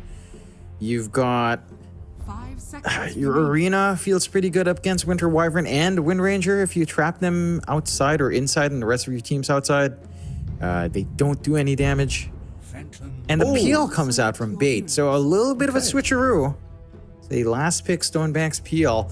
Peel into Dusa. That's not too bad for the peel if the diffusal timing's online and you can run down these lanes. We are getting the Funnic off-lane Winter Wyvern and Dendi on the mid Wind Ranger. So a shake-up here for Bait. What looked like a very similar opening does play out rather differently here. I'm looking forward to this one. This should be a very fun matchup here again between these two teams. Game number 2 between Bait and Shopify Rebellion. Very different style of drafts here from either side, but I appreciate that. John, tell me, I'm not even going to ask you what draft you think is better. I'm going to ask you, do you think the Bait have got what it takes with this draft to try and pull off this Game 2 victory? I think they do. I think you have a better pacing on Wind Ranger mid. It should be laning pretty well into Abed. You shouldn't have too many problems trying to harass out with Power Shot and dodge out with Wind Run. So you have a decent time in trying to hit these Wind Ranger timings of double crown into Atos first, so you have some impact. I feel like Stonebank, his lane into Saberlight maybe is a little bit shakier. Doppel dodge early on is pretty long level, so Saberlight can line up for these spearbacks. They can line up for the arrow follow-up. Your AoE clear, it's always a little bit weird with Medusa versus PL, because at some point, like the Dusa can clear you out, but once the PL's tanky enough, her damage isn't enough. So it's a weird back and forth where it's going to depend on item timings. I would say Artur probably is favored just because we've seen how fast he can farm the Dusa. So it's down to Bait to try to slow that down and try to get an advantage for Stonebank here. Okay, well, let's see. John, Game 2 is officially underway. Bait wouldn't mind taking an early team fight with this style of draft, but perhaps neither will Shopify. Of course, you see Funnic as well. On that, it's classic Universal heroes right now, but just the stats build up. Always very, very nice. The double circlet, double branches, going to feel very good here for the Wyvern. It's kind of why the core Wyvern just feels very strong right now, because your right-click damage does get pretty insane as you get a couple items up. Yeah, feels pretty damn good. Again, my one concern is core-to-core matchup. Arctic Burn being your main source of DPS, 10% of your max health. Dusa doesn't really have much of that. So, in terms of scaling damage against Medusa, it doesn't do much. You're still relying more on your PL. Stonebank has to come in with a pretty good timing on his Diffusal. Vanguard Diffusal, I wouldn't mind that too much. And try to suppress Artur. Because a lot of teams have just been leaving this guy alone to farm. You can't afford to do that here with this matchup. He will honestly just naturally outfarm you. Just with It's the what he problem knows every on the team map. has against Shopify, right? Like Stonebank, forced to pick up Doppelganger to be able to safely get away. It is the issue every team has though with Shopify Rebellion. It's like if you try to shut down the safe lane, then Arbed and Sableye pops off, and if you shut down the off lane, the exact opposite. You know, you can't really win out all three lanes against these guys, it seems, and that proves to be the big issue here against Shopify Rebellion. Yeah, it's like they'll always work the map pretty damn well if you leave someone alone. Stominant just trading blows with crit, does TP away. No lucky bashes coming out for him. And we'll see these lanes break out. Taking a look at that mid first. Abed up against Dendi, Void Spirit versus Wind Ranger. It shouldn't be too bad for the Wind Ranger. We're already seeing a little bit of an early advantage here for Dendi, which is a good change of pace. And you've got good right-click harass. You can melt through Resonant Pulse when it's up fairly easily on the Wind Ranger with her right-click damage. And you can stay pretty far and just power shot through the wave. Get your farm going that way. And again, apply some healthy harass onto Abed. So I think Dendi's lining up for, again, a pretty decent lane. Abed shouldn't be able to run away with this one as freely unless the support rotations start to kick in. Even then, I'd say bait supports are pretty nice. If Stominant can line up a good charge, and you can rotate Lowdown in for the chain stuns, until Abed's 6, he's going to be a bit susceptible to that. Nothing to your pile. Abed and Dendi's still going at it. Should have a look at the side lanes, of course. Top lane Artesian Fly against Funnick and Stominant. It certainly is some kill potential here, at least onto Fly. Problem is those cogs can be very, very annoying, especially for Stominant. Just running into those, getting pushed back, and the amount of damage they deal now on cogs is pretty insane, so don't want to run into that too often if you can avoid it. Still, it does feel like Arteezy, like, if he detects the lanes getting difficult, he can always rotate to the further side of the jungle, and it's kind of pretty hard to get anything done. Yeah, it's going to be hard to just shut him down. You've got good vision game coming out from Shopify just with the Clockwork alone. And for the most part, you can't harass him out in lane with his duo. Again, you can't really damage him out. Arctic Burn literally just doesn't damage him. Did you see his mana shield? With 1-2 Arctic Burn clicks, it did nothing. It's rough, John. It is rough. And they go for a little bit, cogs to push him back, and that'll be about it. I mean, Fly's still going, to be fair.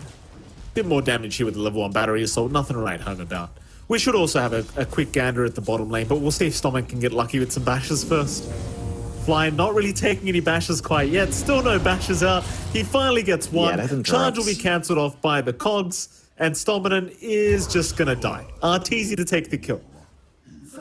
Yeah, the Clockwork is a good solution to the Spirit Breaker. Just cancel charge. Forced movement does get interrupted now, with a few exceptions, charge not being one of them. So a nice way to secure that first blood, as they're not done. They still have battery assault if they want onto Phonic, but flies over unpaddable terrain, bails out. But this is now a free lane for Arteezy. See how well they can recover there. Yeah. What about that bottom lane? Because we haven't talked about that at all. You have Crit and Sableye against Lowdyne and Stonebank. It doesn't seem like Stonebank's having anywhere near as good of a time as Arteezy's having on the do side. Sableye, very nice spear back onto Stonebank, but the Doppelganger is going to be there. Magic Missile thrown out onto Crit as well, but Stonebank still taking a bit of damage. He's going to be able to walk away from this, but now Lowdyne's the one in danger. Spear is available once again. Sableye gonna land the spear onto the PL. Crit trying to move in, but the Magic Missile gonna ensure he can't. In fact, now he will. Stonebank is the only one left as Lowdyne already went down. Crit is still messing around. He has the leap charges, has the Fairy Fire, is gonna play with the life of Stonebank as they have the spear back up. Charges there onto the Mirana. Spear's gonna land onto Stominant, but Stonebank will go down. Sableye trying to run. Magic Missile's gonna connect. Stominant's getting body blocked by the creep wave. He can't get a range for a hit. He has charged back up now, though. He will commit it. Oh, one more hit would have done it, but it's not enough. Sableye barely going to survive, and now he has a creep wave underneath his tier 1 tower. So he'll stick around for a little bit longer. He's feeling good. He drops off his salve onto Crit. He's Gonna get the top up here along with the Tango. Not too far off from the Vanguard. A strong start once more from Shopify. Every lane going well. The one lane that's maybe going a little bit okay for Bait is Dendy's lane, which is to be expected for the Wind Ranger. So at the very least, you have this launching point from mid that you can play off the back of, but everything else, not looking the smoothest. Like Artur is actually going for the Midas build here on the Dusa. Nothing to stop him. Again, your Winter Wyvern solution does nothing. 10% of 230 HP is just a laughable amount to try to burn down that mana shield. So Artur is just not harassed out. Mid lane, big charge in. Arbed going to be targeted. No dissimulate available, so it's kind of hard for him to get away from this. He will go down. Very successful kind of gank attempt here from Beta's Lowdyne. He's going to be the sacrificial lamb for that, but it's still, of course, taking down Arbed's very well worth it. Arbed, surprisingly enough, not bothering with 1 point to dissimulate this game. He does kind of end up paying for it. Yeah, just maybe feeling a little bit overconfident. Does get punished with a control coming out from Bait. He is inching towards level 6, so maybe just banking on just having those steps ready to kind of start dancing around, try to dodge out some of these spells. The rotation down mid does open up the side lanes a little bit more for Bait, but you're really not getting too much. Full Vanguard up for Saberlight. Artur, again, just not something you can handle, though. They are trying on to Fly. They are going to give it a crack. Fly got the battery assault clogs off, and Arteezy's going to move his way in to try and help out. And with the Mystic Snake, they'll have enough to secure the life of Stominen. Arteezy, very thankful for these additional kills, considering he is top of the CS board on top. Has another Mystic Snake out. Though Funnick may be baiting for his team, he'll pop the Cold Embrace. In comes Dendy now with the focus fire onto Arteezy, but they're still going to go back after Funnick, so Fly, he's able to secure the kill, but now Arteezy is way too far forward, still trying to fight against Dendy, but it's just too much. They will secure the Medusa kill. This Fly is going to try and conce his way out of this situation. The TP available, it's looking pretty tough to juke them out. And eventually, he should go down, and he will. Dendy, great rotation, finds a double.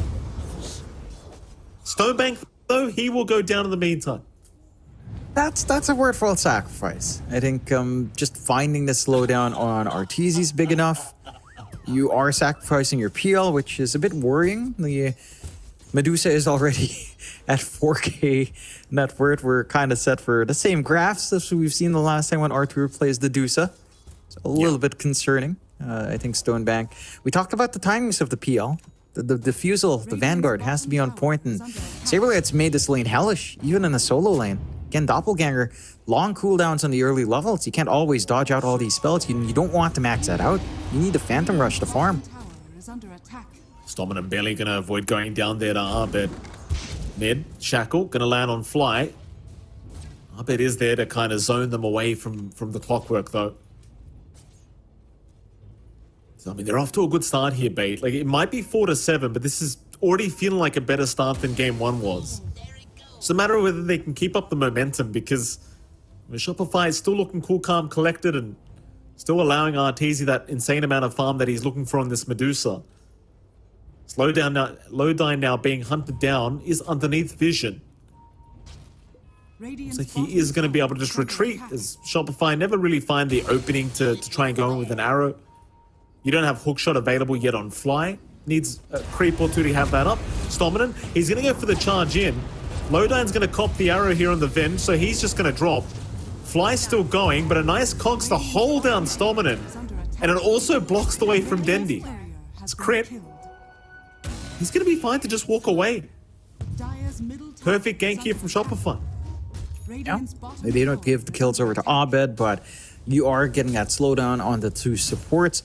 This is pretty painful. Both of these supports needs leveled. Stominen in particular is still stuck at level 3. Not having control of over the Wisdom Runes is really impacting those spikes. Free lane for Saberlight to push into bot tier 1. Forced to jungle already for Stonebank. At least he has the Vanguard, but even Fly's keeping track of him really well. Good aggressive wards. Not going to finish up that charge either. Fly's a higher level than Stonebank, by the way, so... Yeah, it's been a rough lane. Yeah, he can just bully him, is what I'm saying, is Stonebank. rather Funny. Nice little Winter's Curse committed, but Abed's not going to die. Funny will be the one to go down. While Lodine and Fly now going at it, but Fly has hook shot, so that's going to be almost a guaranteed kill. Lodine does not have swap available yet. Eventually, Fly will just take his life away. It's kind of the issue. Now you're 6k behind, and the XP department is not looking any better for Bait. They are well and truly behind in terms of levels. Yeah, it's a little bit... It's rough. It's rough right now for Bait. I mean, overall, again, your lane's just not going the way you'd expect them to. They're trying Saberlight here. Problem is, he's got the backup. He's got Arena up. Funnick gonna get trapped up along with Stonebank. Nice spear gonna land onto the PL. SR are just still going. Saberlight maybe dropping a little bit low. He's gonna get sniped here by Dendy from the north with the power shot. As it seems like Shopify this time around get a little bit too overly confident. And Crit is eventually gonna fall. And will. Pretty big streaks to give out onto Bait, especially on Crit. A good amount of net worth now getting injected onto Bait's side. Atos not too far off for them to finish up. And some good aggression coming out from Bait. Granted, it costs you Funnick, but he's already pretty damn low on net worth anyway. You're finding favorable trades, taking these kills from Shopify's end. Still, for Shopify, you're getting some good farm on Abed, although Abed... Yeah, he's got an Astral Step charge. He's going to be okay. Jump in again. Looks like Crit is here this time around, so Lodine is just going to melt to the damage output. Power shot, a bit off the mark there. Abed not going to get hit by it. They're just still casually playing a very easy game. Arteezy getting ultra greedy now with the Midas pickup on the Deucer, by the way. Why not? Got it really early on. Again, no pressure in the lane, so why not? This is the classic Arteezy game with the last 4 games, although... Dendy. Being able to get out of the comms, going to move back into Fly and should have him eventually.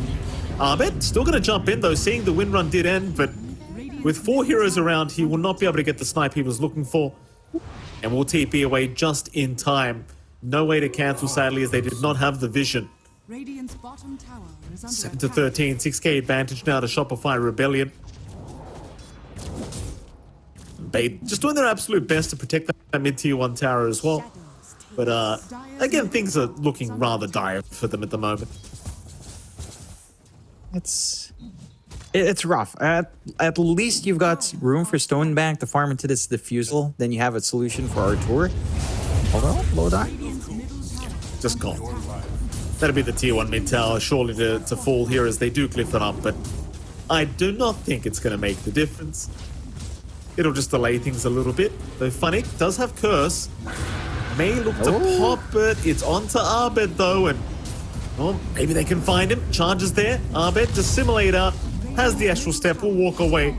Saberlight, the one being left behind, but he has an arena available. He's just going to drop it immediately. See who we can catch out of this. Looks like Stoneman, the one dropping very, very quickly, and he will go down as Dendy's going to try for the focus fire, but the hook shot from Fly is there. Lock him down in the cogs. Dendy's still trying to run. Will be swapped away, but now Lodine has to sacrifice his own life. Nice shackle, though. Dendy going to give it a little bit of time for Lodine to have a chance, but Abed will still catch him with the Aether Remnant. Tower is under attack. It's a big back and forth. Did look like a good Winter's Curse, but just not lasting long enough. Abed manages to bail out. And, you know, they're getting all this activity in Shopify. I love the response from Bait. It's a good idea. The execution's not too bad, but it's just not enough in the tank. This EXP disadvantage you have makes taking these wider team fights pretty nightmarish.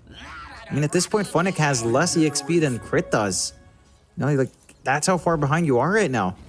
It makes it really incumbent to try to get that additional control you need. And even then, even if you find some of these kill trades, Arteezy is 3k ahead of everyone else.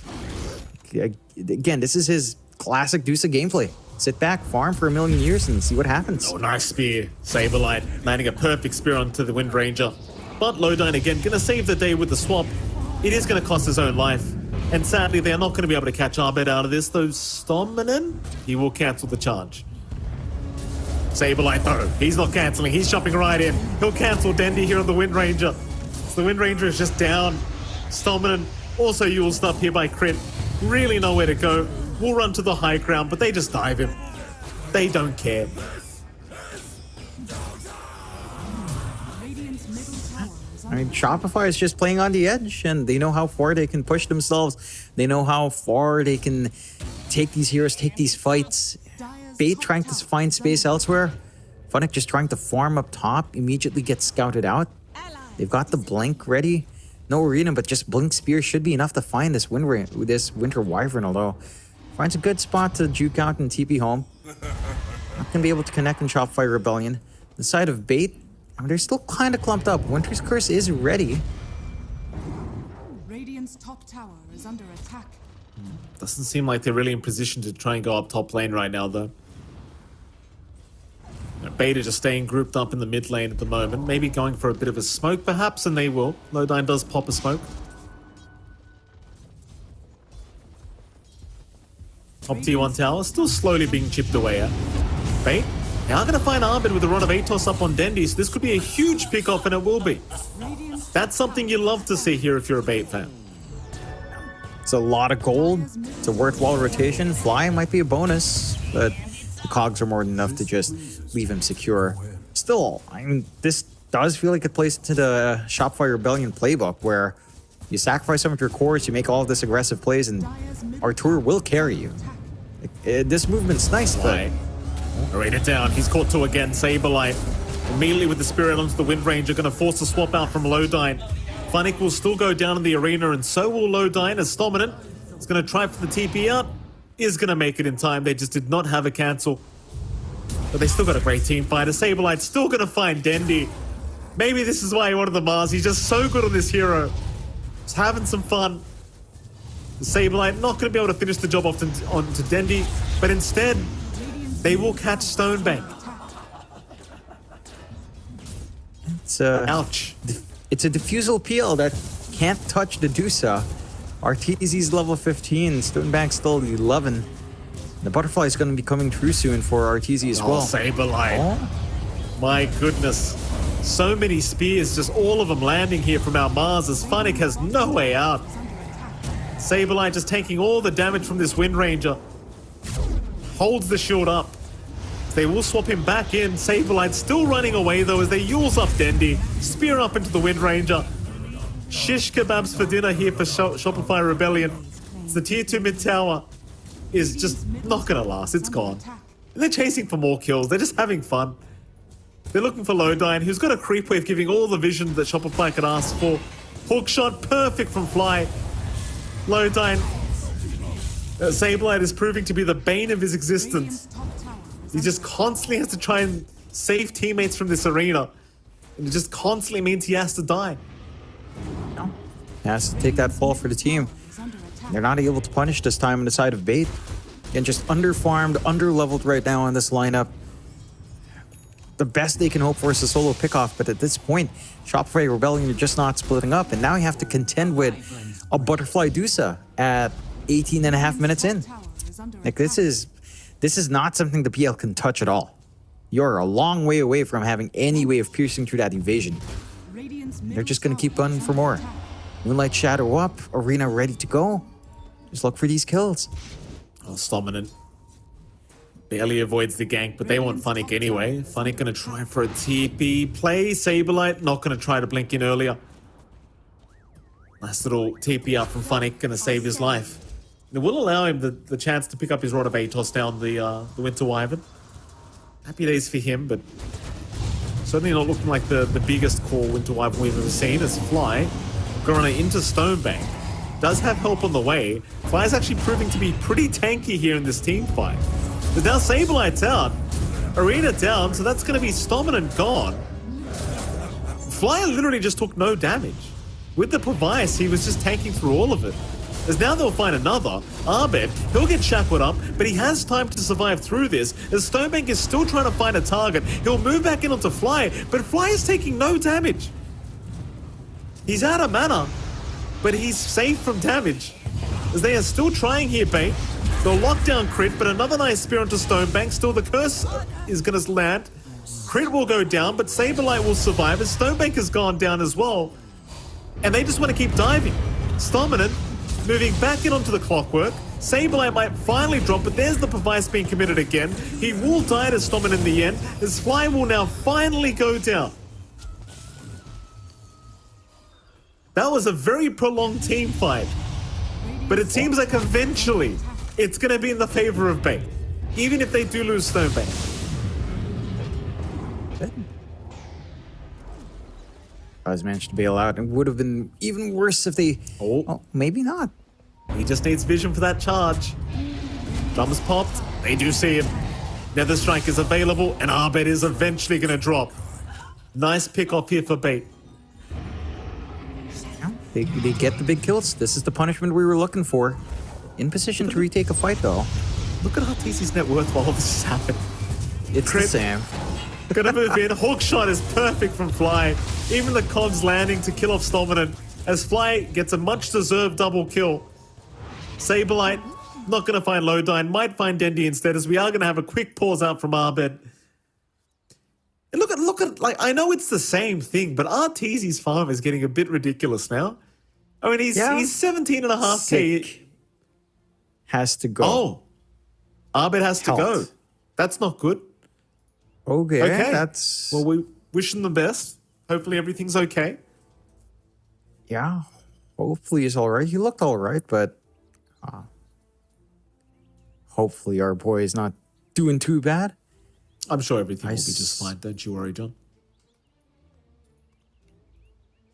So, now that Abed, like they've said Abed cannot play due to health reasons.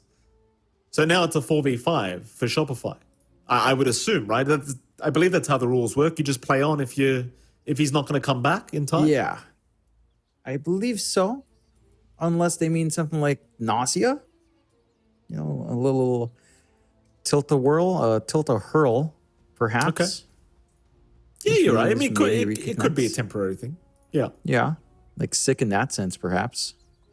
I always thought without context, just sick. They're like, oh yeah, we're playing a sick game. It's like, that's not a cause, guys.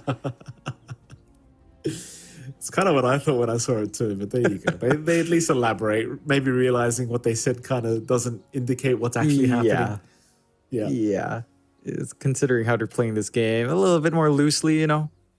Good to get John, clarification. I was gonna say, look at the Dota Plus graph for a moment, because there was a temporary moment. No, there was a. You can't see. Yeah, see, it's off the graph. It's literally off the thing now. See, before for me, when I opened the graph, the Dota Plus win probability was literally below the 100% line. I saw that. I saw that myself. Yeah, it just. Okay, so yeah, it's like 110% win chance for Shopfire Rebellion or something, which is, I mean, somewhat fair. I don't think it's too unfair. Look at this Medusa. Look at this Medusa. Yeah. What are you gonna do against this? You don't do anything. I mean, your solution in PL is half the farm, less than half the farm, literally less than half the farm of Artur. So in a couple minutes, it's going to be 3 times the farm if this keeps up. It's just going to skyrocket. I wonder if this is something Artur does to challenge himself. And it's like, you know, I want to keep farming. You guys just carry on. I'll see how high my net worth is at the end. Is this a challenge? Just like Saberlight mutes Ping's arcane blink and pings his blink? Perhaps? We'll see what happens. I just trying to figure out what how they're going to fight against this this draft of Shopify now with the amount of farm that they've got. It's kind of ridiculous how much space they've made for this Deuce of this game. And Stonebank, he's trying. He's working on towards the Orchid now. You know, you get him there. Slowly but surely. Yeah. I'm trying to get the Yasha up first. A little bit more damage. A little bit more move speed, some armor to help the cause. I think for Bait, I mean, you have some solutions. Even Dendi, I suppose the Focus Fire does do a decent job of ripping through the mana shield. Probably not worth going for something like, say, a Diffusal this game, for sure, but just having Focus Fire saved for that one big hero can, again, help turn the tides. And I think that's the way you have to go. Just try to catch Artur, shackle him up, focus fire him down, run him down with the illusions. Although the butterfly is going to provide a lot of problems. You don't have a way of piercing through that evasion. So it's always going to be a massive issue for the PL and the Wind Ranger. I feel like for the PL in particular, it's kind of painful. You just don't tend to enjoy building things that pierce evasion on this hero. And even if you try to go for the MKB, it's like a real long way off. So you don't have that solution coming out anytime soon. You don't have magical damage to try and burn through. You don't have a support that can drain mana. So options are slim. This is a very strong Dusa game as long as the PL stays down. And Stonebank has just had, again, a pretty rough time. Saberlight just dancing around him this game. And he is having a great old time on the Mars. Things aren't over for Bait. You know, they're still in this game. I think it's kind of sad that the core Winter Wyvern has not really panned out in the way that they would have liked on the side of Bait, but it does happen. You know, you're still getting there. You're still trying to buy more time for your team, but it's kind of the question of when Arteezy wants to join his team, right? Because it's like, if he gets a Scotty and just joins his team, it does feel like the game's as good as over, if that's the choice that is made. Yeah. Should be. Okay. Oh, okay. 5 to 10 minutes, worst case crit will play him. He's ready. That would have been interesting. Is crit ready or is Arbit ready? That's what I'm waiting. That's what I'm trying to... I'm guessing he means crit's ready. I maybe, because that was a very sudden he's ready. Yeah. I'm assuming. Good on Bait. Willing to wait. Yeah, I mean, of course, Beta, Time. great sportsmen here, John. Great people. We love ourselves a bit of Bait. Absolutely. Dendy's always an upstanding fellow, and I'm sure Stamina, despite staying in the darkness, is a very understanding lad. Yes, absolutely. It's a lot brighter when he's playing the game. It is a lot brighter, you know, now that they're in the game, but it might go dark very, very soon, considering how this game has been going. I mean, again, like you're 12 to 30 right now, but the more important aspect of this game is the fact that you're 16 game behind. Pretty much all of that lead seems to be on one hero in particular that is rather strong in this current patch, to say the least. And I don't see exactly any ways of dealing with it right now, apart from this PL, who's not anywhere near farmed enough to actually do the damage necessary. So really, at least Bait do have time to kind of discuss what they can do to try and combat this, but it's kind of tough. It's kind of tough to... I think most people are trying to figure out a way to dealing with the Medusa. Mind you, Wind Ranger is a hero that does do pretty well against Medusa, to be fair. But Dendy's nowhere near that stage either, which is the real problem. No, you're a long ways off. And even the evasion causes issue for the Wind Rangers in this matchup. So not straightforward for the Wind Ranger to just melt through. We did see it last time around when Artur kind of overextended up top. Dendy's focus fire did melt through his man shield quite well, but again, 30% evasion is quite a fair bit to buy you some time here to respond. So we'll see. Almost feels like Dendy might have to gun for an MKB, perhaps after his BKB, but there's an argument to be made for value in your Ags. There's an argument to be made for the value in Gleipnir here first. So it's fairly open-ended for Dendy after this BKB, depending on what he feels they need as a team. I think the biggest issue is really just the core the core Winter Wyvern experiment offlane. It's again, we saw what Winter Wyvern does to do so with Arctic Burn. It does 0 damage. Doesn't even register as a tick on the mana shield. Very, very minimal. So it's kind of the thing. I think in a game like this, you're just doing you're choosing something that you think they may not be able to deal with, I guess. Like, maybe it doesn't do damage to the mana shield of Medusa, but at the very least, the Winter's Curse is super value. And you've still got, you've still got that many other heroes to go after anyway, so not too big of a deal. He just couldn't get the laning stage he wanted. And I mean, at 6.8k net worth as a Winter Wyvern, you're not really looking to carry the game anytime soon, that's for sure. No. You definitely aren't. Crit again overtaking 2 of the cores on Bait. higher than their Phantom Lancer, which it's honestly painful, but at least Dendy's above him this game. Whereas last time, Crit was basically at the same farm as Saberlight and Abed. So there's signs of some improvements coming out here. Very good. Hopefully everything will be back to normal rather soon. Of course, if you are just tuning in, this is one game up for Shopify Rebellion right now in our final series of the night. Pretty massive lead here for Shopify. Yeah, That's pretty as you much can it. see in the network, if we could see it again, our network graph or the bar graph, you can Do we see need to how. see it, John?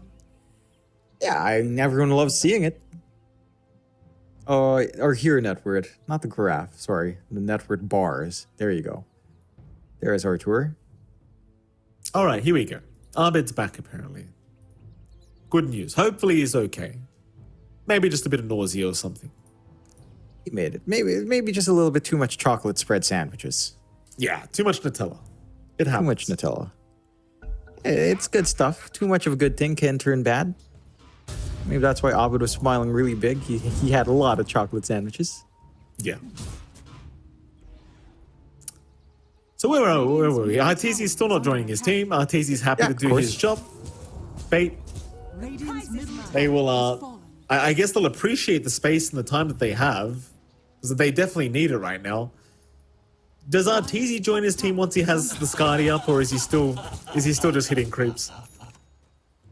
Yeah, that's down to the man to decide. Who am I to say? Radiant's He knows bottom what he's tower doing. is under attack. Shopify Rebellion know what they're doing. If they want to keep farming, by golly, they'll keep farming, Mike. Why not? Why the hell not? Radiant's bottom tower is under attack. See how Dire's top how tower ridiculous is we can under make this attack. net worth graph look now. You know, in this game too. Radiant's bottom It's still pretty chill. Like, Stominen's going to push out the bot wave. Shopify, I mean, they are grouped up as 3 at the moment in the mid lane, but it doesn't look like they're looking to try and force any kind of fight yet. Again, at the very least, you are waiting for the Skadi. It looks like Arteezy's got it on the way. And I was about to say he'll join his team now, but it doesn't seem like he will. No. Back to work. Back to farm. Back into the fields. Tilling the soil, you know? Working the fields, Mike. Well, now Getting you've got that wheat. Radiant's You've got an bottom Ags tower available is here under for Crit as well. Was never a big fan of this one, this Aghanim Scepter. Like the Starstorm with the arrow. Like, just always felt underwhelming, but if you're ahead in a game like this, the damage can feel ridiculous. Ooh. The Radiance I comes like out this a from lot more. Saberlight. Yeah, more mischance onto the illusions. Good burn. is under attack. Good way to just mitigate a lot of this physical output for the team. So I like that. And I think this is a clever pickup from Saberlight. Smoke out from Bait, but a Moonlight Shadow out from Shopify. Abed will literally just jump in on his own, but he's taking a bit too much damage. Arena down now, but he got bashed up. Saberlight, he's still going to try and fight back with the Radiance. I mean, it's kind of working. Stonebank trying to fight back, but Saberlight is taking literally no damage as now the curse comes out onto Fly. But Fly is so tanky. He is just tanking all the damage thrown out at him. They'll finally be able to take him out. Meanwhile, Crit will jump in on his own, takes down one, tries to leap away. Here he comes. Here comes Arteezy. The party started. He'll go after Lodine. Lodine's down. Funny, Cold Embraced will not be able to get out. Looks like rather Stonebank is also going to drop.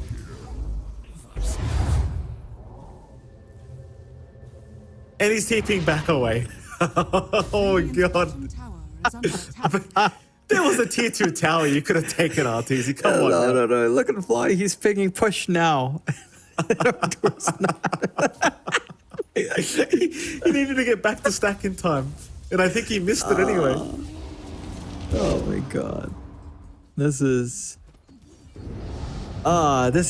something else, Artur. Disobeying a direct order from the captain. Insubordination. Yeah. That's a That's spanking. punishable. That's spanking indeed. Alright, here we go. They'll group up. He was just having a bit of fun. Yeah. We love Efficiency to see matters, it. Artur. We love to see it. I mean, I love it, honestly. There's not many games where I'll enjoy a person just farming non-stop, but, you know, in games like this, it's fun to watch. Dire's top tower a spectacle, just how high Arthur can take it. High ground siege not going to take too long. Very well protected now in the Medusa. You've got the blink here as well on Artur. Everyone in full gear, arena ready to go. Bait, you have to see some big plays. Maybe a good Winter's Curse, maybe a good Shackle on top. Get some spacing out for Stoneback to try to spam out the illusions. Ags is the next pickup here. It's a little ways off though. Jump in, Saberlight. Arena down, Stonebank. No, he's not going to cop the arrow. A nice swap out from Lowdine. Still, they have lost Funnick in the meantime, and Lowdine will also drop. There's 2 down already. Mid-racks under siege. 25 minutes in. Not too much of a competition here for Shopify Rebellion. Radiant's middle barracks are Radiant's middle barracks has fallen. I mean, they can't go to the side lanes, to be fair. There's 2 tier 2 towers up, so they're going mid through the tier 4 towers, I think. That is if they want to end the game.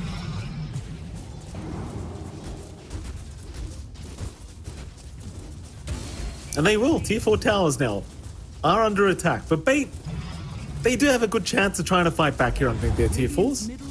The problem is, it's practically Arteezy that's the only one hitting the actual towers. So everyone else is just waiting to defend him. Lowdine's going to move in. Swap is there. Very projected. Stun out as well. Arteezy, he's pretty low on mana right now. Maybe this is the opening. Dendi with the focus fire ripping right through the mana, but Arteezy, he can fight back now. They just can't take him out. Stonebank is still trying, but they can't get it done. GG is called. They try one last time as Stoneman finally gets it. We'll get the kill. Tips out for Arteezy. They got what they wanted. I mean, why not? They get what they want in the end. They finally get that kill. The get well wishes out there from Dendi. What a sweetheart he is. Shopify Rebellion take it in strong form once more. They take this game rather convincingly. Both games going convincingly their way. And we see another farm fest from Arthur. I mean, what more can you say? Another Reddit post coming out from this guy. Yeah. A spectacular performance again from Shopify Rebellion, who do remain undefeated. Not one single game has been dropped by these guys, I do believe, and I suppose it is to be expected. But you know, John, I'd like to see a 1-to-1 matchup in a best of 3 here with these guys. Maybe Nouns are the ones to give them the challenge they're looking for, as they have been repeatedly telling us that they've been, bored trying to do handicaps in their games, things like that. And like, to be fair, they are making it look very, very easy, to be fair. But my goodness, yeah, it's another rundown. You know you're confident as a team when you see Saberlight spinning in his chair when his Mars comes out. You look very happy. I've never seen that kid happier than he ever was to have that Mars come in. And when Artur is just farming for a good 28 minutes. I mean, that's just some classic Shopify Rebellion gameplay. Really representing NA well. I believe this is how their pubs go. You always have that one core just sitting back and farming. No need to take shots, Jonathan. All right, no need to I mean, take that's every shots pub, to be fair. That's just pubs in general. Not my pubs, they are, Jonathan. I'd love my pubs wanted to sit there and hit creeps, but they never do. They never do. Highlights here. Hey, you saw a lot of Giga Chat moments here. Like, they're just jumping in on their own constantly. In this last team fight, Arbed jumps in and dies. Saberlight jumps in with an arena. They don't know whether to fight him or not. Fly comes in, takes down Lowdine. Then you do this curse and Fly literally just takes no damage. Like, he's just tanking through all of them. And eventually, once they see Fly down, Arteezy, who was farming the mid wave while this was happening, by the way, decides he'll move in now. He's ready. Yeah, he shows up, he gets a couple kills, and then I believe this is when he TPs back to farm while Fly pings push now. Truly the epitome of gameplay right here. Yeah, it certainly was. Oh, we did. It was a great series team. Because we are seeing the final fight. Well, I mean, it's not the final fight because I believe there was one more as they're taking the tier 4 towers. They almost got Arteezy, and I think Stominant in the end with a charge ends up finishing off the job. Tips came out, they were happy, but at the end of the day, Shopify Rebellion still having their way. Still getting the win, 2-0. No real competition here for them. Like I said, John, I feel like the team that probably is maybe going to give them a challenge is going to be Nouns by the looks of it, as it stands. And sadly, we have to wait till the last week of 2 or 3 to see that one happen. Yeah, all the way back. But Shopify Rebellion kind of set to have a pretty smooth ride again. They've mentioned they're kind of on cruise control right now, just chilling out, but they are still looking really damn strong despite that, and they play fantastically well. MVP for this time around should be going to Saberlight on his Mars, finally playing something different from his usual repertoire of heroes, back to maybe a little bit of a throwback onto the Mars. And his itemization was actually perfect, right? Crimson Guard Blink, Phase Boots, the Radiance coming in at the end just to really shut that game close, make it near impossible for you to just constantly land those hits. Like those missed chances saved Arteezy's life for a long time in that last engagement, burning down the illusions, again, just providing a lot. And he controlled his lane well. He made it hellish for Stonebank to farm. And again, just overall, spectacular performance from each and every player as well. Yeah, absolutely. Definitely another very dominant kind of victory here for Shopify Rebellion, and I mean it's none too surprising. I'd love us to surprise us though with some other teams, but nevertheless, we do have an interview. We have Crit on the way, I believe. Hello, Yes. Mr. Crit. Congratulations on your 2-0 victory. How you doing? Doing good. Thank you. It's nice to be here in Toronto for once, and the weather's nice, so we're having a good time. Very, very good to hear. Wasn't aware you were in Toronto, but good to see you there as well. Crit, talk to me about these games. I mean, you guys have been looking like you're having a lot of fun throughout this series against Bait. I mean, Arteezy spent the whole game just farming in both games. All this weird stuff kind of happening. Like, are you guys just having a good time? Are you guys just messing around? No, I wouldn't say we're messing around. I think we're just we try to make sure that we win the games, and then on top of that, we try to have a good time. You know, the first thing is that we take the preparation seriously and we make sure that we're in a position where we can win, and then we can have fun with it too. I think that's the second goal. So I think it's been really fun the last couple of series because we've been so well prepared that the opponents didn't have much of a chance. But that's the first step. All right, fair enough. Talk to me about the patch. I mean, I've asked everyone but you, basically, but last time we spoke to you, I believe you said you weren't a big fan of this aura meta that was happening before 7.33. We come into 7.33, it still feels like we're basically in an aura meta. What do you think about the new patch, though, Crit? You enjoying it? Do you hate it? What's the thoughts? I think it's good. I like the is it the B patch, whatever they called it? I think it was good because it made the auras a little bit weaker. It made Vanguard a little bit weaker. It just was a little bit more tuning, and I think that helped a lot. Even though it's still everyone's buying Vanguard and you're still buying auras, it still feels a lot better now. Like it's not end all be all with the auras, and I think that was a good change. So I think that was my favorite thing about it. Was the tuning of it was good. I didn't like it when they first released 7.33, and it was just still the same thing with everyone buying auras, and kind of both teams had to do it. But I feel like now there's like this universal thing going on, that universal's kind of pretty stupid, but at least it's new and you get to play other heroes and stuff, so that's nice. That's very true. Go on, John. All right, Crit, I am curious. You mentioned you guys do the prep work, lay the foundations to get that W, then try to have fun. We've seen what Artur thinks is fun. We've seen what Saberlight thinks is fun, spamming and trying to build his Arcane Blink. For you, Crit, what do you try to find in the game when you're pretty sure about your chances to win? What's fun for you in that game past that point? Well, the thing is kind of in the question because I already have two cores that just like they're like asking for all this shit, you know. They want new stuff, they want to have fun, like they want random heroes. So I'm just sitting there, I'm like, yeah, Lord, just pick me Miranda, it looks good here, you know. I'm there just playing to be just winning the series as fast as possible, doing my job, you know. Because you can't all play to have fun. At that point, it's just going to become a complete mess, you know. And I think there has to be some stability. So me and Abed and Tala just sitting there playing our usual heroes, and then the other two are more active in trying to play something else. That's fair enough. That tends to happen. It's good to see that again. The foundations are laid by the rest of the team to enable this fun for others. I am curious. Going through the rest of the DPC here, we've talked a little bit about other matches that I think Saberlight mentioned that you guys might find exciting. What matchup are you looking forward to? Is it Nouns as well? What makes that matchup maybe exciting if it is Nouns? Yeah, I think that's probably the only one that's really interesting, honestly, this season. And the way it's been the last couple of seasons, it's just been TSM and Nouns. I think also the Nouns versus TSM is going to be very exciting because I think Nouns have a better chance at beating them than ever, and it would be a really big major to go to because basically this major is a chance for them to actually make it to TI. If they do well in the season and they go to the major and they do well there, they have a chance to qualify. So I think that's exciting. That happens in 2 days, I think.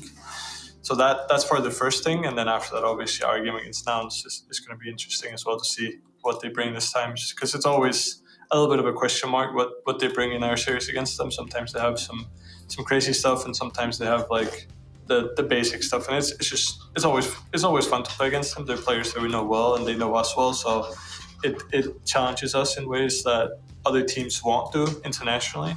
And that's kind of the difference in playing the regional leagues in NA, is that the teams have a lot more knowledge about us, and I think that just gives us a little bit more of a practice in the season than it would if it was just like some team that doesn't know us at all, and then we just go and play them, and it would just be like the other teams. So I think Nouns and TSM consistently have been able to challenge us, and I think that's going to be interesting. All right, fair enough. Now, thinking further away into future lands here as well, and maybe going to the Bali Major, is there any particular team or maybe a particular region that you think is going to be interesting for you guys to play up against coming into these next few lands? Yeah, I'm going to say Gladiators, just specifically that team.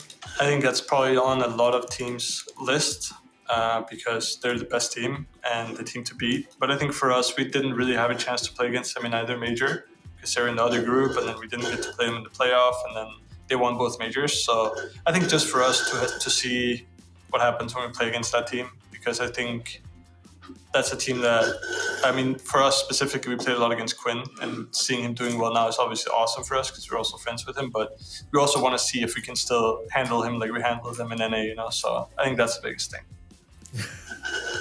All right. Thank you very much, Crit. Sounds great. Yeah, thank you very much, Crit. I'll give you one more question before we let you go. Between Nouns and TSM, who would you prefer to win? Who would I prefer to? I mean, the easy answer is Nouns, because if Nouns win, then we're going to the major for sure. I don't really mind either.